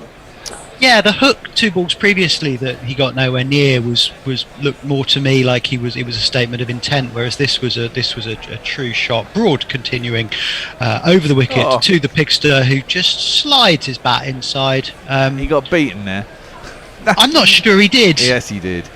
He was beaten there. He was jabbing out. He pulled his bat after. That's a good ball. Imagine says, "Hey Josh, is using back and hind rendering one of those words redundant, or is it deliberately being used by you to emphasise your disdain for Smith?" No, he's standing on his hind trotters. He's holding the bat with his 4 trotters, but because he's standing on his high trotters, he's got a front hind trotter and a back hind trotter. Broad into the Pigster, weight equally distributed between his 2 hind trotters, and prods the ball out towards. Now he has 2 hind run. trotters. Oh yeah, that's well. His hind trotters are what for humans we'd call legs, and he's got a front hind trotter and a back hind trotter when he does bother to get side on, but sometimes he doesn't. Okay. So there's no disdain. No disdain apart from the fact that he's A, porcine, and B, fucking ugly to watch, and C, one of the most irritating players from an England perspective, because we can't fucking get him out, which is a mark of respect, as Smith pushes the ball out towards cover, where it's fielded cleanly, no run. Graham Hunt says it's pointing out that all the bowlers seem to be about 5 to 10 kilometres down at least on where they would normally be. So I think that's tight. That's what I mean. I think it's tight. I mean, that's why it's a Test cricket, isn't it? I mean, you can keep someone out there for 5 sessions, then everyone gets knackered, and there isn't a zip in a ball. It gets easier to score. That's why teams, stretch it out at the end very quickly. Broad into the Pigster, who looks to work the ball out towards the leg side, instead can't do more than dab it down, and there's a little bit of complaint there. I don't know if he's complaining himself or complaining at Broad or just complaining at the state of the world. Australia don't have much to complain about, 364 for 5. England attack looking very, very weary. I think he's just intimating movement of the ball. I mean, someone pointed out yesterday, England are a pretty average test team, I suppose, if you look at it in world terms at the moment. Broad in this time, it's floated up towards the Pigster's hind trotters, and he clips the ball out towards short leg. No run. Should have been looking to capitalise there, but didn't. He's on just 80 of his 189 balls. Certainly imposing turtle, but he's not got there with any rapidity. I was going to say, Josh Bear, that if you look at the averages of England's top 6, you take Root out of the equation, you'd have to say that there was some truth in what you just said, Bear. Well, yeah, I mean there is, and it's never going to be easy playing on Australia when you've got a top 6 that most of them average in the sort of late 20s if they're any good. And this time the Pig clips the ball out past leg slip for. Did they come? No, they didn't come back. 2, just the one run there down towards the fine leg boundary. The end of the 144th over. Australia are 365 for 5. Oh, that again just didn't carry to the leg slip, didn't it? Perhaps just before Burns. Hard to disagree with that. England are a mediocre test team with the excellent batter Joe Root, a few batters who may or may not realise their potential, and a bowling attack that is struggling to make the transition as Broad and in particular Anderson move toward the tail end of their careers. Yeah, I mean, well, obviously missing Jofra Archer, missing and Woods being rested. Where do you stand on the spinners then, guys? What would you have done? Are we carrying the wrong spinners? Would you have played Leach, Bear? Do you think he was hit out the attack in the first test? After this ball, Stokes bowls it to Smith, clips the ball out towards orthodox mid-wicket. No run. I think it was difficult to put Leach in the side after the treatment he got in the first test. I just don't understand why Leach is in the touring party. He's well, he's the best English spinner. If you don't want to go for Matt Parkinson, I mean, I know Gary bangs on about Matt Parkinson. I don't think Matt Parkinson gets through the air quick enough. And I think they would attack him in the same way that they attack Leach. Much improved, Parkinson, isn't he? Yeah. Bowling a bit quicker these days. Yeah. Stokes over the wicket to the Pigster, who plays a classically elegant back hind trotter defensive down the wicket. No run, showing that he can play the textbook shots when he can be bothered to. Actually, it's not even when he can be bothered to. It's not about being bothered, because his hand-eye coordination, his footwork are just so good that he doesn't need the textbook. But it's fucking ugly. Yeah, and one day it'll go, and that'll be a joyous moment. No, I mean, if you look at Adil Rashid, when he started playing Test cricket, when we took him over to maybe India about 6-7 years ago.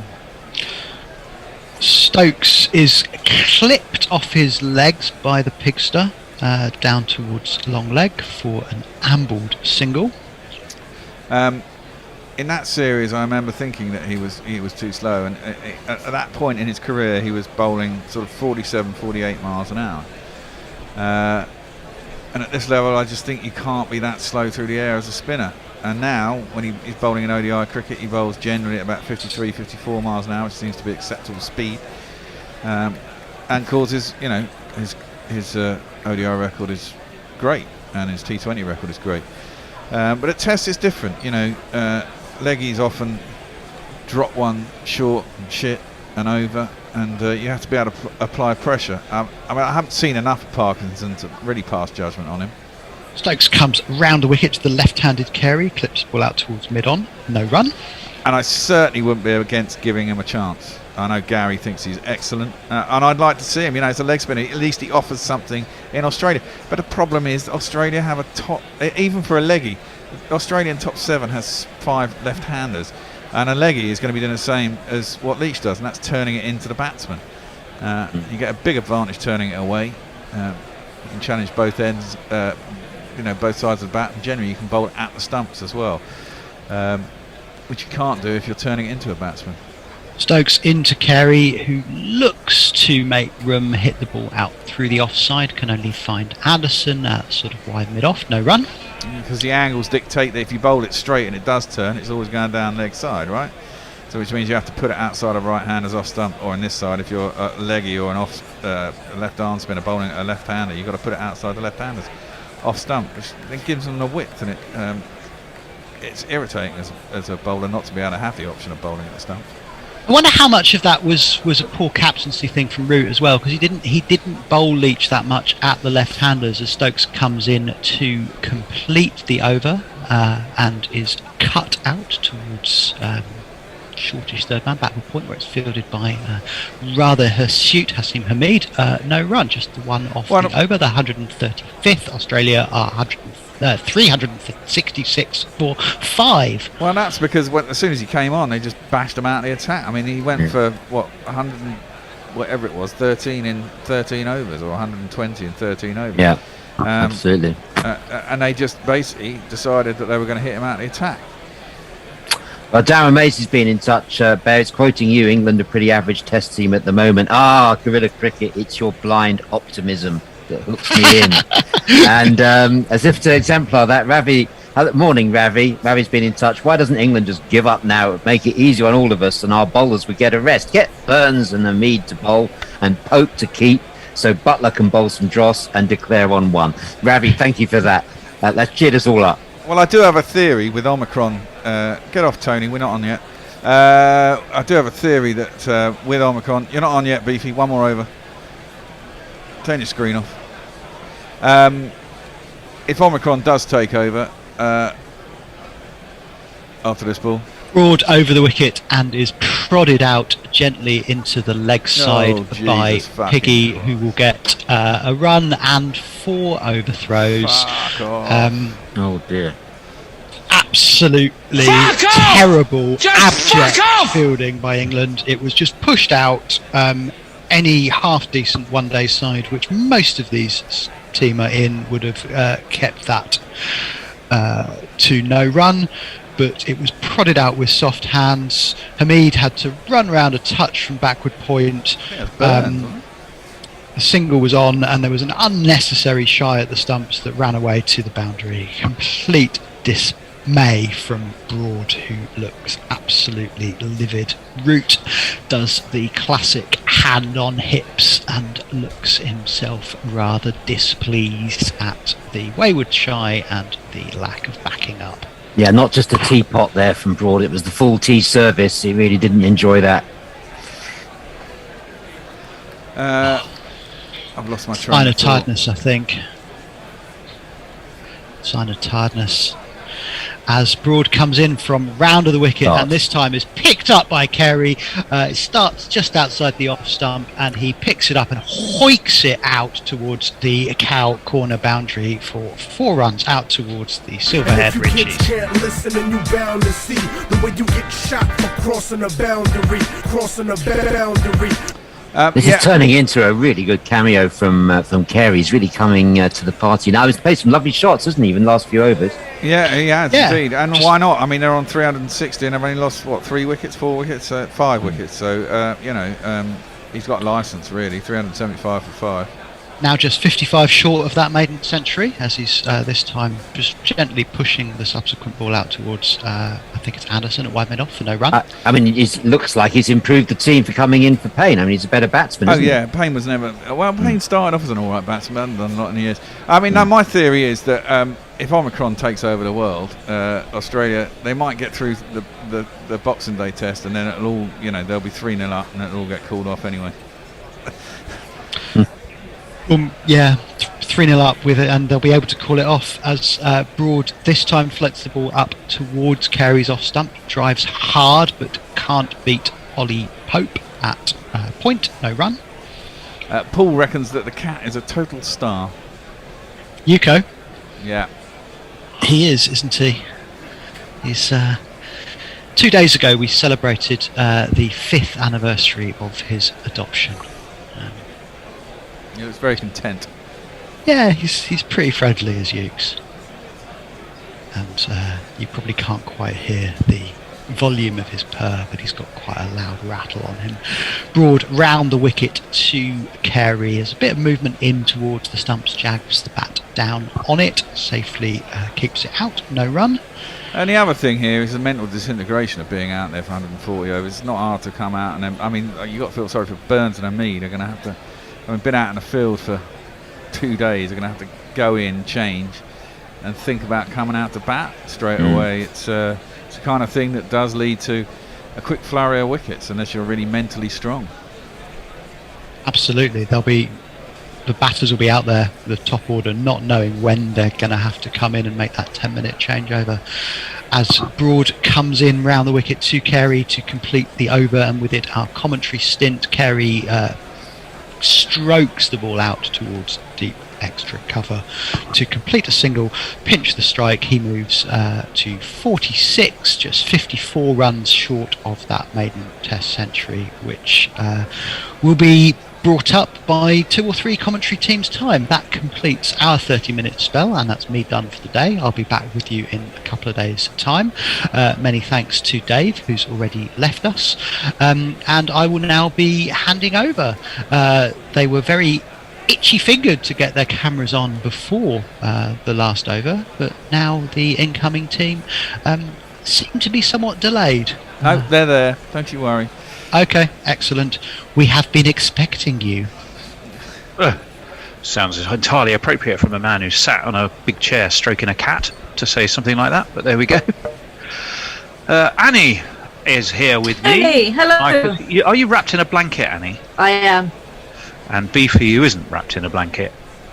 No, definitely not. It's quite nice here in Melbourne this afternoon. We've got a lovely day. It's not so lovely for England. 376 for 5. Alex Tyson Carey is punching the living daylights out of England quite contentedly on 46, and Steve Smith on his merry way as ever. And this one is around the wicket from Ben Stokes. Bored of this partnership. And a bit of a swish, and it was through to Jos Buttler. Yes, this partnership. What is it? Middle 82. session, hasn't it? To be honest. Well, it seemed to just, from an England perspective, it's been toothless, lacking in direction. Bit like my dad, then. Is he toothless and lacking in direction? Oh dear. What? I'm not sure. This, on the other hand, is not going to be fixed by false dentures, as this one is pulled nicely by Carey down towards the back of the square. Ollie Pope does the fielding. In comes the throw. I know it's been warm in Adelaide, but England really have run out of ideas, haven't they? It just seemed to be, well, like we said, toothless and aimless in direction. It's just been frustrating, really, hasn't it? Well, I do recall introducing the show by saying, is this going to be a case of history repeating? And so far, I'm sorry to say, it has been thus. Harking back a little bit to 2017, England really do have to do something.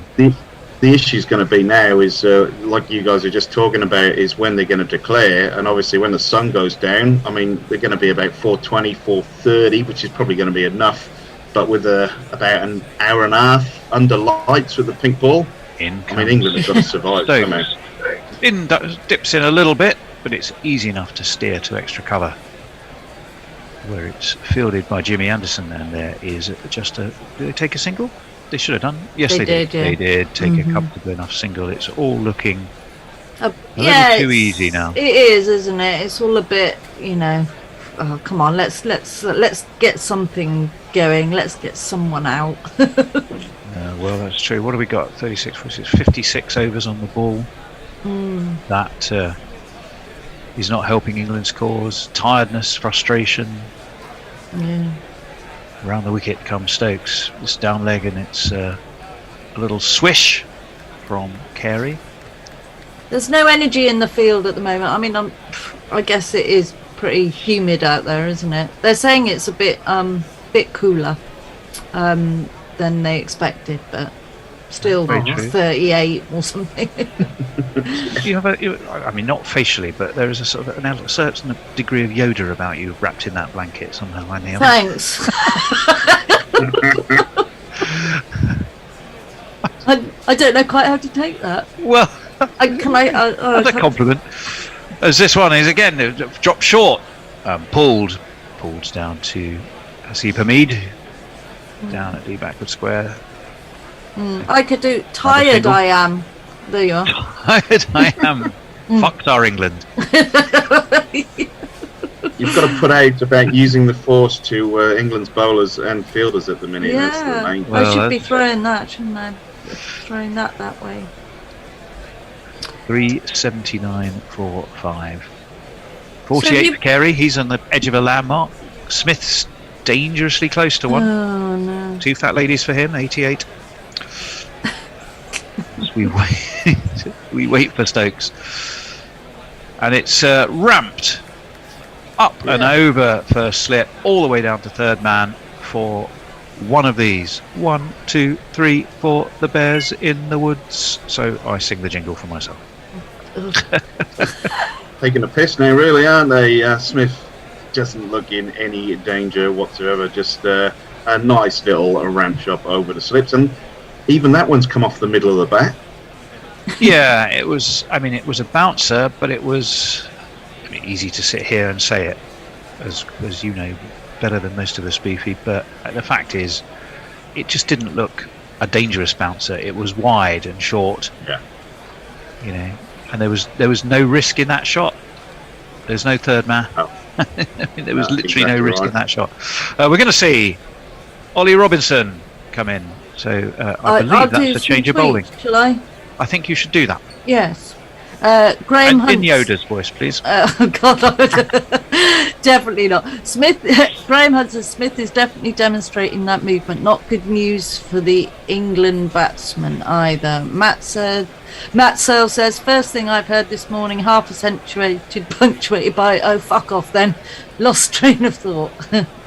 And Darren Macy says if Omicron does take over after this ball, Christ, it's spreading faster than I thought. After this ball, that would be, yeah, that is true. It's, forward comes Carey to Robinson's first delivery and just steers it to mid-off. And there is no runner. But he was a captain of Greater Western Sydney Giants, was Alex Carey. Greater Sydney Cap. Yeah, on their road to inclusion in the Australian Football League. So he was an Aussie rules footballer. A only shifted to lad, cricket when he then. was 20. Yes, he is. Graced county cricket rather well. Oh, yes. You will undoubtedly recall Yes. had an extremely good spell with Sussex. This one Yeah, they makes were him jump a lucky to little have bit him. though. Better ball from Robinson. Apparently he turned down South African rookie contract to play Aussie rules.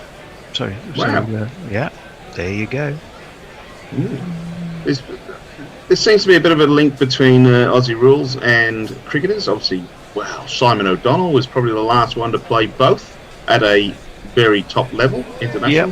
When he played for St Kilda reserves or under 19s and was thought as though he could make it if he dedicated. Here comes Robinson, and that again.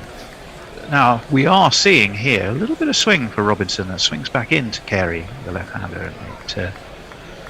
Again, it's just played just in time down onto the ground towards first slip. Have a look, Beefy. I think there's a fair bit of movement in the air on this one and off the pitch. Actually, it was off his elbow. Seems to be. All of a sudden, last few deliveries seem to have a little bit of movement. So it's well, does that bode well for us later? Probably not. Cameron Green and Will Pukowski are both good junior level Aussie rules players too. I think there is a case for people being good sportsmen generally, or sports people generally, though, isn't there? I mean, think about our history. There's A.B. with de England. Villiers and What tennis? I mean, Yeah, basically tennis, everything he touches, except maybe singing. And actually, his singing's all right. His songs are iffy, but his singing's okay. Is A.B. de Villiers? bet he can't dance. Why should he? I can't dance. Why should he? There was Actually, the Australian under-19 captain a few years ago was Robinson called in. Alex Keith. Oh, sorry, Beefy Well again. bowled. Little bit of in swing, as I heard Beefy say. Well bowled it was. Yeah. On a good line, Um, swinging in. Good over so far from Robinson. Probing, penetrating, a little bit of movement in the air, and so far, no runs. No runs. Yeah, it's been right on the money. Right in Kerry. Well, I talked about it on the last test, that in between length, and if we're trying to contain runs here, that's the length we've got to bowl, unfortunately. It's a containment more than anything to stop them kind of getting away from us, even though we do need a wicket. 3 for 5. Robinson in, and that one again No. takes an outside edge and goes towards backward point and didn't look like a shot. Alex Tyson Carey was fully in control of, but he's still there. This pair are still there. This partnership moves on to 89, and Australia are on 383 for 5. Annie. Yeah, Brian 001 says 8 overs short yesterday. How many overs short today? Shambles. Ravi Nair says, you know what? I'm inspired and shall now fry up a couple of burgers to follow your advice. This is he's obviously talking about eating with somebody else. Josie Oak says, we're doomed. Of course we are, Josie. Armchair Cricket Podcast says, the writing looks to be on the wall for England here. There's no spark on the field. Can't see where the next wicket is coming from. Agree. Australia moving along at good speed on day 2. They will want to bat up until an hour after tea and give their bowlers about 10 overs at England. Well, it's another change of bowling, and back into the attack comes the senior statesman of England's attack. Currently no wickets for him though. For 47, he's bowled tightly enough, but yet to get a wicket. It is, of course, Burnley's finest, James Anderson. I was having a quick read through Twitter while I was off air, and there was some little chat about if England don't get their overs in today, that there is a possibility, and a high possibility, that Joe Root may be banned for the next match. God. Which would be a disaster. Well, would from a batting perspective, as a giant inflatable football, English style or European style or world soccer style football, that's the word I was probably looking for, gets bounced around the crowd. Anderson is in, Smith is forward, plays a perfectly serviceable defensive shot back, but still seems to walk off as if he's not happy with it. The big inflatable football was bounced off a steward's head. Which you were looking for head jokes earlier? Yes, I was. You're right. You were listening earlier then. I was thinking by that stage, I'll hold that thought as this one is steered around the corner down towards long leg. In comes Ollie Robinson to field. They get a single. I was in a sort of a soporific dozing state where I was allowing you to sort of mellifluously guide me into Sleepy Town, Annie. I wondered where that was going.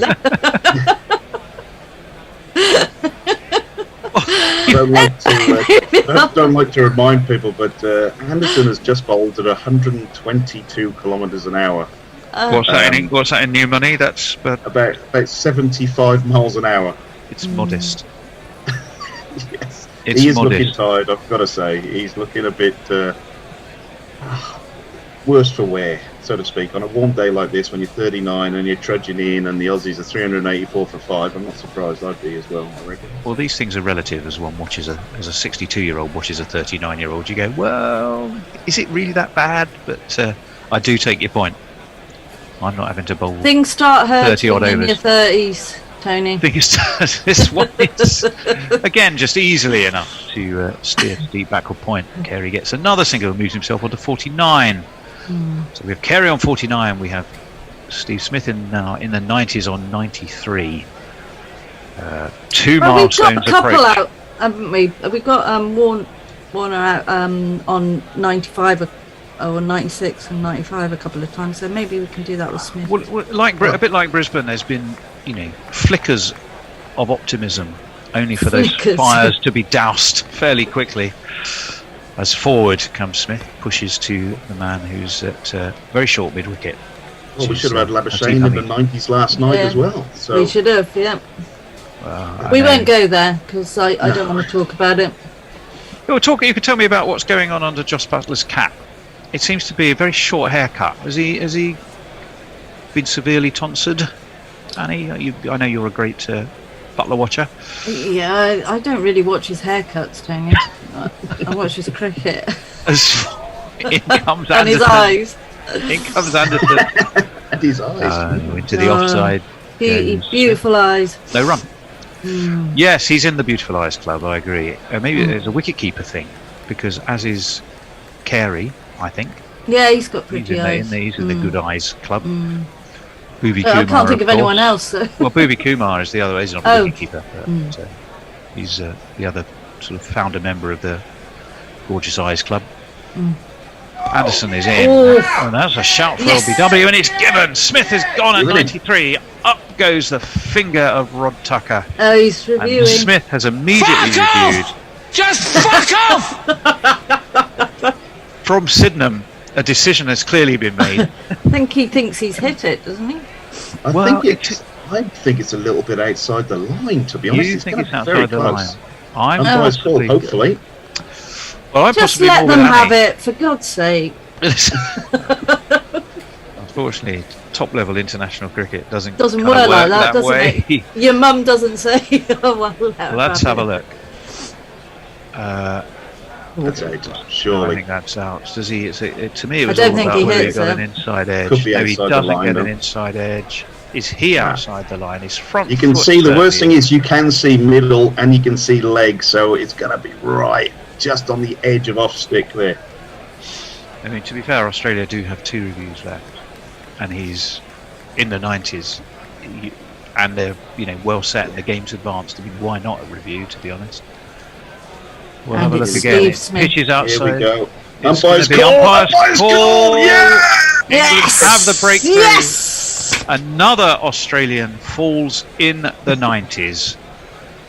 93 for Steve Smith. Jimmy Butler had held that catch last night. Well, indeed, England have shown enough, but not quite. Wow. There you go. Umpire's call. On your Magic. mate. Bye-bye. Steve Smith has to go.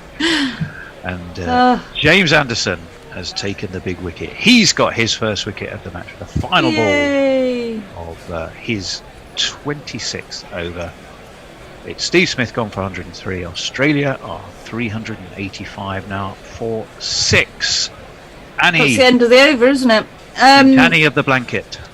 Nuna says that the state of our team means Parkinson and Leach can't play because of their inability to bat and field as much as their ability to spin. I don't know. Leach is a good fielder and he can stay there. He's shown that he can stay there. He's not. Well, famously at Headingley. Yeah, He's exactly. very much shown he can stay there. But And against Ireland as well. 90 something.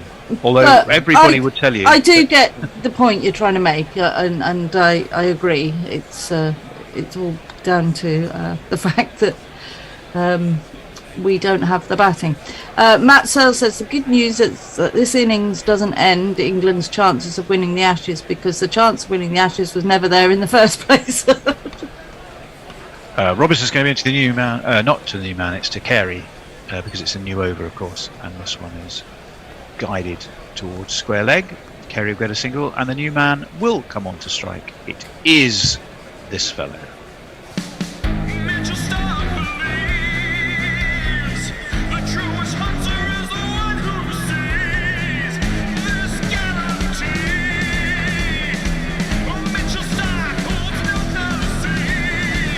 It's 50, That was- and you know that can't be bad. Yeah, it's 50, and you know you should be glad. Yep, Mitchell Stark it is going to be. He's going to be facing Ollie Robinson, 1 for 43 for him. In barrels Robinson, and just wide of off stump. Stark shoulders, arms securely enough, and through to the gimlet-eyed Butler. It goes. The last thing we need now is Stark to start teeing off. I know he hasn't scored runs for a while, but he can score very, very quickly. He really can, can't he? Well, his day-night forte is very, very much bowling, of course. Mitchell Stark, 46 wickets in day-night tests at just a shade over 18. But he does drive at this, but he drives straight to Broad at mid-off. And there is no run. England, for Stark, have the short mid-off. It's not quite silly mid-off, but it's the short mid-off. Or is it, sorry, mid-on, isn't it? I'll have to have a look when we get to see the field. In the break, Anderson said that he'd be happy to get them all out for 400 or 450. Well, that's not hugely optimistic as this one is. Push to that man who's short, who was Jimmy Anderson. Yeah, I mean, anything south of 450 from here is probably going to be seen as a bit of a win for England, but realistically on this pitch with under lights, 450 is a mountain to climb, unfortunately. Mm-hmm. Well, with England's batting, and if you get Joe Root early and you're having to come in and bat under lights and a bit of movement, the unknown quantity, of course, is the newness of Australia's bowling attack. There's quite a few unknown quantities. Yeah. Robinson is in. Stark steers this to backward square. Yet to get off the mark. Good tight over from Robinson. Just the single so far that brought Carey's 50 and brought the new man to the crease. He has one ball of it left to bowl. Richardson's playing his third test. Cameron Green is 6. Nessa, of course, is on debut. If you are Australian. Yes. They can't speak properly. Apologies to all our Australians. It's around the wicket. Comes Robinson. This is steered beautifully by Stark down towards deep mid wicket. He will get 2, which will mean the man who's just got his 50, Alex Tyson Carey, will be the new man on strike. And if there's any Australians listening, Annie's got plenty of opportunity to insult you some more. Yep. Annie. You guys can't talk proper. She says in her best Devon accent. Devon, I beg your pardon. Mercy just says, what is wrong with Adelaide people? A security guard who doesn't understand his role to kill any fun. He really is a bouncer. He's talking about the ball that bounced on his head and this guy threw it back to them. Chris TB says niche stat, but this is the first time 2 Aussies have been out in the 90s in an Ashes innings. Whoa, really? Well, there you go. Ever anywhere? That's a fabulous stat. That is a niche stat. Well done. Phil Whittle says that if that had happened at the Gabba, the ball would have been popped, trampled on, incinerated, and sent to a detention centre. Okay. Janet Hopper says, great, wake up thinking, oh, maybe we're batting. And Steve Smith is still batting. Then Jimmy gets him. Yep, I was about to say he's not now. It's only happened twice in Ashes Test, full stop. The other was Collingwood and Peterson. As forward comes Carey. Just dribbles away into the offside where Hamid can amble in and do the fielding. I don't think anyone ever thought about a run there. Jimmy Anderson is continuing, of course, bowling his 27th over. Those tired old 39-year-old legs. I think the Bouncers are on a go nice offensive at the minute, seeing as one of their locals nobbled their captain, so they're trying to keep the Aussie crowd a little bit happy. As this is nudged away into the onside. They'll take a quick single. Good sharp running at this stage of the day. We should have put the whole Australian team round that table, shouldn't we? Actually, if you think about it, Jimmy Anderson's legs have got a combined age of 78. Yes, Tony, it's interesting. If you want to think of that, they are definitely old legs. I don't think it works that way. I well, I Just was gonna saying, you know. How old would all my body parts be if you ate them independently? Well, if you're 62. Yes, indeed. Knackers is just reminding us that the Aussie Captain Nobbler was actually from New South Wales, who flew directly to Adelaide for the test, so he was a foreigner. Yeah. In comes Anderson, nicely worked by Stark to Stuart Broad, who's there at wide mid wicket, and they take an easy single. And you're in Melbourne, are you, BP? Yes, I am, Annie. Yeah, it's beautiful here today. Fantastic Friday. Yeah. Sun's been out. It's been just in that kind of late 20s, so not too hot. Oh, A don't. little bit of a breeze. Yeah, it's fantastic. I love Melbourne as well. I thoroughly enjoyed my time in Melbourne. And this one is uppishly played away and caught by Hamid in the covers. Carey has to go for 51. Anderson has his second. Australia are 390 for 7. Jimmy apparently was saying if you've got 400 for 450, they'd be happy to get him out for that. Are England on the way? 390 for 7. Carey's gone for 51. Good catch. Well, considering it's Hamid, yes. The only thing, I was letting the sting go. The only thing I'm noticing at the minute is the pitch. All of a sudden, Smith's kept low. That one's held up. Time for England to go in and back. Yeah, and all of a sudden, time to send England in under lights. Eh? Great. Yeah. All of a sudden, it's playing silly buggers. Yeah, that's very true. Well, with that, not with our openers. Well, I believe with the fall of that wicket, what it does mean, I think, are they all? Is it a drink? Yeah, they're going for tea or lunch. They're going for whatever it is. Whatever it is. Yeah. It's supper. They've had dinner, haven't they? The dinner break's come and gone. Oh, it is tea. It does count as tea. They are heading off for tea. So they are 390 for 7, Australia, as they go into tea. Been, I suppose, a funny old day really for England. There's 2 sessions so far. Let me see. Labuschagne, he got to his ton, but it was LBW to Robinson for 103. Smith went in the 90s. LBW to Jimmy Anderson. Travis Head, we were wondering whether he would come in and set about his work as he had in Brisbane. He didn't really. He got 18 off 36, but he was bowled beautifully as it was by Joe Root. Excellent delivery. Cameron Green, he's yet to really stamp his authority into this series. 2 for him. He's bowled by Ben Stokes. Carey, as you've just seen, was caught by Hamid in the covers off the bowling of Anderson. He got his 50 but at 51. Mitchell Stark is not out. We should be seeing Michael Nesser, I would imagine, next after tea. Bowling wise, well, no one's been genuinely put to the sword. Stokes, though, the most expensive, 2 for 88 for him.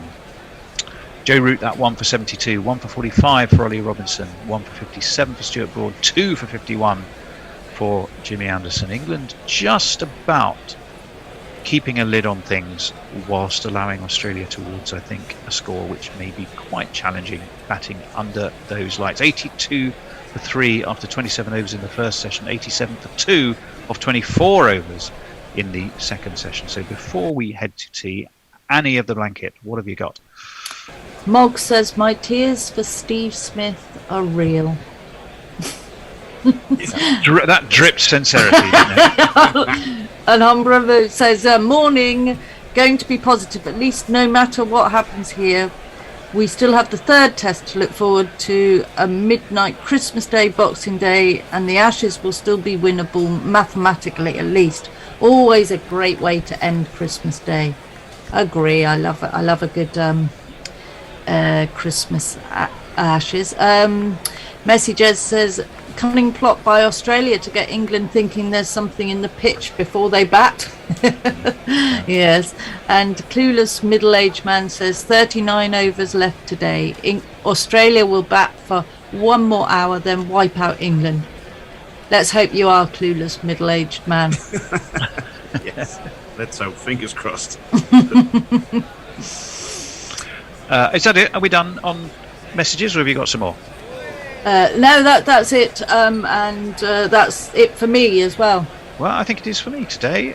Beefy, I think there's some more of you later, isn't there? Yes, I'm going to bring you the action straight after the break, and let's hope it's fireworks for the English. You're going to be doing some social media. Definitely. Let's hope everyone's still enthused. I'm sure they will be. I'm sure you will. See you, Bear. Well, good work. Bear, what have we got? What have we got for tea time entertainment? I'll just leave you. Yeah, well, we're going to have we're going to go to Jingle Ashes, and that'll go through tomorrow. But I'll leave you with this thought from Ian Walker on YouTube. He says, "I'd happily swap Australia's getting out in the 90s problem for England's getting out chasing a wide ball after 30 deliveries won, which is what we shall see in about an hour's time." And with that, I will leave you the Jingle Ashes, which we will have through today and tomorrow, because it's quite a long one. But it was great fun. So it was if you're an great England fan. fan, it should lighten your mood. Indeed. If you're an Aussie fan, enjoy it as well. And we'll see you in about 20 minutes or less. Bye-bye. Bye. Chairman Mao, Jamie Howe, Ho Chi Minh, Asif Din, Václav Havel, Graham Saville, No Surrender, Percy Fender, Guerrilla Cricket. Welcome to Guerrilla Cricket, the Jingle Ashes. It's a simple idea. We are going to decide who will win the Ashes based on the proven scientific and statistical method of voting for each player's jingle. The Jingle Ashes, Jingle Ashes, Jingle Ashes, Jingle Ashes. Which nation has the better theme tunes? We all want to know which channel has the best song. The Jingle Ashes, the Jingle Ashes. This will be more fun than watching cricket matches. 2 teams of 11 cricketers have been selected for England and Australia and matched head to head. We'll play each pairing. Then our guests will vote as to which is the best jingle. In the event of a tiebreaker, either the chairperson will decide or there will be a tiebreaker question along the way. Of course, we will chat about the series coming up. I'm Tony Bishop, your umpire for this evening, and more importantly, let's meet our teams. First, batting and bowling for Australia, the voice behind Can't Bowl, Can't Throw podcast, it's Cricket Back Cat. Hello, Cat. Hello there. I'm not batting at all. I only bowl, so I'm afraid I'm unmissable. Oh, well, we are delighted you are with us. And let me see, who else do I have down here? A prodigal gorilla, one of the heroes of Malahide. He then went on walkabout for a few years. Whether he was naked like Jenny Agutter, we may never know. It's Sock. Hello guys, hi Tony, how are you? I'm really good. Welcome back, Sock. Thank you. And finally, it's Gorilla's own tribe elder, our patriarch of Perth, Messy Jez. G'day, Tony. I'm just so relieved to hear that Sock's Australian accent hasn't been dulled by his time in the UK. No chance. It's great to hear him back. Well, there you go. So that is your Australian team for the evening. Opening for England, the patron saint of county cricket and best friend to the stars, it's St Annie. Good morning. You're bloody lucky I'm up at this time. You know, I say that every morning. This heady lifestyle I'm leading at the moment. Right. Well, there we are. Now, next for England, a man whose musical expertise quite simply cannot be described. Co-founder of the Cricket podcast, it is, of course, Jack Hope. That's quite the billing you've given me there, Tony. Well, to which unplumbable depths of musical knowledge. Nice. To which you will undoubtedly live up. And of course, who else? He was due to be in winter hibernation, but he will awake throughout the long winter nights to keep our show on the road during the Ashes. It is, of course, the Bear. Good morning, folks. Well, there you go. That is your team. That is your lineups. 11 players, 11 pairings for England and Australia. We're going to play the jingles very quickly. You just got to bet. I've got to go around the room and we'll chat as we go. Now, who are we going to have opening up? Our first pairing, pretty conventional, no surprises. We're going to match the mustachioed stairwell Australian, David Warner, against the man of Epsom in Surrey, Rory Burns. Bear, which order do you want to play him? Well, I thought we would have a toss, but we're not going to. Oh. So we're going to start with Australia. Yeah, they're at home. Australia are at home, so they go first. So we have Davey Warner. He's quite good with the bat. He's got a stick in the start. He's short and he's fat. He's got a stick in the start. He's a bit of a twat. He's got a stick in the start. David Warner's got a stick in the start. And he's up against Mr. Rory Byrne. On county roads, he scores tons, but in tests, struggles for runs. Rory Burns, palmy batsman, send him home to county roads. Send him. Well, I think we should probably start with our Australian guests in here. Kat, I'm going to start with you. Who gets your vote on that one?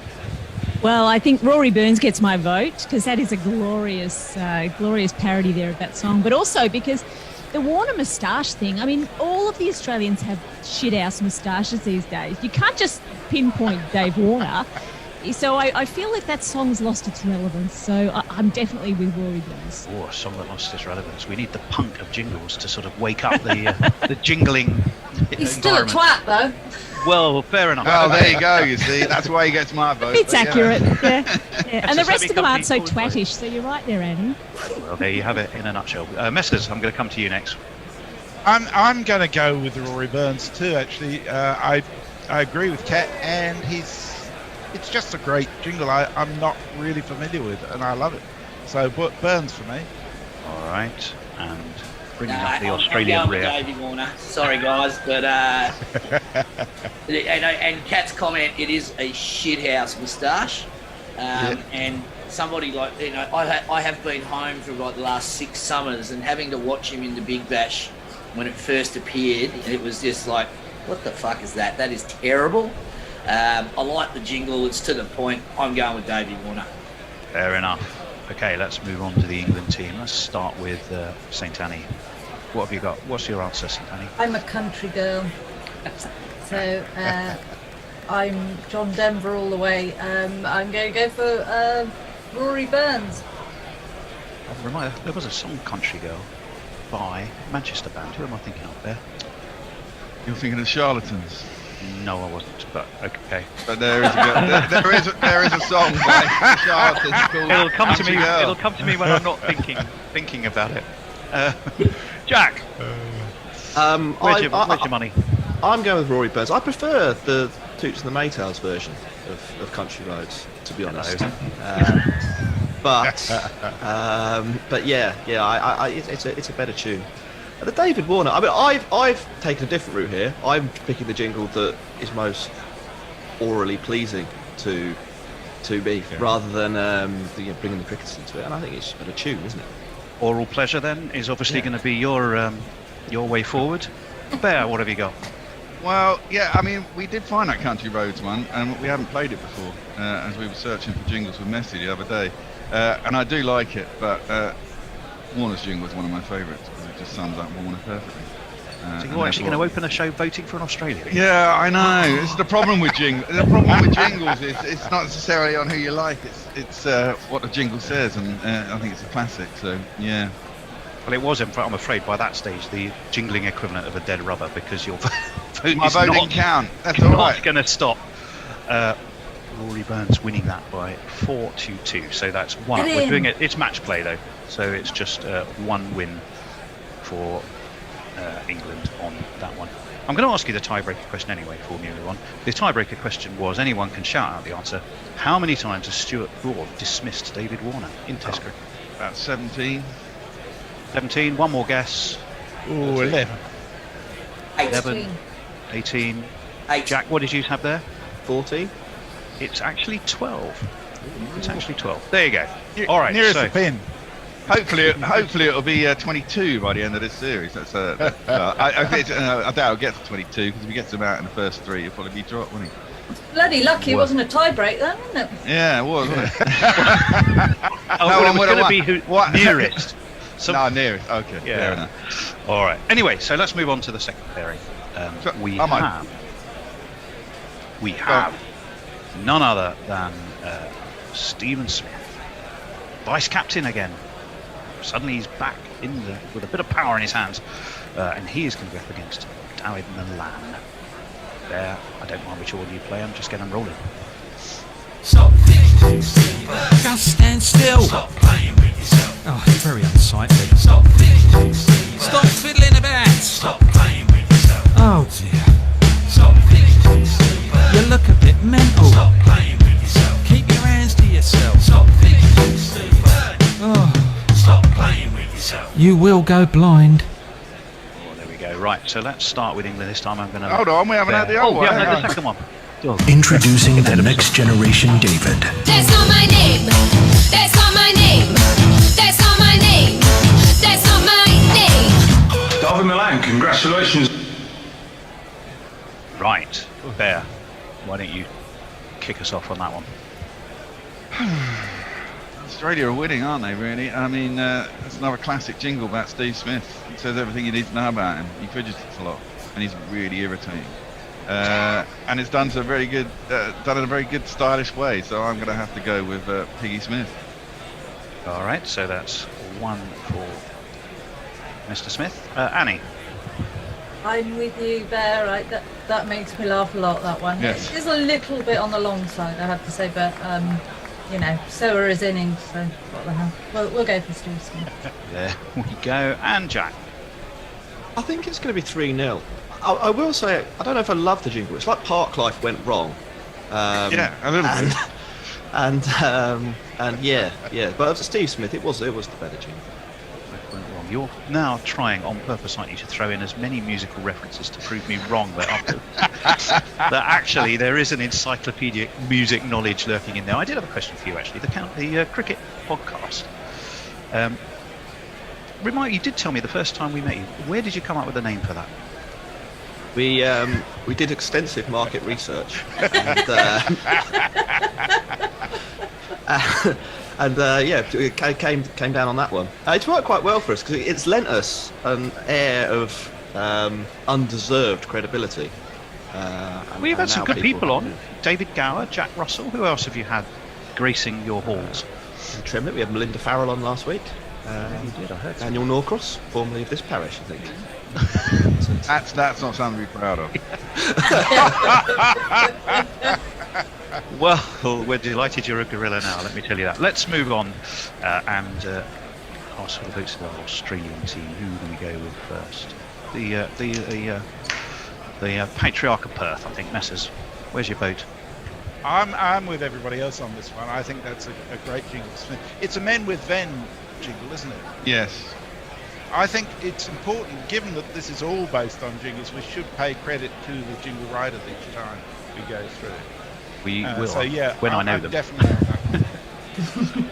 All right, so that's 4. Let me think. Who haven't we done yet? Mrs. Cat. We can't hear you. Can't hear you now. Can you mime? You're going to have to mime who you think is the. Well, while you fix that, we'll come back to you in a second, and we'll quickly go to Sock. Well, risking them making unanimous, I'm also going with Piggy Smith. So I think it sort of sums up the man pretty well. It's catchy, and you kind of know exactly who it is when you're playing it, because there's only one bloke really that it describes. Fair enough. And Kat, have you managed to Can you solve hear me the? now? Yes. Yes. Can you Okay, hear that's me good. now? I've unplugged the microphone. It seems to be. But it's done the job. Where's your vote? The song for David Milan was used as an advertising campaign all throughout the T20 World Cup, and it was absolutely awful. It was for The Masked Singer, and they played it in every ad break. And if I ever hear it again, so I don't even want David Milan to bat. I don't want him to play. I never want to hear that ever again. So therefore, I'm definitely voting for the other one. Yeah, another vote. By Another vote for default. Steve Smith. That is an absolute clean sweep for Australia, who now have now jointly come level with England. All right, fantastic. Well done, Steve Smith, and well done, Men with Ven. Let's move on. Our third pairing, a chap who used to play for Middlesex for a while, did really well for us, I might point out. So his international career is thereafter just irrelevant. But nonetheless, it's Adam Voges against England's newish boy, or the second coming of Hasib Hamid. There.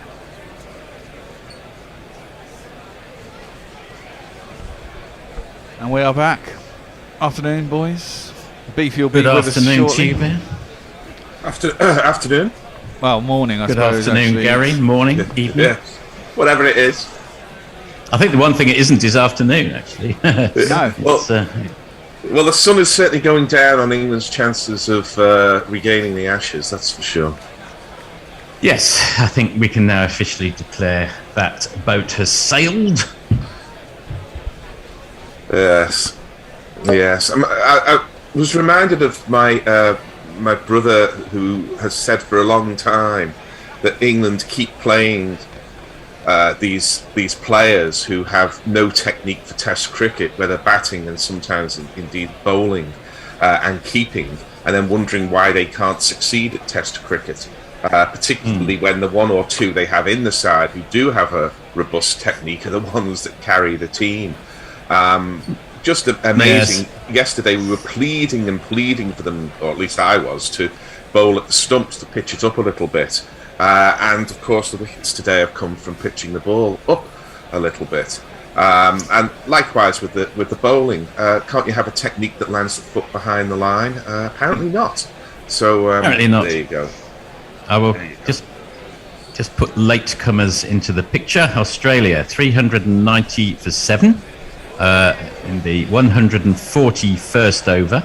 Could have been a lot worse. England picked up 2 wickets just on the cusp of tea. Jimmy Anderson snaffling both. Steve Smith drew a little bit of a grubber out LBW for 93, and as if that were not enough, he also snaffled Alex Carey, who mistimed the shot to Hamid at in the covers for 51, and we resume the final session. Jimmy Anderson in, and it's a circumspect pat into the onside for Michael Neese's first ball in Test match cricket.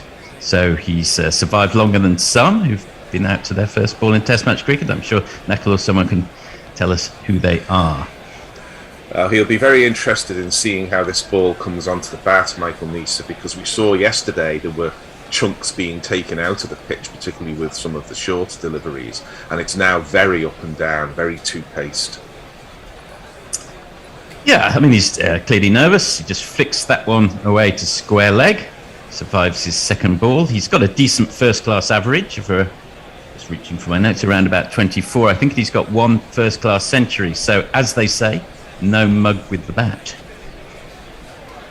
Yeah, we're just seeing the dismissal here, the poke by Carey to Hasib Hamid, and again, that definitely suggests that the ball is coming off at 2 paces, depending on where exactly it lands on this pitch, which is going to be difficult. I mean, England really are up against it here, really up against it. Yeah, I was going to say, as if there could be any more bad news. Yeah, those 2 wickets fell to balls, one of which was a grubber and the other of which held up in the pitch. Hello there, Beefy. Hello, how are you going, fellas? Happy good morning to you. It's just coming dusk here in Melbourne, so it's been a lovely day. It has been a lovely day. I went out for a bike ride myself this afternoon with 2 fellow Melburnians here. Whereabouts you're in Tooting, aren't you, Gary?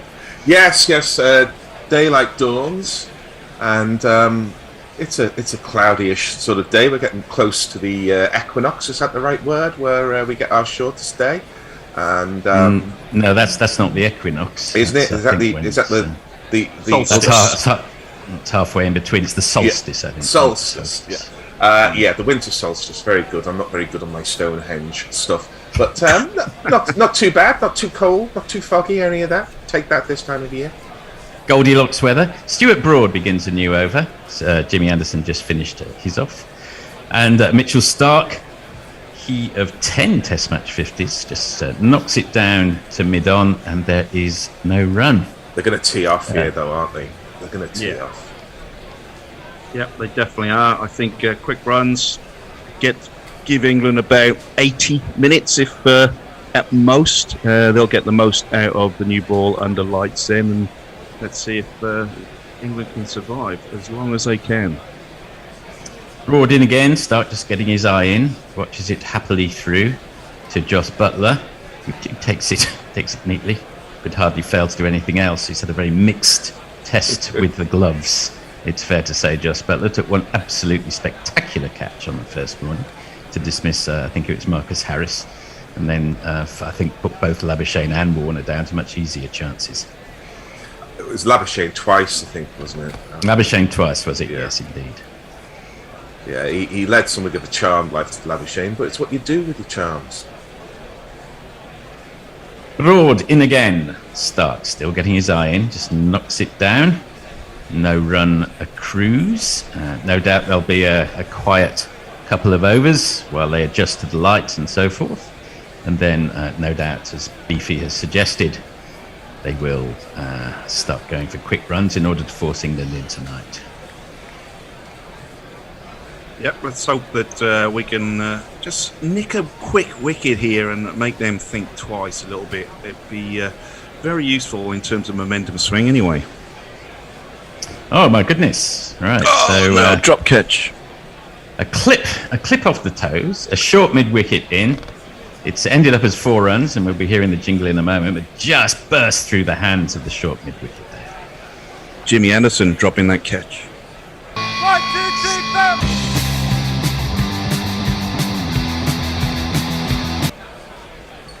It was through him extremely rapidly. Perhaps a touch harsh to call it a drop catch. It was past him before he could even sort of form his hands into the correct position. He's in very short at mid-wicket there, but perhaps technically a chance. I think he takes that sort of 5 times out of 10. But it was a sharp chance. But England aren't taking full chances, never mind half chances. So, very true. Stark just knocks it off his legs nonchalantly down to fine leg, and there is a 1 run. Rotates the strike, so it'll be Nisa to face his second adversary in Test match cricket, the inimitable Stuart Broad. There is a feeling that the best thing for Jimmy Anderson to have done then would be to actually stop the ball but drop the catch, because England don't want to give away runs here, but the longer that Australia are batting, the fewer deliveries England will face under the lights. So there is a sense in which England don't really want to take these wickets, but they don't want to concede runs either. I suppose first thing to say, Gary, are we reduced to this? We are. And 395 for 7, we are. And 1-0 down. We absolutely are. And I always imagine someone who is new to Test match cricket will be saying, I do not understand how this game works. You're telling me they should be dropping catches. Yeah. Stuart Broad in again, and well, it was either an outside edge or a beautifully angled bat. It's gone down to third man for 4 past second slip. And let's have a look there. Yes, Michael Nisa is officially off the mark. Nice broad grin from him in Test match cricket. That's off the mark with the boundary. Very nice. 4 wickets off 3 runs for him. Australia. My name is Lakhan. My name is Lakhan. Indeed. Australia 7th, 399. Anything happening on socials? Well, Mog 7734. All the cool kids live in Melbourne. Yes, thank you very much, Mog. Brian 001 said 7 wickets. I heard Smith go, but then what happened? I step out for a minute and shit happens. Well, shit has happened, and no shit happening after tea though, or lunch, or dinner, or supper, whatever we're calling it. Funny thing about Carey's wicket is that I didn't even realise he'd taken the wicket. I'll come back to that in a moment as Jimmy Anderson comes in once more. A rather unusual chain of events here. Knocked straight onto back by Stark onto Jimmy's toe. He flips it into the air, but in so doing, he manages to elude the close-in fielder, deflects it past him, so he runs through for 1 run. And the 400 is up. Australia 7 for 400, 400 for 7 in the 142nd over. Nisa on 4, Stark on 8. Yeah, the wicket had that feeling you get when you score a consolation goal in a 5-1 defeat. There was kind of no celebration, no mark of it being a wicket, as there often is with a goal scored in such circumstances. And instead of trudging back to the halfway line to kick off for the last 2 minutes of the match, they trudged into the pavilion. Absolutely. Second ball of the over. Nothing much happening there. Just knocked down by the wicket off Jimmy by Michael Nisa. No runner cruise. Yes, I was confused when I saw that the wicket had fallen because there was no reaction from Jimmy and no reaction from Asib. I thought they just walked off for tea. It's only about 10 minutes later that I realised the wicket had actually fallen. Such was the complete absence of any reaction whatsoever. Yeah, it definitely was a bit of a strange one, wasn't it? Jimmy settles at the top of his mark. And not quite wide enough to really get on top of that one. So it's just knocked down into the gully by Michael Neser. And he'll be feeling a lot better after that boundary. See, the funny thing is, I'm often calling for 2 orthodox slips for England's bowling because quite often we don't have 2 orthodox slips. And here, when we don't really want to get them out, we want to keep them out there as long as possible, albeit scoring as few runs as possible. We have got 2 orthodox slips. Don't know if the bowlers would agree. We want to keep them out there as long as possible in the 143rd over. That one jags back a little bit into Neser's nether regions. He's just beginning to, he's composing himself again. He just runs out where there is no run to the gully. Yeah, it got him absolutely flush in the gentleman's regions there, and he did well not to show any reaction at all. I think he's got the old double box on there. He's South African. There's nothing there of note to talk about.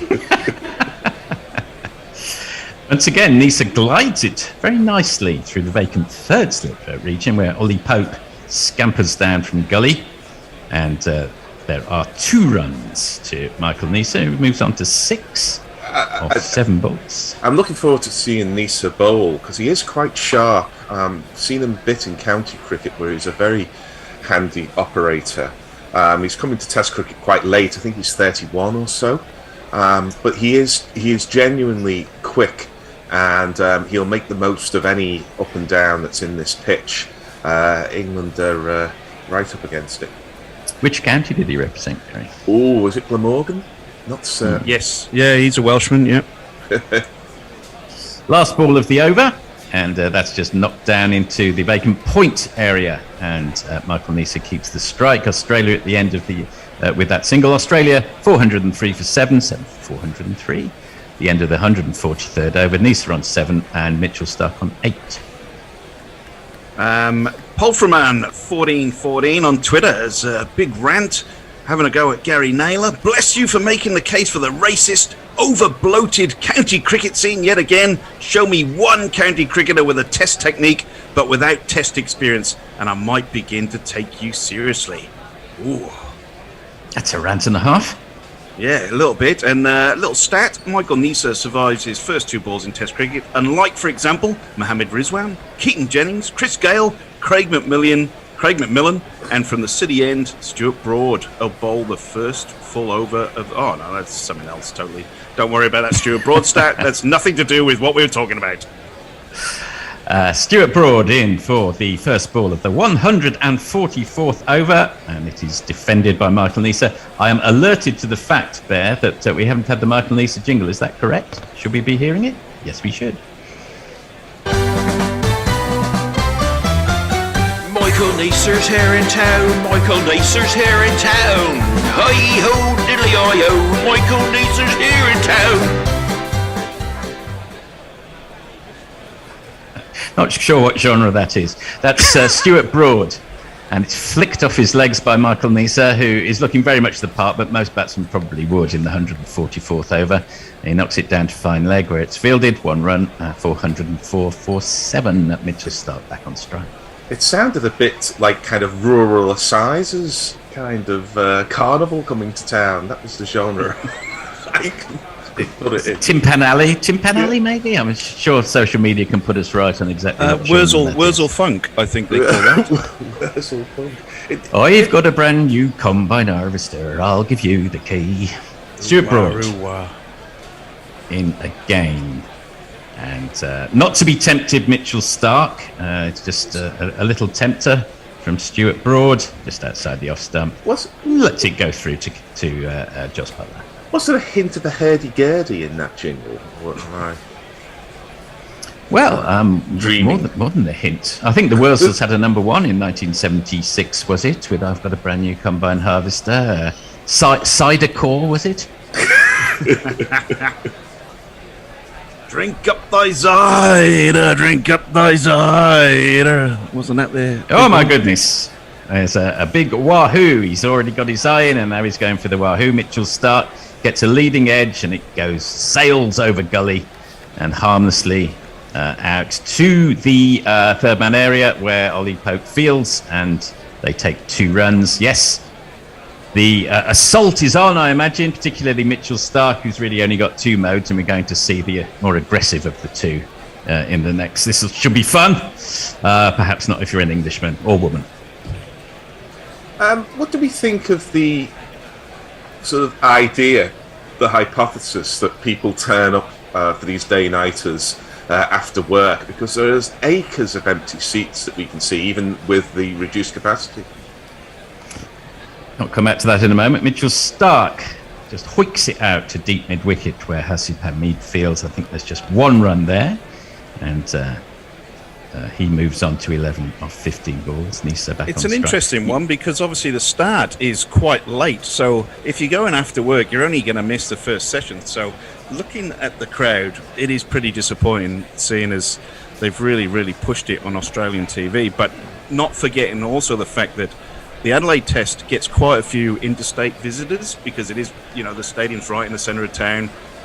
And we haven't been able to travel. I would have gone myself, obviously, if I was allowed. One of whom managed to see Pat Cummins off, a New South Wales visitor. That's a short ball from Stuart Broad. It really only gets up hip height. It's smashed across the line by Mitchell Stark for a boundary. Some very tired fielding there.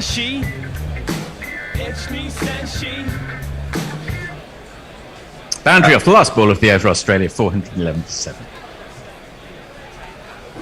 Yeah, that's a fair point about missing some travellers from other states. Yeah, it's 60% capacity, but it looks more like sort of 20% or 25% from what we can see from the long shots. Maybe they're not turning up because you don't think it's much of a contest, and if that's their view, one can hardly disagree with it. Floated on success. Anything happening on socials, Beefy? A little bit. Mog's still there. I would suggest that the Nisa jingle is flat out fucking awesome, but no hurdy-gurdy. No hurdy-gurdy. Ooh. And That's Messi an Jez. opportunity missed. Yes, Messi Jez is pointing out that England have now dropped more catches than they have caught with the Anderson chance. And a big shout out to Sauter. Hoo-hoo! Morning, guys and girls. I'm not sure where Sauter is situated. And Pope is fielding the new Tufnell. It says Simon Q. So, it was. Yeah. We rather glossed over that. There was a particularly incompetent piece of fielding from Ollie Pope on the boundary. First ball of the over, Stuart Broad just patted down by Mitchell Stark. No run. Shout out to my friend Glenn, who's listening down in Lawn, which Beefy will know. He's just had his fish and chips. He's listening in for the first time. He's got a point he wants to make about Ben Stokes. I'll come to after this ball. Beautiful. Pause. And yes, we're back on. In comes Jimmy, the redoubtable Jimmy Anderson. And the ball just twists in Mitchell Stark's hand for a moment, but he knocks it down. No run. Glenn's point is that does Ben Stokes have an unfair advantage with the pinky-orange ball? Because he has such a pinky-orange face, is it harder to pick up? And maybe that was the origin of the short-pitched attack. So I don't know if anyone's got any thoughts on that. Well, I think he progressed from pinky orange face to bright red face quite quickly. So, if it's an advantage, it would be an advantage with the red ball too. A slim one.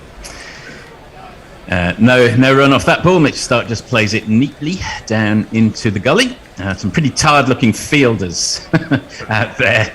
Perhaps it was no surprise that ball burst through Jimmy's hand and Ollie Pope did that remarkably incompetent piece of fielding. We are into the 145th over in 35-degree temperatures.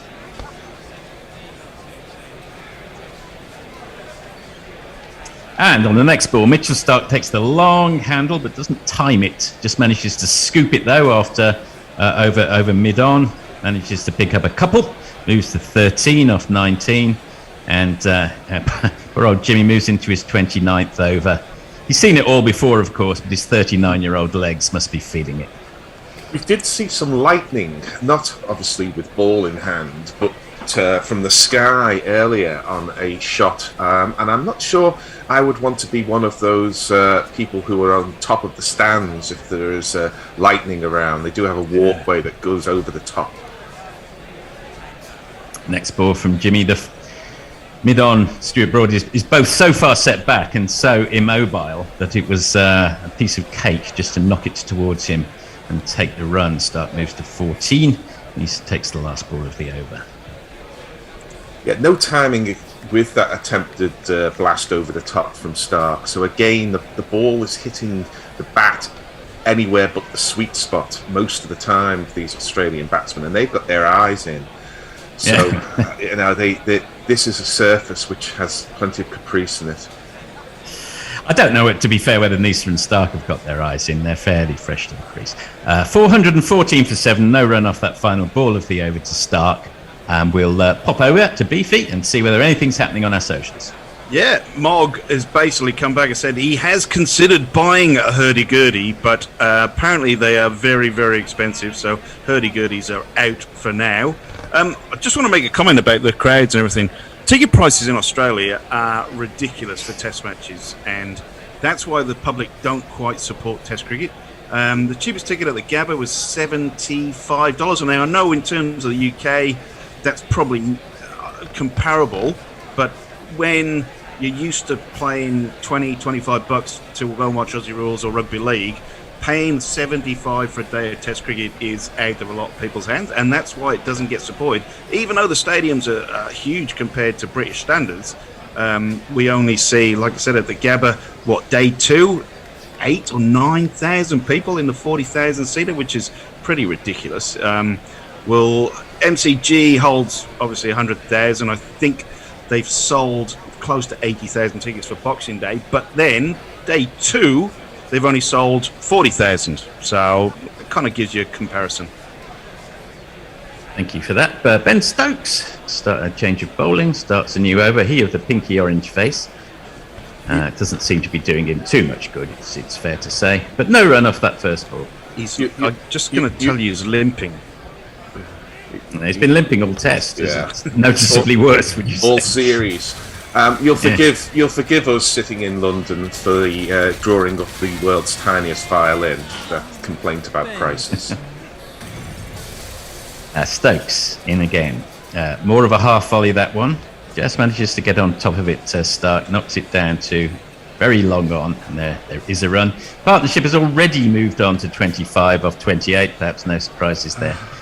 Cricket fans dream of single-figure prices for a Lord's Test, and that's pounds, not Australian dollars. They dream of it. Some information from messages. I understand all 35,000 seats for today have been sold. More will return to watch when England bat, no doubt. I think that's probably true. Thousands out the back getting pissed. Yeah, that's probably true too. Yeah, that may be so.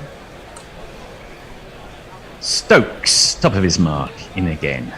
Considers his options. They are few. Comes in. That's more or less a half volley on middle stump, but he did, Michael Neeser did play across it there. Still managed to, such is the state of the game, still managed to middle it more or less and went down to deep square leg where there was a run. Neeser moves on to 13 off 13 ball. A runner ball start to his test career. I had a nice little run up the middle of the pitch there by the bowler. Oh, you're right as well. Always do that. Yeah, oh, sorry, mate. Didn't realise. Oh, yeah. Oh, sorry. Oh, God, you're right. Yeah, oh, sorry. The old size 13s on the length. Mitch Stark and his extra long spikes as well. That's been a theory out here recently. Oh, right, okay. Not even a conspiracy. It's probably fairly accurate. Ben Stokes. Still managing to find the energy to thump it into the middle of the pitch, but it more or less gets up to waist height where it's defended by Mitchell Stark. No run. Australia 416 for 7. I mean, absolutely everybody does it. I'm not complaining about it. I rather like it, actually. The game is so loaded in the batsman's favour that the bowler's being able to find a little bit of an edge every now and again. I want to see it. But it is amusing Within reason. Within reason, Gary. Within reason. I'm not talking Shahid Afridi doing... Yeah, I was going to say, doing his little dance in the middle of the pitch when he thought no one was watching. Stokes in again, and that was a mistimed hoik, which instead dribbled out to Gully from Stark and no run. I don't think this pitch is going to need much spicing up for the England batsmen to find it difficult, though. It looks in reasonably good shape, but so it should at the end of day 2. I think we'll see that Stark and co are going to pitch the ball up quite a bit further than England did, and I think that'll make things much more difficult for batting. Stokes pitches that one up considerably further than his previous balls, almost a half volley. And it's swatted down effortlessly to mid-off, where there is a run. So he moves on to 16 off 25. Nisa stays on 13 off 13. Australia 417 for 7 at the end of the 146th over. We got Glenn Dixon, obviously friend of yours, Ian. He says, interesting choice of number on Joe Root's shirt. Root 66, obviously. The germ of a little gag there, perhaps. Care to workshop? And he says, Ian, stop using my material! He did tell me he was going to say that, so I was a little bit preemptive. Yeah. I bet he's had a beautiful day. Beautiful day down there in Lawn today. Would have been fantastic right on the bay there. Yeah. They got a beach house that's been in the family for generations, I think. Lucky old Glenn. Lovely. Gil Tom says the Michael Nezza jingle is simply knees up Mother Brown. Surely Simon Q, so true about how expensive tickets are in Australia. They went all corporate on our asses and ruined all the fun. Dan De Castro, seems as I expected. They bat until sunset. About 10 minutes more, I think. So, for English listeners, can we have a translation of what $75 is? About 40 quid, I think. Yeah, just halve it, more or less halve it. Yeah, well, maybe that wouldn't pay for the stewarding to a Test match in England. So, you know, you won't be getting much sympathy from this side of the planet. Nor do we expect it. Chris Wokes, the rotation seems to be 2 overs at a time, and who can blame them at this stage of the game? Knocks one in halfway. It's a half tracker, not particularly fast pace. Wallooped away through mid wicket, where there is a run to Stark. Gets into position nicely, but as Gary has pointed out, that's off the toe end of the bat. They're not timing it particularly well, which again doesn't necessarily augur very well for England. No, it absolutely doesn't. They're trying to get on with it here, but I don't think they've middled a single delivery, to be honest. And there's another example. Wokes knocks it halfway down the pitch. Another half tracker. Another great essay at a pull.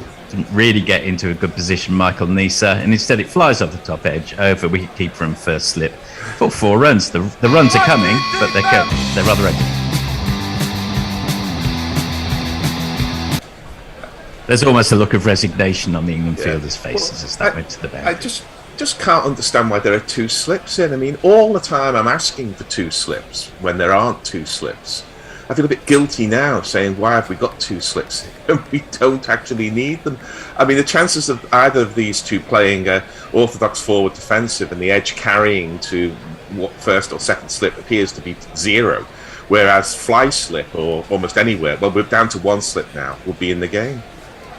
Well, Michael Nisa has taken 2 steps outside leg stump, had a flail at Chris Wokes' ball, and what's happened here is that there's a suspicion he might have got a little nick, and they are going to review it. And Joe Root doesn't look entirely convinced. I think Rory Burns might have persuaded him there. He thought he heard something in the ear. Michael Nisa looking a little bit guilty, maybe. We'll see. Rory Burns seems keen to be wanting to bat, and I suggest that's not the smartest move then. They have reviewed it, by the way. Yes, they have indeed. We're seeing the replay now. To my naked eye, many miles away, and it looks like there's a little bit of daylight, so I'm not sure anything's going to happen here, but we'll see. Not sure what else they thought he could have hit. We can see that Jos Buttler is extremely unimpressed. It looked to me like you, I mean, I would say a bit more than a little bit of daylight. Looked to be quite significant amount of daylight twixt bat and ball there. Well, I was being generous, perhaps. Yeah. Nothing on Snicko, nothing on anything else. And we resume. England have lost all their reviews. Not that I think it's going to make a great deal of difference. We're not talking Headingley 2019 abusive reviews here. You can't take him with you, can you? You can't take him with you. Tim Payne, I think we can talk about him in the past tense now, can't we? Tim Payne was the worst reviewer I have ever seen, I think, since the system came to light. And some people are going to say, what about Stuart Broad? What about Stuart Broad? And there is a little bit of that. But Payne got some really critical ones wrong over and over again. And he also, of course, made a toss decision at the Oval, which I think was even worse than Nasser Hussain's when I'll break off. Chris Wokes here comes in, floats a floaty half volley outside Michael Neese's off stump, and it gets the treatment it deserves. A hoik over long on for a boundary. He moves on to 21 on 16. Australia to 426 for 7, and the assault continues. Yeah, I mean, I was there at the Oval in 2019, sitting outside the press box, and it came through. We realised that Payne had won the toss, so I was, sort of expecting to see, Warner being put on the rack again by Stuart Broad, but instead he put England into bat. Unbelievable. Meanwhile, back in the present day, Australia doing rather well. To another, how can one put it, half-tracker from Chris Wokes. Michael Neese has taken a step outside leg stump, got all of this one, it's sailed over cover for a max, a 6.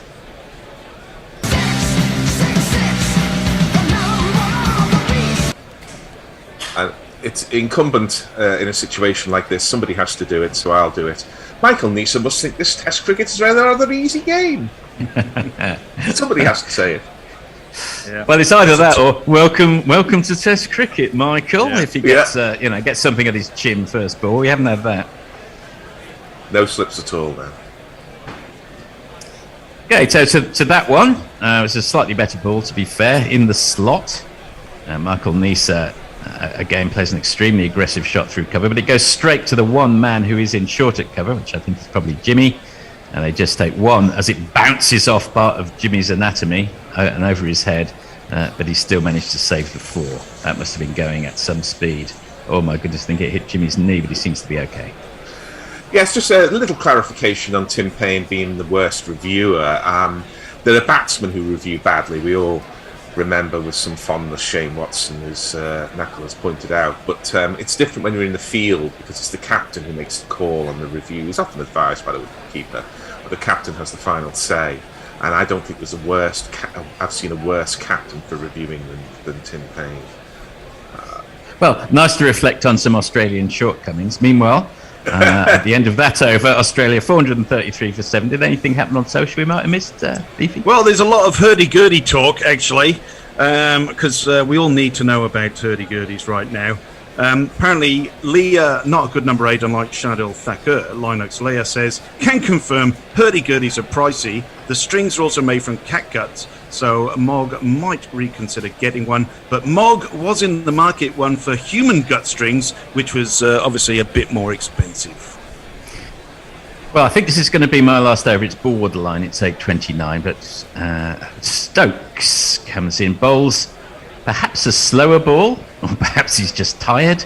It got up to waist high where there was an almighty hoik, which went down somewhere in the region of deep long leg or something.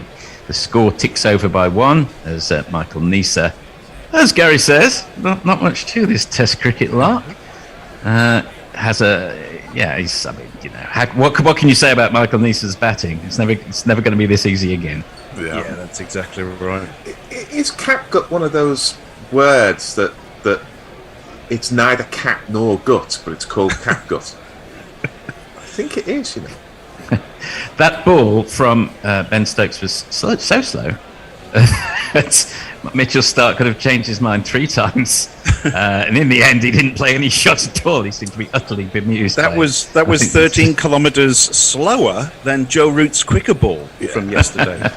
That's how slow it was. Joe Root should be bowling now, really. Apart from the fact that he's flogging some very tired men here, they're more likely to sky one of the balls he turns than one of these deliveries here. You should be bowling. Oh, jeez. I think you make a good point. So there was a rank, random full toss. It wasn't waist high, so it was okay.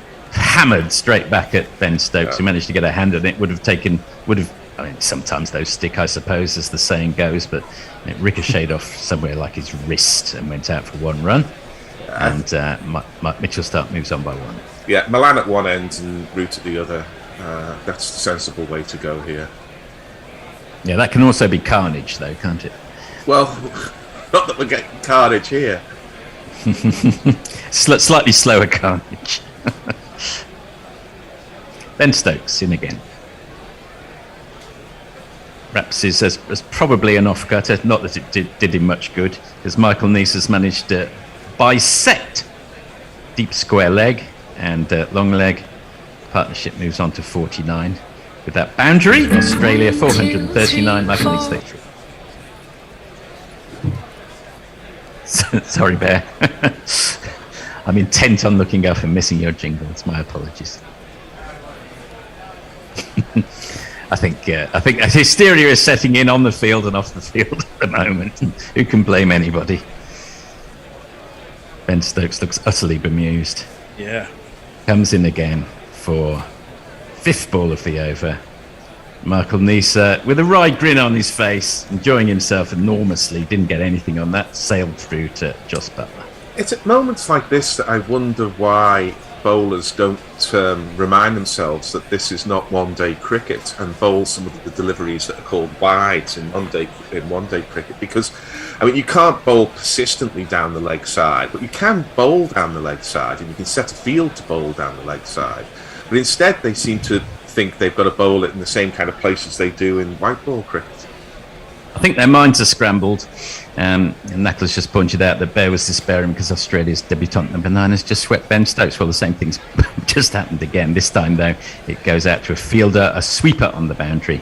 There is just, I think, 1 run off that last. But we're going to have a change of deck chairs rather than personnel. I think I'm moving across to socials. Is that correct? And I think Beefy's summarising. I think you're on board by ball, Gary. I am. I'm on hoik by hoik. I'll just tell you about catgut, seeing as we're talking about it and we've got a break. Catgut, also known just as gut, is a type of cord that is prepared from the natural fibre found in the walls of animal intestines. Catgut makers usually use sheep or goat intestines, but occasionally use the intestines of cattle, hogs, horses, mules or donkeys. Not lions, cheetahs, leopards or your faithful tabby. Well, there that's you great go. information from Yes, thank you. I'll add another one in. I think it's the magpie lark, a bird in Australia, which is neither a magpie nor a lark. I think that's right. Yeah, there are a few of these things around. Well, it's intestinal fortitude that England need at the moment. Yes.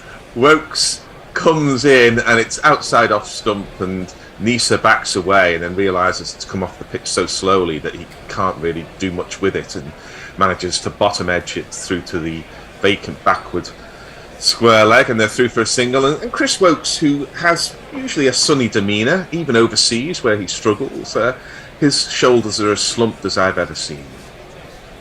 Yeah, just noticing on a replay when Ben Stokes got swept for 4 there, Ben Stokes gave the fielders an absolute serve. He was not happy whatsoever. I don't know whether he wasn't happy with Australia's luck, where the ball went, or the fielding, or just a summary of the day. There was no locker door handy for him to punch. I think we can assume that. The crowd seems to be building up again, so I think they're expecting the declaration. As Wokes is in, it's a slower ball, and Mitchell Stark waits and waits and waits and says, "Where shall I hit this one?" Deep extra cover, and so he hits it there. There's no jingle, but that was 4 runs. Yeah, Bears out to the seat. I love the way Rory Burns kind of signalled to deep extra cover to go and get that, and there wasn't a deep extra cover. So it went straight to the boundary with nobody chasing. See, this is why Root should be bowling here, because this is demoralising, obviously demoralising England bowlers who will be needed for future tests. That's a hideous delivery. It's well outside the off stump, and that is called wide. That is a wide in test matches. When I was suggesting England use the greater latitude that's offered in red ball cricket with wides, I wasn't suggesting you get pitch sort of on the popping crease line there, and I was also suggesting it took players up on the legs rather than allow them to free their arms. And double teapot from Joe Root. England need to get into a more positive mindset with the bat, I promise you that. An almighty swing from Mitchell Starc, but he swung the bat in South Australia and the ball was in New South Wales, so it goes through the keeper. Yeah, the momentum that England had just taking a couple of quick wickets before tea is well and truly out the window at the minute, and it's not even been a combination of good batting. It's been really lacklustre bowling, unfortunately. They've just put the ball in the areas for the Aussies to hit. They look very, very tired. It's been a long and hot day. There is plenty of mitigation here, but Root should be bowling. Another looping wide delivery, and Mitchell Starc again tries an enormous swipe, but he misses it, and I think Wokes is a bit lucky that was not called wide. Perhaps this is the aim, to get Mitchell Starc to pull a side or back muscle by swinging so hard at these slow wide deliveries that the only way we're going to get any penetration into the Aussie bowlers is by injuring them through their batting. I mean, that was a wide, but it wasn't called. Yeah, I mean, I'd call that wide even in red ball cricket or pink ball cricket.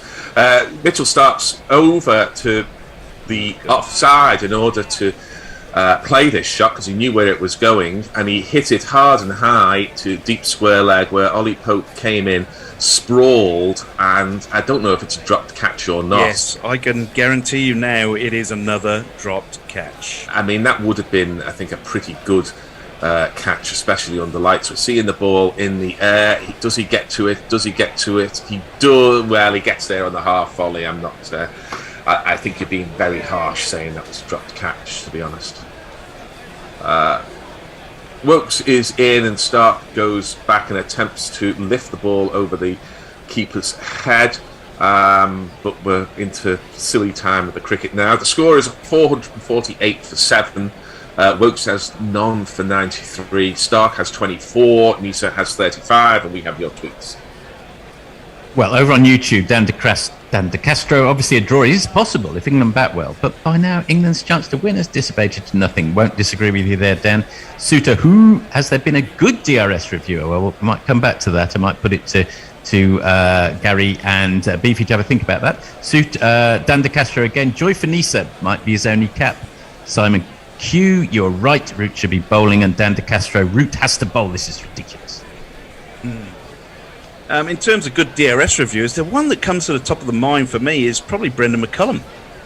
He seemed to have a good record, I seem to remember. He's hit hard and high as Ben Stokes is ready. One underneath it there is. It's Stuart Broad who takes a fine catch from a ball that was hit very high into a sky in which it's not easy to see even the pink ball, particularly to judge. And Broad is now doing that. I couldn't tell where it was coming because it is hard to pick the kind of velocity and the trajectory against the night sky once the ball is over the lights. So that's the first good bit of cricket we've seen from England. It was a kind of leading edge almost from Nisa, and he took it well, did Broad there, at sort of long on, running slightly back and away. But Nisa's gone for 35 of 24 balls, exactly what his team needed, and there is no declaration, somewhat to my surprise, I have to say, but we're carrying on. Yeah, Nisa trying to hit straight down the ground, absolutely clothed it, and Broad, in all fairness, like you say, took a good catch against the purplish sky over Adelaide Oval right now, and even Broad's reaction saying he struggled to pick it up. So yeah, good catch in the end. It did go very, very high. If you, when you get a moment, can you just remind me what your last tweet you read out was? While you're doing that, I would if I were an England bowler, I would. If I were an England fielder anywhere, I would be suggesting that it's very hard to see out here, and really, its batting conditions are entirely too difficult, and we really should be closing the day's play now. So there may have been a bit of preparation for some complaining to the umpires later on. And if you're saying, well, they can't have bad light with lights and a pink ball, I think that has been the case in the past. As Ben Stokes round the wicket to Stark, comes in, and Stark plays a lovely shot. Actually, he goes back, and what's this kind of back foot drive there, but it went backward of point. That was a lovely shot, and Stark helps himself to another one of these.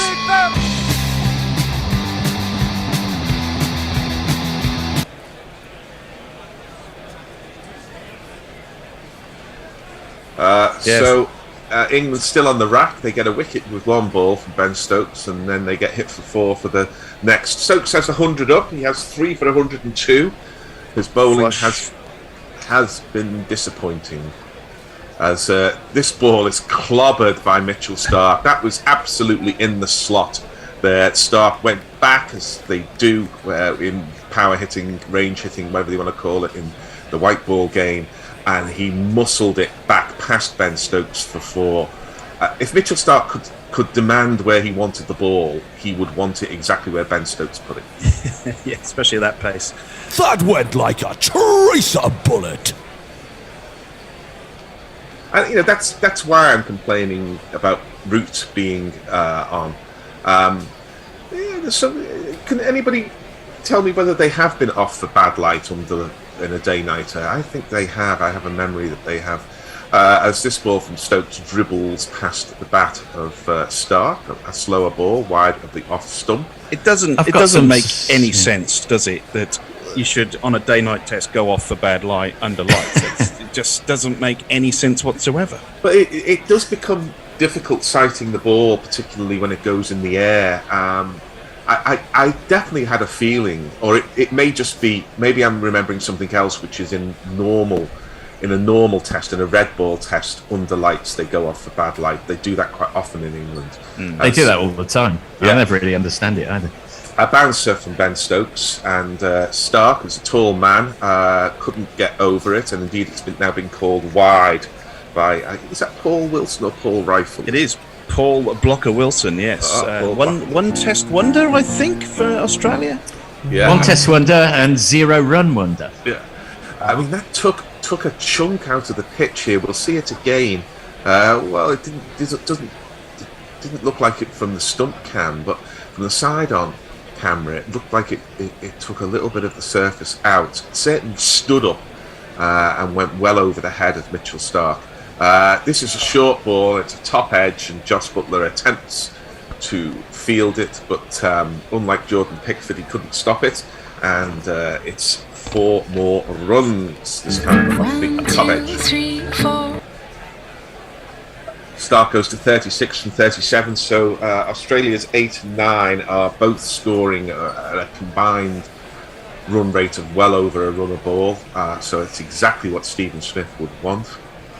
It is, but it all feels a little bit irrelevant, doesn't it? It's one of those passages of Test match cricket that feels slightly academic. Does it matter? Does it matter how many Australia score here? Maybe it does. This ball is more of a slower attempted Yorker on the feet, and Stark just gets a sort of bottom edge, grinds it out, but the men are set back on the boundary, and so they're through for 2. I'll remind you of the score. It's 463 for 8 after 150 overs. Interesting that 150 overs is what we should have been at the break, but here we are now. Only 10 overs away from the new ball as well. Yeah. That's good to hear. I better do some tweets. Yeah. Just barge in if you think you've heard them before. Messages. I do hope that Michael Neser appreciates the fact he has to get out to get a test average better than most of the England team. Good point. There was a famous cricketer who got 98 but didn't get out once, and that was his only test score. It's a West Indian, I think. I have to look him up. Armchair Cricket Podcast. Finally, the declaration batting from Australia has begun. Neser is leading the charge, and at the rate he is going, has time for a maiden 50. I think he'll never get a better chance for a test match 50. Dave Fitzgerald has just disappeared from my screen. Decided to, I'll come back to him. Oxymoronica. I will pause. As Jai Richardson looks up, he's standing well outside the leg stump, and first ball, he does a Botham at Edgbaston in 86. Well, not quite, because it plugs, but he attempted to hit a 6 off his first ball in the match, and it went straight back over Chris Woke's head. Woke's inexplicably continuing to bowl, and it plugged at long on, but they're through for 2. Why isn't there a long on? They're always going to slog. Why isn't there a long on? It would have gone straight down their throat. That's exactly what they were expecting. So they didn't put one. Yes, I think the Scooby-Doo villain is certainly in play here. I mean, it's the way I can see them getting out is at long on or a steepling edge down to a fly slip or a third man. This ball is punched by Mitchell Stark. It goes out to extra cover, and I think they only took 1 there. I thought there might have been 2 available. There was 3 off the previous delivery. Australia 467 for 8. They don't need to be batting now. I mean, they're batting on to try to win by an innings, I suspect, rather than trying to win here. Because what do England not want to be doing here? England do not want to be batting, much as they do not want to be bowling. They would be even less enamoured with the prospect of Mitchell Stark steaming in at them. Instead, it's Richardson on strike, a name in South Australia, and he absolutely hoiks this to cow corner. Chris Woke's bowling it exactly where the batsman want it, and he helps himself to one of these.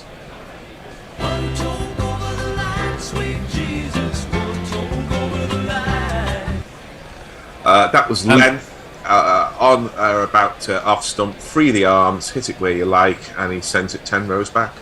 He's currently got a strike rate of 450 in Test match cricket. I challenge anyone to find someone who's ever had a better strike rate in Test cricket. Matthew Fleming for Kent, his first innings, it was possibly a one-day match. I'm not sure, but he was out stumped for 12 off 3 balls. Nice. But even that's not 450. Oh, his strike rates come right down. And because he's got a top edge, it's through to the keeper. And Stephen Smith declares. So Australia have declared on 473 for 9. Wokes got the ton up from the previous delivery, but he got a wicket from the last delivery of the innings. He has 1 for 103. It was a short ball. Richardson attempted to hit it out of the state, but it went through to Buttler, who caught it. He didn't celebrate, but he caught it. And Stephen Smith, back in the captain's chair, calls his men in, and England will be on the rack for about an hour and a half tonight. Well, just very quickly, Knuckle, as ever, has identified New Zealand spinner Mark Craig with the first ball of his Test career for 6, and therefore, I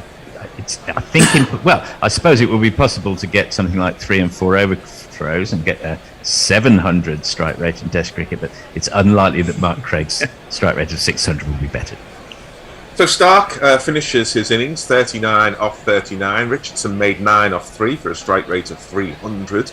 The wickets, such as they were shared out amongst England's bowlers.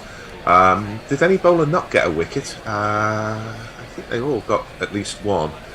Stokes got 3, but by no means was he the pick of the bowlers. He looked what he is. He looks like a man whose fitness and whose readiness for Test cricket isn't quite there yet. And having played so little cricket other than the Brisbane Test and this one, that is only to be expected. I think he needs to make some runs to justify his inclusion in this match. But yes, there's 1 wicket for Broad, 3 for Stokes, 1 for Robinson, 2 for Anderson, and 1 at the end for Wokes, along with Travis Head, who was bowled beautifully, I think, by Joe Root. So all 5 England bowlers got wickets. Only 1 Australian made 100, but there were 2 90s to back up that century from Marnus Labuschagne, and England have got a lot of hard yakka ahead of them. And quite amazing to see those coming with some thoughts. I've got a fair few tweets. Yeah. Oh yeah, no, I was just going to say about the bowling. weirdly enough, nobody really got flogged despite not creating many chances at all. I mean, the highest run rate is 4.3 across the board, or 4.5, I should say, with Stokes. But yeah, let's go with the Twits. Okay, yeah, Leah. If it's intestinal fortitude they need, it's good they didn't pick Leach. A little hard on Jack Leach. Little hard on him. Remember, Headingley. I think it's the name, because of course the leech is what removes the blood. Oh, I'm sorry, I misunderstood. Yeah, very clever, very clever. Well done there. Ferron, within 10 minutes of your tweet messes, not quite commentator's curse. Oxymoronica, this is the Ashes equivalent of a miserable bunch of worthless British convicts being shackled and whipped off a ship to their new colonial outpost. God, we're only in the second test and we're getting tweets like that. Leah, I'm starting to have trouble finding reasons to get up at 5 on a weekend. I should turn the alarm off tomorrow if I were you, Leah, I think. And is that it? Hang on, let's just double check. Oh, maybe that is it. Not as many as I thought. And people quite rightly probably getting a little bit of extra sleep. I will quickly check on YouTube, but do talk amongst yourselves, Gary and Beefy, or to the waiting world. To the world, yes. No, I think. Look, I mean, England didn't create enough chances. Australia got away from England. 473 is a bit of a mountain to climb. The worst thing is that, as we know, brand new pink ball. Lights are going to be in full effect very, very shortly. The sun. Any hint of sunlight will be gone in the next 15 minutes. So if it's going to move and do all sorts, now is the right time. So Hamid and Burns, if their test careers were hinging on one test innings, it is going to be right now. So they are going to have to absolutely play out of their skin. One, to keep England in this game, or two, save their own careers. So there's a bit of pressure on the opening pair. Well, I'm not sure Hamid's quite in that boat. I think he's probably got a fair bit of equity left. I agree. Burns may be one of those players who's always in and out and in and out. What do you think, Gary? Well, I think they're probably there for the duration of this series. I don't think there's any chance of them being dropped for Melbourne, but we'll see, because they'll need a bit of luck as well. And opening batsmen always need a bit of luck, and whether that luck will attach to both of them, obviously events will transpire in front of us. I do want to make a point, and I know it's not a popular point to make. Please, if it's not a popular point, make it, because it's important we hear all points of view. Well, I just wonder about the use of analysis and data and all of this, and there's a vast industry, and people write books and have websites on this and all of this kind of stuff, and so.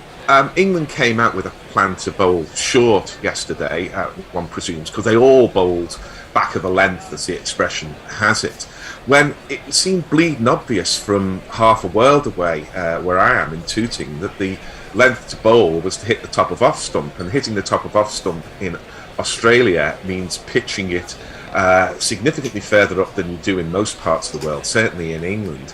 But England's bowlers all seem to be obsessed with bowling a good length or just back of that good length, which beats the bat quite often. But I'm stepping in here. You're talking nonsense, right?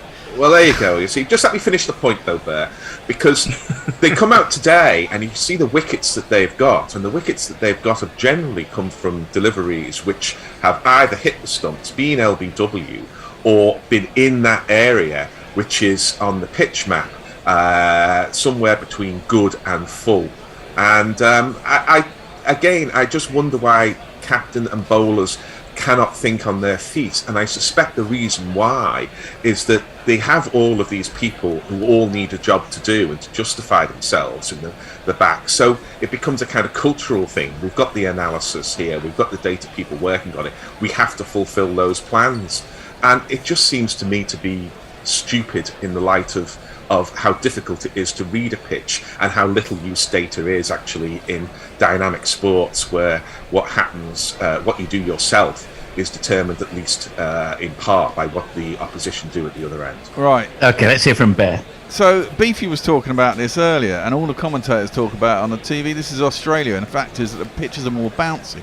If you look at Josh Hazlewood, he hardly ever hits the stumps, and he's got shitloads of wickets. Same with Pat Cummins. The point is, that it is harder if you pitch it up too far in Australia to get that top of off stump. You're virtually bowling half volleys, and if the ball's not doing anything off the pitch, then you're just getting hit down the park all the time.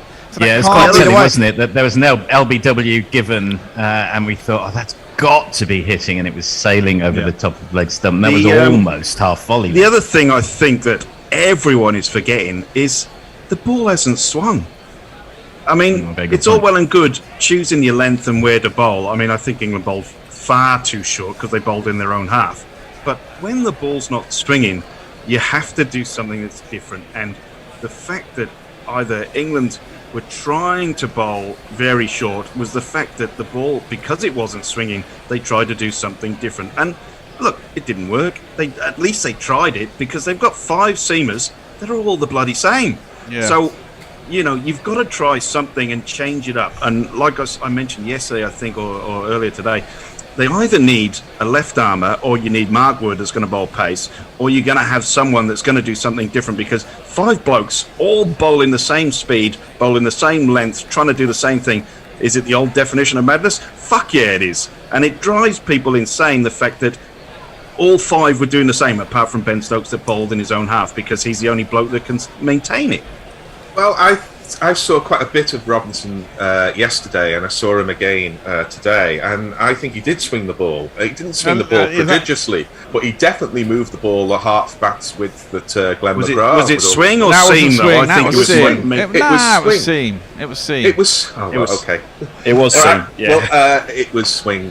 What happens, and I've been through this so many times, but I know I'm going to lose the argument, is that sometimes what looks like seam is actually swing, because the ball begins to move with the swing. It then hits the surface. The seam bites and it continues to move. So it's not the authentic seam, which is a straight ball which hits the seam and then deviates. It's a ball that's already beginning to arc away, that goes further after it pitches, because the seam is already pointing towards either the slip or to leg slip, and it goes with that. And Robinson did it fairly consistently. Anderson swung a few. Broad's never been a swinger of the ball. Wokes is a swinger of the ball, but he doesn't swing it overseas. So I think there was some swing out there, and let's see how Mitchell Starc bowls, because I think he's going to pitch it up. I think he will be aiming at the stumps. I don't think he'll be driven, and I think he will swing it. But it'll be a different commentator to me, I think, because are we due a change now, Bear? We are due a change. Change for the start of the innings. Indeed. So I think I might be back for day 5. You might have to get up early in the morning. See you then. Yeah. Good luck with that one. But yes, thank you for listening and allowing me to. That was very entertaining, Gary. I didn't even get to ask you about your hat. I think it's probably too late now. Well, the hat does have its own Twitter account, so you can go and look. Very nice too. I'll see you in half. I'll see you in half an hour. Knackle is going to take over ball by ball. I'm sitting in a summariser's chair. Messi's coming back. He's got a plug in his headset, because I was just noticing that you have. You have. There you go. Knackle's not here. Where are you, Knackle?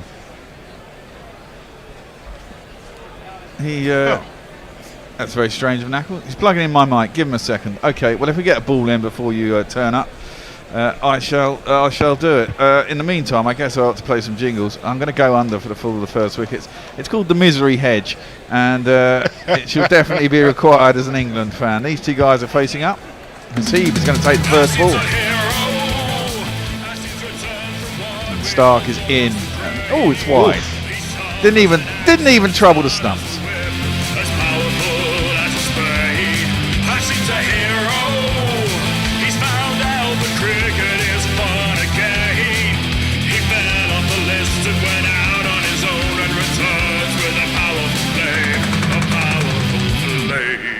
Very unlike long to be prepared. That didn't even swing. I disagree with Gary.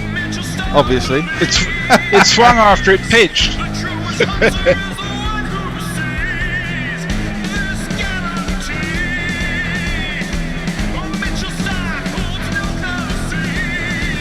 And he's trying it again, and that one didn't come back either. He's obviously looking for the swing, but it's not there. Knackle is now here, so he will take over. The ball by ball. Yeah, it was tracked yesterday that the ball swung less yesterday than any first day in Australia since 2014. There has been some seam movement, but there's been very little swing. The pink ball swinging is a bit of a myth, as it turns out, from people who've actually, measured swing, which seems a reasonable way of doing it. Yeah, it might just be the light conditions that makes it hard. I think it's visibility as much as more than anything. And the ones that England did get to seam, some of them were traditional seam. There's a lot of wobble seam bowled by England. A lot of wobble seam, a lot of three-quarter seam. Yeah, 3 slips away as Mitchell Starc. That's a much better delivery. Little hint of swing there, maybe, but bouncing over the top of the stumps and well left on length by Haseeb Hameed. And the leave on length is going to be important for England to employ if they to have any success. England were well in the game at lunch, but Joe Root let Australia off the hook by bowling himself for four overs. There was good control in that first period. I think the first 30-odd runs that Australia scored post-lunch, almost all of them were off Joe Root, but the initiative was lost, and Alex Carey, Stephen Smith, and the lower order made England pay. Good shot from Haseeb Hameed. Gets himself and England off the mark. Good positive shot. A wide half volley start, looking for swing, and you might as well with 473 runs behind you. You can afford a little bit of that, but it's a good square drive from Haseeb Hameed. It's snagged by Travis Head coming racing back to the cover boundary. Haseeb Hameed picks up 3, and Rory Burns will face Mitchell Starc. Yeah, that's going to be tricky. Let's give Rory his little jingle. Oh no. On county roads, he scores tons, but in tests, struggles for runs. Rory Burns, palmy batsman, send him home to county roads. Send him home to county roads. Send him home to county roads. He does play a lot of cricket at the Oval, which has been a bit of a road. So we're a stat that Rory Burns averages 38 if he gets off a duck, which is a very weird set of numerical happenings. As Mitchell Starc, looking rather sweaty after his batting escapades, is in a little bit of swing, but Rory Burns covers up and clips to square leg, and there is no run. Mitchell Starc, who is well capable of the long handle, made 39 off 39. Michael Neser, his first innings in Test cricket, a very entertaining 35 out of 24, including an extraordinary on the up cover drive. And Jai Richardson, 4-6 out. Yeah, that's good. And Alex Carey batted extremely well for his 51. Backing up the work at the top of the Warner, Labuschagne, Smith power trio. Last ball of the first over from Mitchell Starc. 3 slips away. This is down the leg side and clipped pleasantly by Rory Burns. That should go for 4 even on a slowish Adelaide outfield. It does. Nicely timed by Rory Burns. A friendly-ish first over from Mitchell Starc. 7 off it. Well, that ball was pretty much the one that got him out in Brisbane, first ball. Yeah, it didn't swing though, except did it didn't swing. And Rory Burns didn't completely fall over. Darren Macy says 30 for 3 incoming. Yeah, that's what I'm reckoning. Leah says, so far England's attack has taken 20 out of a possible 30 wickets this series. They need some 2009 statistical miracle to win this series. Brian 001 says, shit, just as Bear was about to roast Gary, my audio died. What was Bear's differing opinion? Oh dear. Well, it's on the YouTube channel. You'll be able to go back and look at it again, Brian, if you want to. Yeah, well, just on the analysis point, by the way, I'm pretty sure that most analysis of where to bowl would say top of off, just outside and slightly above. So I'm not really sure what that's about. I do wonder actually how much Joe Root trusts the data and who gets caught halfway. Anyway, bowling from the other end is going to be Jai Richardson, who is genuinely quick, the man from Perth, bowling in his 3rd Test match. He sounds like this. Jai Richardson, he loves to bowl, loves to bowl, loves to bowl. He spells his first name weird, you know, J-H-Y-E. Little hint of movement maybe, but just outside off stump and left alone through to the keeper. There is no run. Jai Richardson is quick and skiddy, and unlike Australia's main 3 fast bowlers, relatively short in that he's not 6'5". I had Jai Richardson as someone completely different. I thought he was another one of these left arm overs. Who was that I was thinking of then? Tall left arm. Kane Richardson, maybe? He's right. He's a right armer. No, there was a guy who was bowling left arm fast not that long ago. Not Mitchell Stark, obviously. Mitchell Johnson. No. Jai Richardson is in a little bit of seam movement that time, but well outside the line of off stump, and Hamid plays inside the line, and there is no run. I'm struggling to think of another Australian left armer who isn't called Mitchell in recent times. He was tall and wiry, and it wasn't Mitchell Stark, but well, the other fast bowlers who played for Australia other than those three, James Pattinson, now no longer in Test cricket, Peter Siddle, not exactly a fast bowler. Jackson Bird played one Test match. I might think we're thinking of Jackson Bird, actually. As Jai Richardson is in off a slightly angled run up. That's a good delivery. Comes in on the angle, and Hamid genuinely beaten outside off stump through to the keeper, no run. Yeah, Jackson Bird got slightly unlucky in that the Test match that he did play of the last Ashes was on the deadest pitch of all time in Melbourne, and what could have been a very decent career for him in Test cricket had he got a go at some point was ground into the rolled mud. Very good first class record, Jackson Bird. But no joy for him. Jai Richardson in, bouffant hair flapping in the Adelaide breeze. Again, outside off stump, and Hamid playing again. He's playing inside the line there. I don't think he was beaten by that delivery. Certainly was by the one before. Through to the keeper. There is no run. Australia and the umpires, Paul Wilson and Paul Rifle, wearing black armbands in memory of the horrendous incident that happened at the school in Tasmania yesterday with the bouncy castle. Those things can be dangerous. There was one in America, wasn't there, a year or two ago? About 30 kids got thrown off. I'm not sure so many died, but kind of got picked up in a tornado. The fielder at square leg and the fielder at fourth slip have changed position. Nathan Lyon has gone to square leg and has been had the ball clipped straight to him. That is no run. 4 slips and a gully for Jai Richardson. It's a lovely position to be bowling in, isn't it? Where you've got lots of runs behind you. You've only got 90 minutes tonight. You're under lights. You've got a new ball. Couldn't ask for much more. It's not even 90 minutes. It's an hour. Oh no, sorry, it is 90 minutes. Yeah. Having said that, I suppose it's a little. England do at least have a little bit of time to get themselves as set as they're ever going to be in these conditions. As Hamid is in and again plays inside the line, maybe beaten 6 or 1, half a dozen of the other. A promising first over from Jai Richardson, a maiden England 7 for none after 2. Martin White says just as well Anderson was rested for Brisbane. That plan's worked really well, hasn't it? And Rocky V says Burns is a walking wicket. I can't see him lasting long. Too much movement before the ball is even let go. We'll tell that to Stephen Smith and Marnus Labuschagne. Yeah, exactly. I hate watching Burns' preparations to face. I don't find him particularly ugly. It is a very exaggerated way of making sure that his dominant eye is on the ball, which is why he's trying to do it. Yeah, it's worth noting that Australia's big innings probably means that Harris has very little likelihood of being able to redeem himself in this match too. 3 slips on the gully for Stark, continuing edged it has been taken. Rory Burns' horror series continues.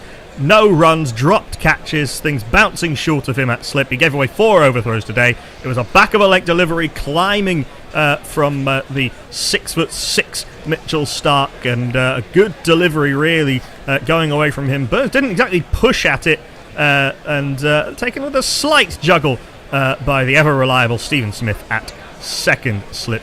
England do lose a wicket very early. Rory Burns gone for 4, England 7 for 1. Another one bites the dust. I think that is going to be out, Fred. Another one bites the dust. That's a pretty good ball. Yeah, it was. Pretty good jingle too. Yeah, it's not a lot you can do, really, is there? England are hiding to nothing here. If they get through Milan and if Root is out tonight, I imagine this will end either tomorrow or halfway through day 4. Oh, to be English on an Ashes tour. I don't think it'll end tomorrow, simply because I don't think Australia will enforce the follow-on if it does get into that position. Oh, I don't know if they bowl England out for. I don't think so. I don't really see why you'd give up the advantage of bowling last. Because if you bowl us out for 100, you've got 330 runs to play for, and a completely battered side. I'd want to put it to bed. Significant seam movement from Mitchell Starc. A pretty good delivery. Maybe Burns sort of jabbed at it a little bit, but hard new ball, fast bowler. Openers get those happening to them sometimes. Well, Darwin Milan in early again. Well, exactly. It's hard being an opener. Introducing the next generation David. That's not my name. That's not my name. That's not my name. That's not my name. Darwin Milan, congratulations. A good Australian-style slip catch from Stephen Smith. The sort of backpedaling a little bit to take it at waist height. He very rarely drops them in the slip cord. And Darwin Milan has 3 slips in the gully, a backward point, a mid-off, a mid-on, and a long leg waiting for him. A fairly standard attacking field. I wonder if Stark will at some point put someone in under the lid at short leg for Darwin Milan. Comes forward, and it's a good positive single by Darwin Milan. First ball into the covers. He looked good in the second innings. Milan and Root batted very well together on the penultimate day of that Brisbane Test match. Milan played a rather loose shot in the first innings to fend a ball that was definitely missing the stumps. On that one, it's difficult to leave on length because of the line. It's just coming in and coming in and coming in and then moving away. A very good bit of bowling from Mitchell Starc. Yeah, you can't say that wasn't hitting the top of our stump, was it? No, but the impression or the illusion of hitting the top of off stump is, you know, I'm sure if you look at Glenn McGrath or Curtly Ambrose, they wouldn't have had that many hitting the stumps. No, exactly. Very difficult when you're that tall. 3 slips in the gully away for Hamid. There's Starc is in, and a good shot from Haseeb Hamid.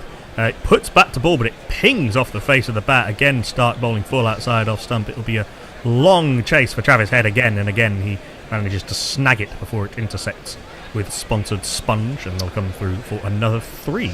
I wonder whether England will, maybe not this test, and well, the thing is, if you lose this test and you're up against it. I said this before. I wonder whether they'll try Zach Crawley as an opener with Hamid if Burns fails again. Just because I think Australian wickets might well suit him the way he plays. He goes hard at the ball anyway, and if Burns is going to get 3 or 4 and get out, you might as well swap in Zach Crawley and see if he can take it to the opposition early. Wouldn't be too many who get recalled having been dropped, averaging 11 for a year. No, as true. Starc is in down the leg side and tickled by Darwin Milan around the corner. Long leg, Jai Richardson, medium leg. Comes in, and it's just a single. Key question for you, Bear. Your first bet came in. Have you gone under again? No, I didn't manage to get it in on the first one. And weirdly, the strange thing is, having seen those first couple of shots, and they look quite sweetly, they're offering me such shitty slim. I mean, at the moment, the fall of the second wicket is under 29.5, and Burns is the obvious faller here. So with only 17 runs to play for, Milan getting 80 in the last innings, I've actually gone over for the fall of the second innings at 29.5. Whoa. Haseeb Hamid leaves this outside off stump and there is no run. I think the left armour to Rory Burns, because Burns is very much set up for right arm seam bowling overall all round the wicket, and there's something about that angle from Mitchell Starc that turns him round completely. Again, it's not. I think that's one of those deliveries that Starc bowled to him to get him out in this innings, where you've just got to get lucky and hope it misses the edge. Yep. Or play inside the line and know where your off stump is, like Labuschagne and Smith. Yeah, I mean, both of those. In fact, Warner plays, seems to know where his off stump is. I guess if you play in these conditions all the time, and it is home conditions. Starc in, left alone outside off stump by Haseeb Hamid. And there is no run. A successful over for Mitchell Starc. England 12 for 1 after 3 in response to Australia's 473 for 9. Chris TB suggests you might be thinking of Jason Behrendorff there, or maybe Daniel Sams. Jason Behrendorff is a giant left arm seamer. I don't think he's not played Test cricket. He's very good in the 2019 World Cup. Maybe that's who I am thinking of. Yeah, that's probably right. Right, he's also from Western Australia. Martin White points out there was a fatal bouncy castle incident in Harlow in 2018. Rocky reckons that Burns needs to spell in the twos. Brian 001 says Burns gone, everyone's hands to head. And Martin White makes a good point. By good point, I mean something I agree with. The thing about quirky techniques is that they are outliers. You have to be a great player with a successful record to pull it off, like Smith or Labuschagne. Burns is neither and could scarcely look less ridiculous. He's got his way to the crease. He's got wherever he is. Sorry, Jess. He's got wherever he is because of his game, and he'd come into the team by virtue of having a very decent first-class record. Absolutely, This Jai Richardson is well outside the off stump to Davin Milan, and he was for 3-4 years the best opener in county cricket by some distance. He was scoring a lot of runs. He's scored a couple of Test hundreds and done okay. I don't think him radically changing that technique is going to help him particularly. No. No. And the thing is, with Test cricketers, I mean, there are a lot of Test cricketers who fail. You know, you can be very good at county cricket and not quite make it at Test level. You know, you get found out at the best level, and England have had this problem at openers for bloody ages. Richardson in Davin Milan plays well inside the line, essentially playing sort of having a net to a ball that was well outside off stump, and there is no run. And I think, okay, less so at the Oval where Rory Burns plays most of his cricket for Surrey, but if you're an opener in England in domestic cricket, you don't really have the... It's not often you get to build a long innings just because the ball does so much all the time. You're basically looking to survive. Score as many runs before you get out. Or even just survive and blunt the new ball for as long as you possibly can. It's a weird time to be an English top order batter. As Jai Richardson is in, this is left alone well outside off stump, and there is no run. There is going to be more county cricket in the main part of the season next season. So, and if they keep with that for a while, then that might change a little bit. Would I be right in thinking that English players generally wouldn't get the same opportunity to go, say, to Australia and play for a season that Australian cricketers No, would it happened. England? Most of this England team have played some grade cricket at some point. Right. Obviously, the Sheffield Shield basically doesn't have overseas players. As Jai Richardson's in, left alone well outside off stump. Again, there is no run. Jai Richardson's yet to concede a run, but only 2 of these 9 deliveries have been genuinely threatening. Michael Neeser, I'm sure, will get a whirl at some point fairly soon. No, I guess these two. I guess Stark will have one more, or maybe 2. Well, he's rolled 2 now, hasn't he? 1 or 2 more, and then he'll get a go. But yeah, I think it's England. If you can get decent openers, I mean, look, Australia have got Warner, who's established. As Jai Richardson's in, the slips away. Davin Milan is very comfortable in defence actually on that delivery as he blocks it up to mid-off. There is no run. And then at the other end, who is it? Harris. It's a revolving door. It's a revolving door. To establish yourself as a Test opener is bloody hard. I mean, look at India. Rohit seems to have established himself now. Yeah. But what's his name at the other end? He scored a ton. Well, I mean, it's quite a Rohit's injured for this South Africa series that's coming up, so it'll be Mayank Agarwal and KL Rahul opening the batting for them as Jai Richardson's in, left alone outside off stump. Good bounce, good carry, but left well alone. 2 maidens in a row for Jai Richardson. England 12-4-1. Oxymoronica asks, has nothing gone to plan for England, or was this entirely predictable? I'd say both. England have had chances in this game and periods where they could easily have kept the game in check. They haven't taken them. Australia have taken them away from them. It's not like Brisbane, where after the first 2 sessions, or after the first session and a half, they were way behind the game. But England, we talked about this last night. England are an average Test team going to another average Test team. Australia have slightly more standout players, and probably their standout players in most cases are slightly better than England's standout players. And in that position, you need everything to go right for you, and you need to do better than all right. Yeah. And England haven't. As Stark is in well outside off stump, and Hamid leaves it through to the keeper. There is no run. Plus, you need everything to go right for you, and a bit to go wrong for the opposition. And it's always harder in alien conditions, if you like. I mean, with Australia being at home also gives them that little bit of extra advantage as well. If you look back at 10-11, that was one of the best England sides ever, with a lot of players in form at the same time, and a pretty weak Australian bowling lineup. you look at it. Ben Hilfenhaus, okay. Peter Siddle, decent. But Mitchell Johnson was in one of the worst periods of his career. Doug Bollinger wasn't fit at any point during that series. I had Michael Beer, and Xavier Doherty, who really weren't up to much as test spinners. This is outside off stump and through to the keeper. There is no run. And England played extremely well in that series, but everything went right, really, pretty much after the Haddon and Hussey partnership in Brisbane. Yeah, very much so. Very much so. I don't know where England have got to find. I think if you can, I think Test cricket. I mean, obviously everyone needs to be able to bat, but it's a lot easier to bat if you can get a settled opening partnership that can, more often than not, get you into a position where 3, 4, and 5 aren't batting against new balls, etc., etc. This is blocked by Haseeb Hameed. Soft hands, rolls to gully. There is no run, or at least 2 of the top 3 being consistent and reliable. You see how much of a difference a fully fit and in-form Warner makes to when India beat Australia, David Warner was horribly out of form, and they started that series with Matthew Wade opening the batting, Australia, so because David Warner wasn't fit, and Warner back with Smith and Labuschagne just makes a massive difference. Yeah, a huge difference. As Mitchell Starc comes into Haseeb Hameed. Good lead from Haseeb Hameed. Is coming into him, but it's back of a length, and he lets it go, and it goes past at chest height, and there is no run. And Haseeb Hameed has not really put a foot wrong in his 17 balls thus far.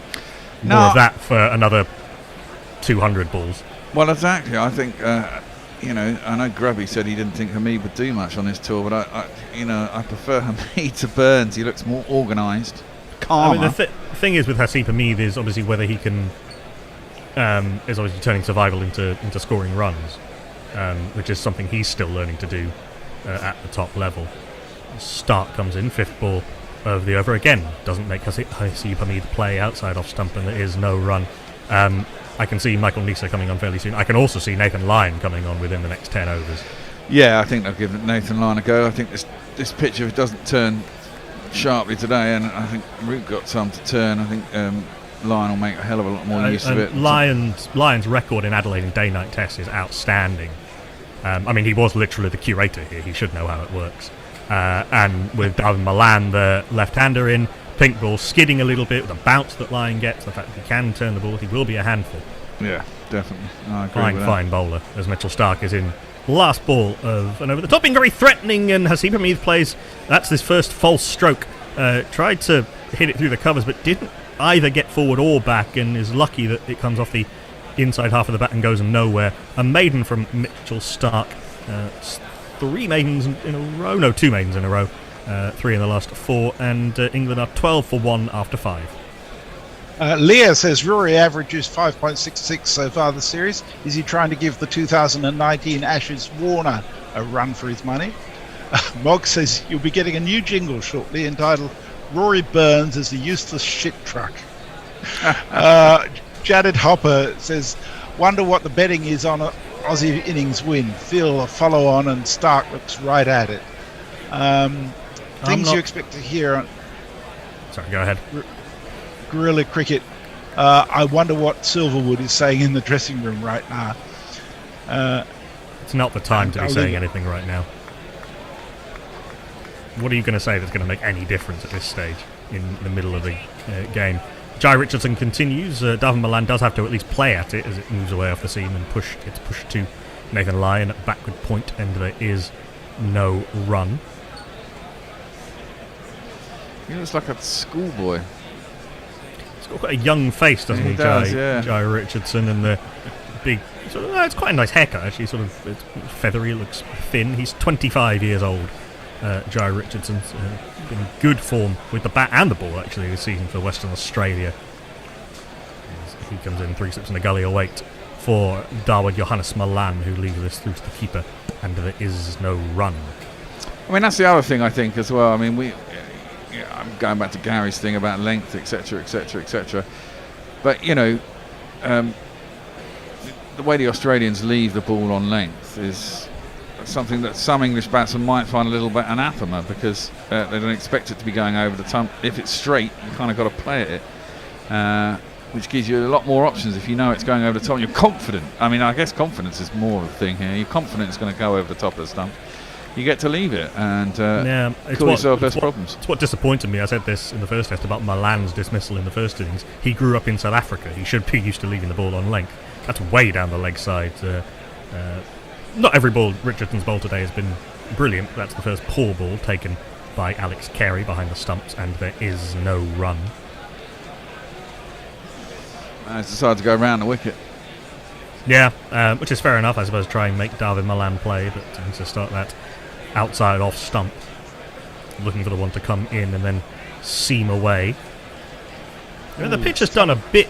Pitch has done a bit for the last couple of days, but it's still a slowish pitch as Richardson's in. That's the line. Doesn't really move away that much though, and David Malan can cover up in defence into the covers. There is no run. Well, Channel 7 just showed the rain radar, which suggests there's a thunderstorm about 10, 15 minutes away. We saw lightning earlier.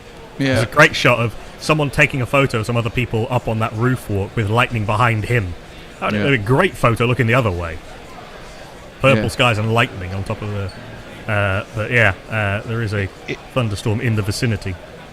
It may just miss, you never know. La Nina swooping across Australia. This is outside off stump, and David Malan's having absolutely nothing to do with that. Through to the keeper, there is no run. And it does make the point as well, doesn't it? That, I mean, in Australia, you really got to make use of the new ball, because, even with this new kookaburra that lasts a bit longer, I mean, I think you can get into the 30th over and still have a bit of something happening, but certainly after 40 overs, that ball is as dead as a door now, and it's really fucking hard work. The pink ball actually... the analysis shows that it swings, if anything, swings about the same and for slightly less time as the red kookaburra, but it does seam a bit more because of a prouder seam. This is on off stump and pushed into the onside. There is no run. The seam movement will be that isn't quite so dependent on the age of the ball. Another maiden for Jai Richardson, not an especially threatening one. England still 12 for 1 after 6. They won't really care. Angelic Scooters has been watching too much cricket under lights. I think he says England absolutely smashing the past. Oh wait, yeah. Jane with a Y just woke up, and she's come to watch in Adelaide, where she has traumatic memories. I know. So in the first innings, Stark and Nisa each scored more runs than Rory Burns and Marcus Harris have combined all series. Good point. Jordan Mason says. Some response to Stark getting Burns again. He should have been left on length. Warner, Labuschagne, Smith would have left that. It's difficult with that line, isn't it? It's just that line that makes you. But that's my point. I think if you grow up there and you're confident and you do it all the time, then of course you do. But if I think England are totally undercooked as well coming into this series as well. Changing bowling. I'll give him his jingle after the first ball.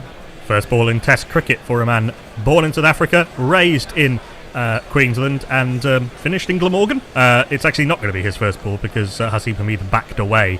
The ball did pass over off stump, but Haseeb Hameed backed away. So the first ball in Test cricket for Michael Nisa will be bowled in about 30 seconds' time, just in time for his jingle. Michael Nisa's here in town. Michael Nisa's here in town. Hi-ho, diddly-i-ho. Michael Nisa's here in town. Michael Nisa's been an excellent operator in Australian and English domestic cricket for a few years. This is a full delivery which Haseeb Hameed jabs the bat down on and squirts to gully. There is no run. Good start from Michael Nisa, making Haseeb Hameed play and making him come forward, which I think is the key about bowling to Haseeb Hameed. That was skidded through. Nisa is not as quick as Mitchell Starc and Jai Richardson, but he's nippy. He gets the ball to move in the air and off the seam. Described as a bowler who could do very well with the Red Duke, and indeed has for Glamorgan. He looks that kind of pace, doesn't he? Late 120s, early 130s. It was 135. Oh dear Lord! Haseeb Hameed has played a very un-Haseeb Hameed shot. It's odd that he would get quite so scrambled by a one delivery that kept a little bit low. But Michael Nisa, with his second ball in Test cricket, has his first wicket. Haseeb Hameed has clipped it straight to Mir on a really soft dismissal. Haseeb Hameed gone for 6, England 12 for 2. Oh, for fuck's sake.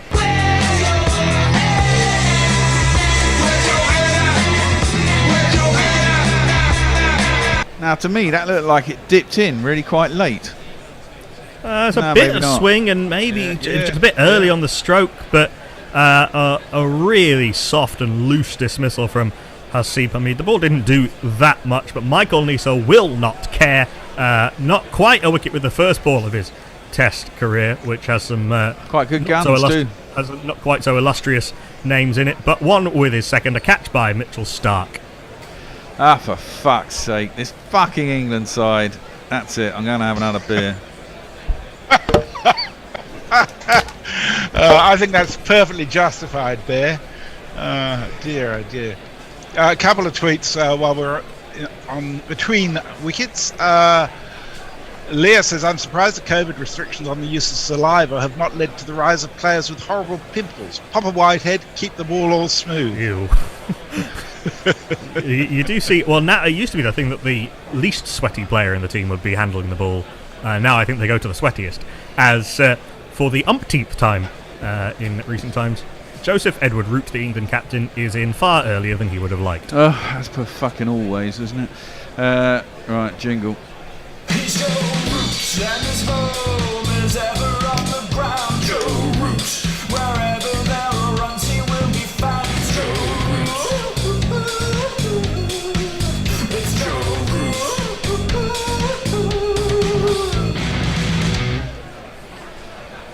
I wonder what goes through Root's mind sometimes. He must get so depressed with the people around him. Oh, look, the rain. Thank God for that. Let's get off. It's raining pretty hard now in Adelaide, which makes the... I mean, okay, it wasn't an aggressive stroke, but which I guess makes for him, he'll see that rain and think, oh God, what have I done? As Nisa bowls a bouncer to Root first ball, he ducks through to the keeper, and there is no run. I guess they must be thinking this will just blow through. Or maybe it's not actually in the ground, because I can't see it in the ground. Yeah, that should have been along the ground, shouldn't it? I mean, if he's going to clip it squarer, clip it, get your top hand over the top of it. It's just early on it, for no obvious reason. It's an almost inexplicable dismissal. Oh, for crying out loud. It was me bigging him up. Yeah. I think he'd actually played quite well in the first few overs. I think he had as well. Oh, no. This is edge short of second slip. Soft hands from Joe Root. I think he knew he was going to be beaten, or he knew he'd been beaten. Softened to the bottom hand, and it bounces short of Stephen Smith at second slip. Good delivery, though, from Michael Nisa. Little bit of seam movement. It was very short, actually. Wasn't it? No, it's just back of a length. Root often makes the things look shorter because he does hang back in the crease. True. The umpires are having a chat, but they're returning to their position, so I think England aren't going to get away that easy. It'd be nice if they did. As Nisa is in. This is punched nicely by Joe Root into his favoured area backward of square on the offside. It's a chase for Nathan Lyon, and he will get there on a slowish outfield as inevitably Philip Brown, the English photographer, gets himself into the back of a shot with his trademark very distinctive curly hair, and Joe Root's off the mark with a pleasant 3. I think someone underneath me is building, but I can hear these knockings going on. It's a bit disconcerting. If you disappear through the floor, we'll know why. Yeah. Someone's trying to mine into guerrilla cricket.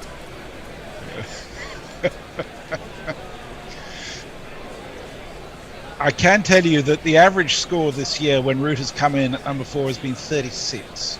Ouch. As Davin Malan faces Michael Nisa for the first time and pushes this into the onside. A successful first over in Test cricket. Adam Collins and Bharat Sundaresan, the leaders of the press Mike Nisa must play campaign, will be pleased. England 15 for 2 after 7. Oh dear.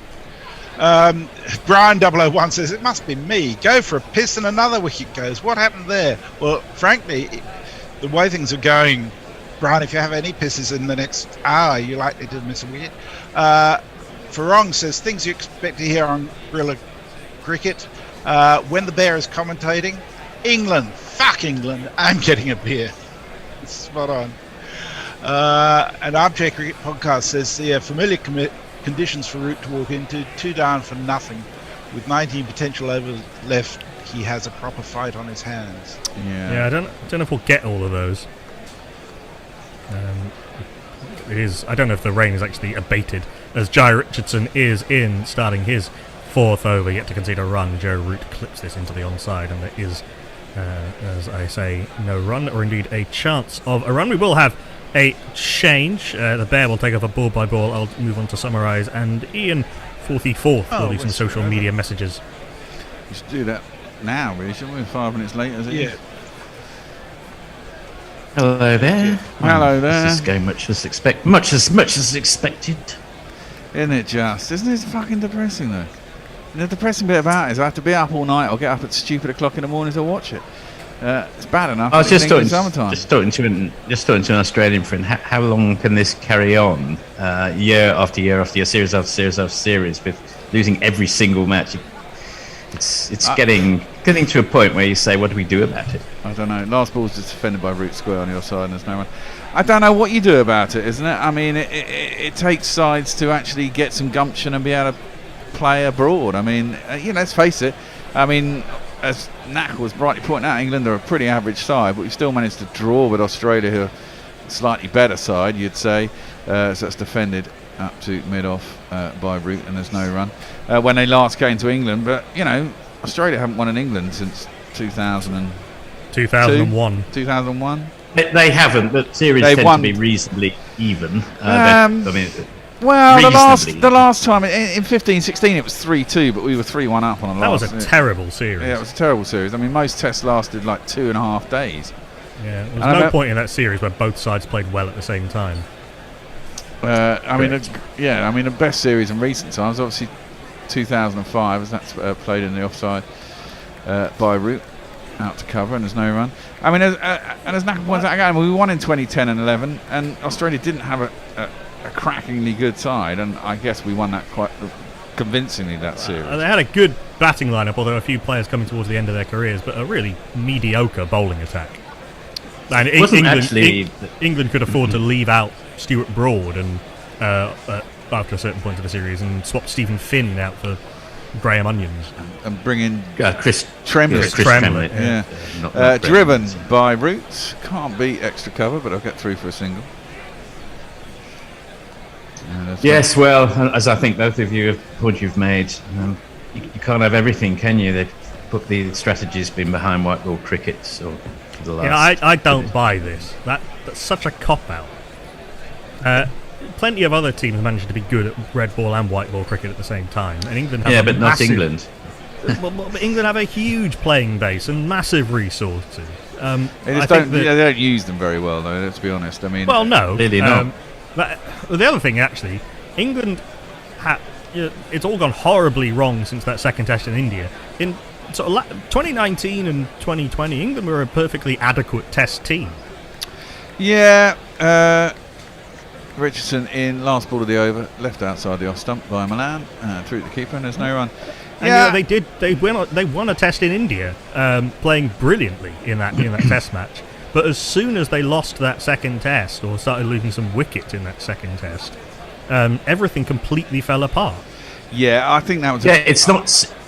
It's not so much around the world that I'm worried about. It's these bloody Ashes down here. It's just there's a grim inevitability. Perhaps it's living in Australia, which really focuses the mind. But there's something uniquely depressing about Ashes down here these days. Look, I'm going with my son to the Melbourne Test, Boxing Day, great occasion. We don't want to keep going year after year after year and see the inevitable procession year after year. It's just depressing.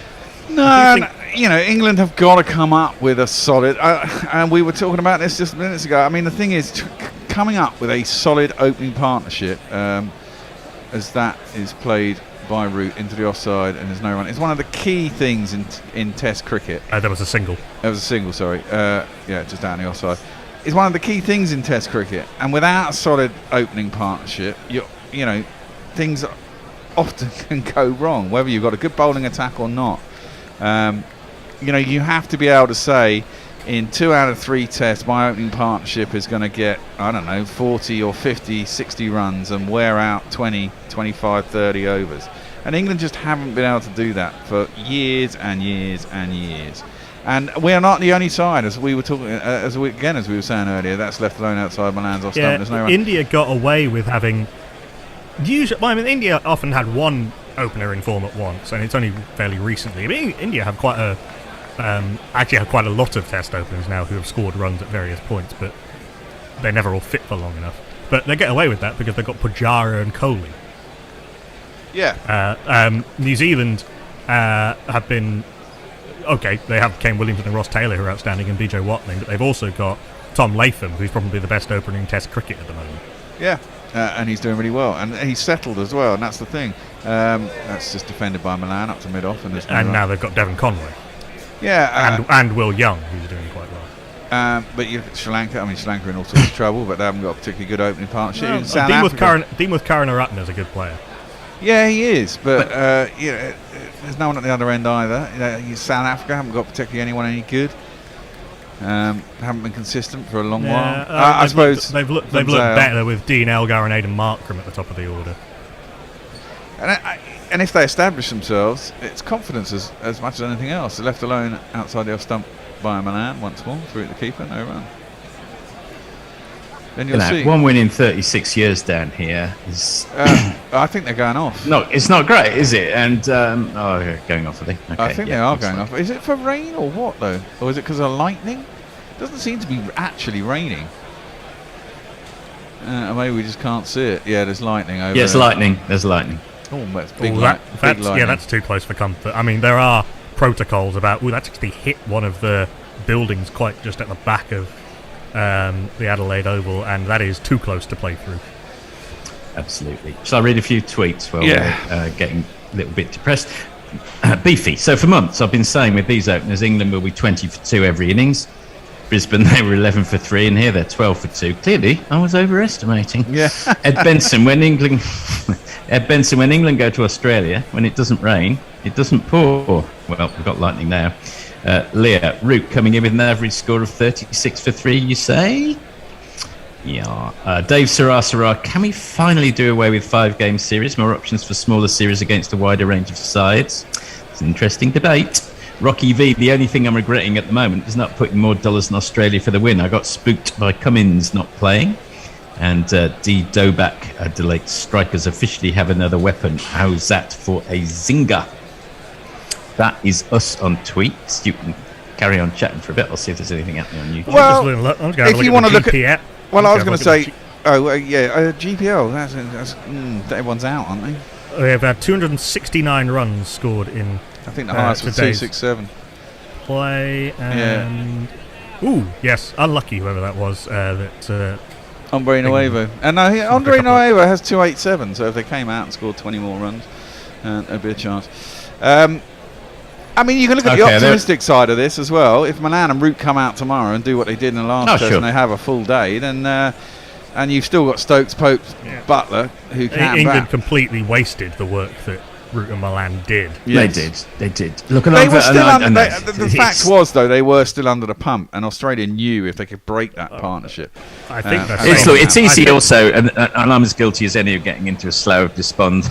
I remember in 2003 there was all sorts of talk of this is the end of the world, and the second test against South Africa at home, the series which ended up 2-2 with England winning the third and fifth tests. These things can happen. It's just England in Australia. The pattern is getting relentlessly depressing. Yeah. Okay. There's a few periods in that where Australia were just miles better than anyone in the world. True. I don't think that was the case in 17-18, but England were going in without some of their best. And again, here we are as well. In terms of our bowling resources, Joffre is such a big miss. I don't think people understand. Even Ollie Stone with the pace. Archer's not just quick; he's also really good. Yes, exactly. He's such a big miss. He was such an important part of what this Ashes was going to be for England in terms of tactics. But it is, it's quite depressing that he's got such an injury. Hopefully, he comes back. Yeah. And by the way, I don't mean to keep banging on about things that I think differently to Gary about, but here we go. People talk about the rotation and things. It's hard to imagine that England would be in a better position if Anderson and Broad had played every single one of the 15 Test matches that England have played this year, or 14 or whatever it is. Joffre Archer is, well, they might not be, but they'd be by luck more than judgment. Joffre Archer is injured partly because England massively over-bowled him. Not through exactly, but he was carrying an injury in the 2019 World Cup, and then after. He bowled 42 overs at Mount Maunganui, for example. It's insane. And Absolutely insane. That elbow has now got to the point where he's had to have 2 surgeries on it.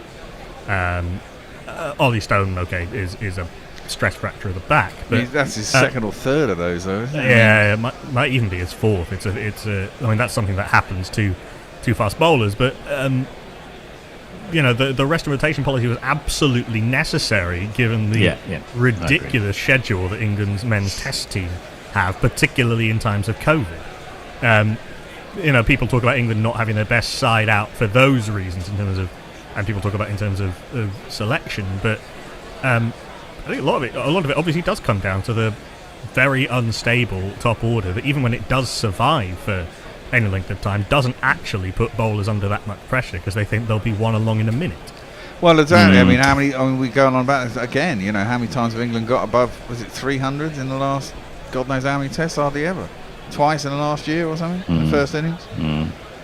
It's just not good enough, and there's a lot of young. I mean, it's not as though England haven't tried a lot of opening batters and number 3 batters. Well, no, and that's partly the problem, isn't it? I mean, the only 2 established batsmen you would say in the entire top 6 is Root and Stokes at 4 and 5. Everyone else. Well, look, I'm sure you're both of you probably old enough to remember 1999. I remember sort of cutting the hedge in the garden, listening to the TMS commentary team when England getting thumped by New Zealand at home, which is probably for the first time, is it? And they were having a similar conversation as the one we're having now. I guess to a degree, these things are cyclical.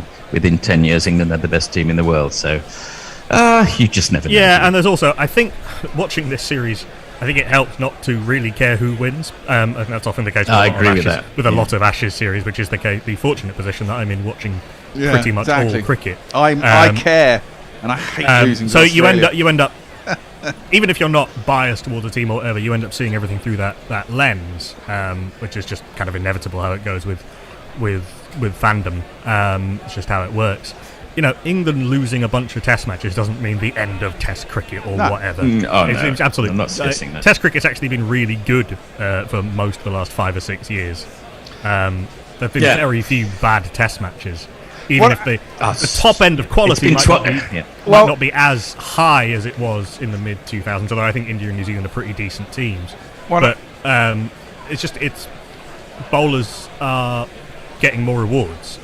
Well, this is my point, actually. In Australia, I don't think you do get a lot of rewards as a bowler. Maybe that's the problem.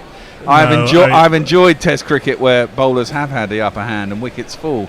And low-scoring Test matches are quite exciting just because the bowlers are in the game. I thought the pitches after England won in India got a bit too crazy in terms of what they were doing too early. They were a lottery. They were a lottery. They took too many players out of the game. There was one pitch in particular that was absurd. I thought a couple were pretty absurd, to be honest. In England, you always get movement and seams. The bowlers are always in the game throughout the innings, as you always say, Knackle. And in the subcontinent, it's there's always turn, and it brings spinners into the game. And it's a kind of different type of cricket. But in Australia, a combination of ball and very hard pitches. It's nice to see the ball carry through. Don't get me wrong. It's nice to see fast bowlers into the game. But if it's all about just how fast you can bowl and not about the skill of what you can actually do with the ball, I do think that takes a little bit away from it. And Well, it was disappointing from a just watching good cricket, because India we're rambling now, by the way, because if you're just joining us, a match has been stopped by lightning with England 17. And presumably, if it doesn't start in the next 11 minutes, then that's it, isn't it? It has to get back on by 9:30 p.m. Adelaide. Which is 11 o'clock here, which is in 11 minutes. So probably they're not going to get back on. So we are rambling. England lost 2 wickets after Australia were declared for 473, thanks to Marnus Labuschagne, scoring 190s for Stephen Smith and David Warner. A good 50 from Alex Carey, and some fun slapping from Mitchell Starc and Michael Neser. Ben Stokes taking 3 wickets, James Anderson 2, Ollie Robinson certainly the pick of the bowlers with his 1 for 45 and 27 overs, and Rory Burns was done by a good ball from Mitchell Starc, which angled in and pitched and seamed away. Rory Burns felt he had to play, possibly could have left it on length, but difficult to leave on that line, and flew off the shoulder of the bat to Stephen Smith. And then Michael Neser's second ball got his first wicket in Test cricket as Haseeb Hameed inexplicably clipped the ball straight to mid-on when Mitchell Starc took the catch. Haseeb Hameed gone for 6, Burns gone for 4, Darvin Milan is 1 not out of 19, Joe Root is 5 not out of 9. England 17 for 2, trailing by 456. Going back to that India series. I've got a few tweets. Should I do that? Yeah. Brian, are the problems being shown with this English team related to technique, tactics, mindset, or captaincy? Well, we've begun that conversation. We can come back to it in a little while. Pedro Stefano, TV commentary. Have you tried guerrilla cricket? Replying to a Joel Taylor hack. So thank you very much, Pedro Stefano. Farong, centre radar of Adelaide. It does not look good, so it might be off for the day-nights. Thank you for that, Farong. Gary and Tony have come in, our own people. I take the point about resting bowlers on back-to-back tests, but they don't bowl too many overs across seasons. They don't bowl enough overs to stay fit with no warm-ups, no domestic cricket, and lots of time spent bowling 4 overs twice a week. Who of this England attack is that actually true of? None of them. And Gary's got a further point to make. It's easy. Pick batsmen who consistently line the ball up and play it under the rise. Pick a wicketkeeper with some natural aptitude for the job. Pace bowlers who can hit the line and length and spinners who rip the ball. Lev Parikian, know you of such a spinner? Matt Searle, did you mention the average score when Root comes in? I thought someone did, but I didn't hear the number. Under 25? I'm sure Knack will be able to tell us. Wasn't it 30? That's this calendar year, where Joe Root has been exceptional and scored more runs in a calendar year than any English batter ever has. That is stumps. Okay. 8 minutes till the cut-off. That is stumps. And a day that started with England... Actually, to be fair, the day started with England staring down the barrel with Australia 220 for 2. And then with some disciplined work from Ollie Robinson in particular, but with Anderson and Broad and Useful and Joe Root chipping in to get Cravi's head, actually England got themselves into a position where they could have been in the game when Australia were 291 for 4, then 294 for 5. But they let the initiative slip after lunch. Stephen Smith got put up a very good partnership with Alex Carey, who looked extremely fluent at number 7. And then by the time Mitchell Starc and Michael Neser came in, the initiative had well and truly gone, and they flayed the England bowlers around for well over a run a ball for about 40 minutes. And then Australia declared at the fall of the 9th wicket, and in 8.4 overs have England 17 for 2. I just described how those wickets fell. So England close day 2 trailing by a mammoth 456 runs, and with a hell of a lot of work to do to save this test match. Just want to give a bit of love for YouTube comments, if that's okay. Quickly, Tony says, not since Captain Oates decided to pop out for a while has anyone or anything been more doomed. Indeed. Stop me if you've heard any of these before. Outright Redux, this feels comfortable and familiar. Rick Myfraps, what would be the follow-on number? Stephen Kelk, good morning all. Doomed, etc. Harrison Payne, if Australia let foreign players in the Shield like county cricket, do you think it would make any difference? Scott Harrison, But England just cried COVID and forget it all after this test. Simon Q. Nisa has had a great day. Stephen Kelk Sai. Nice debut from Nesgod here from Super Bust Starodub. Nathan Davis, pretty sad on day 2. I'm hoping for a draw. JBR 22, glorious stuff. Nisa and Richardson looking dangerous. Harrison Payne, from an England perspective, he can be hopeful for the future as we have virtually no young players. Not sure if that is from an Australian point of view. Forgive me. Graz 10, go Australia. Simon Q. They should give Lyon a few and crowd the bat. Well, that's the end of the day's play now. England really missed out on 3 overs of Archer bowling 150, then dropping back down to 135 as Root burns him out, says Superbus Starodub with tongue firmly in cheek. Just complete mischaracterization of what Jofra Archer is. The great thing about Jofra Archer is that he doesn't need to bowl 150 kilometres an hour to be effective, but he always has that in his locker. Yeah. A very good point. I will defend Jofra Archer till the cows come home. Yeah, indeed. Yeah. Well, the cows are coming home now. It's the end of the day's play, but I'll just finish off these last few comments that people are being kind enough to make. Scott Harrison, memories of 2005. I watched some highlights of that series the other day. Comical to think that back then people were saying that Ashley Giles was not good enough. Well, the wheel does turn. 2005, what was noticeable was how nearly all of England's top order contributed more than once there. James, England are really lucky. I don't know about that. Saying bowling in Australia doesn't take skill is just a plain old excuse. And Tim Nosuka, finally, everyone seems to be talking as if England have already lost. 2 wickets down, it's not the end of the world yet. It's not over till it's over. So True. Thank you for that, for redressing the balance there, Tim Nosuka. I wasn't saying that it doesn't take skill to bowl in Australia. I think it does, but I think you need a little bit of extra pace, and I don't think the ball offers enough for enough of the time. It's more a batsman's game in Australia, I think. Yeah, although a little bit less so in the last few years. Certainly that 17-18 Ashes, I think a lot of Australian curators and staff realised actually we're doing our bowlers no favours here. High pace helps, but it's not essential. Vernon Phelander's record in Australia is incredible. I think it's more about. I mean, personally, I'm I think it's maybe we're spoilt in England with the Duke ball, but I just do think that even though the advances they've tried to make with this Kookaburra ball, it's just a shit ball for a bowler. It's just not very good. The seam's not proud enough, and maybe you don't get swing in Australia because the conditions aren't right for swing. In which case, the seam has to be a lot more. You have to offer something more to the bowler. Well, it's a new Kookaburra. The seam is a bit proud. It is a bit. They've got bowlers who can absolutely exploit whatever conditions. I mean, Cummins and Hazelwood are two of the very best fast bowlers in the world and would grace any era of Test cricket.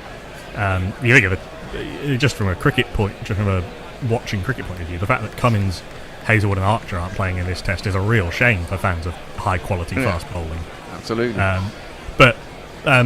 I think the worry about the Duke, isn't it, is that it would basically fall apart after a while in abrasive pitches in But isn't that the West Indians have done it with a double. They've decided to go Dukes, and they've engineered it for conditions in West Indies, and actually didn't Australia get a special bunch of Duke balls sent out that they could. They do play in the Shield sometimes with the Duke, and it's been talked about, mostly by bowlers, obviously. Oh, well, of course. That's the whole point, isn't it? It's to try and make it a better contest. It can't just be about batsmen. Yeah, if the problem is the ball falls apart, well, let's just get a little bit more creative with our thinking. Maybe we don't go 80 overs in Australia before we get to the second new ball. Now, I think these are. I think once you start fiddling with the structure of it that much, I don't know if England will be that much better in this series with a Duke, given that all of the problems are in the top order, or not all of the problems, but the primary problem is in the top order. Yeah, that's true. There's no getting away from that. There's no getting away from that. But I do think there needs to be a little bit more balance created between bat and ball. We should wrap up. But the last thing I'll say on that is, having watched the last 2 India series in Australia, the ball was doing plenty all series. I watched a bit of it, and I'll agree that the ball was doing something. I don't think the ball has done nothing in these series. In this series, I didn't watch enough of that in this series, but certainly it goes a fair way from what's come before when I last watched cricket in Australia. But for me, it's just not enough. It's just, I mean, the pictures are a little bit slow. There have been theen these first 2 tests anyway. Yeah. We should probably let people go to sleep, shouldn't we? Yeah, we should do. I can get the din off. I've been up since 3 o'clock. And I've got to do it again tomorrow. To come in and get depressed by watching England. It's not a great feeling, but you know. I do it for the love. See how much Root and Milan can get England back into the game, and Stokes and Buttler, but Australia very much on top at the end of day 2. England trail by 456 runs. They are 17 for 2. Join the crew tomorrow from 3:45 a.m. UK time for the resumption of the second test of the 2021-2022 Men's Ashes. And until then, from everybody here at Guerrilla Cricket, goodbye. Goodbye. Goodbye. Guerrilla Cricket.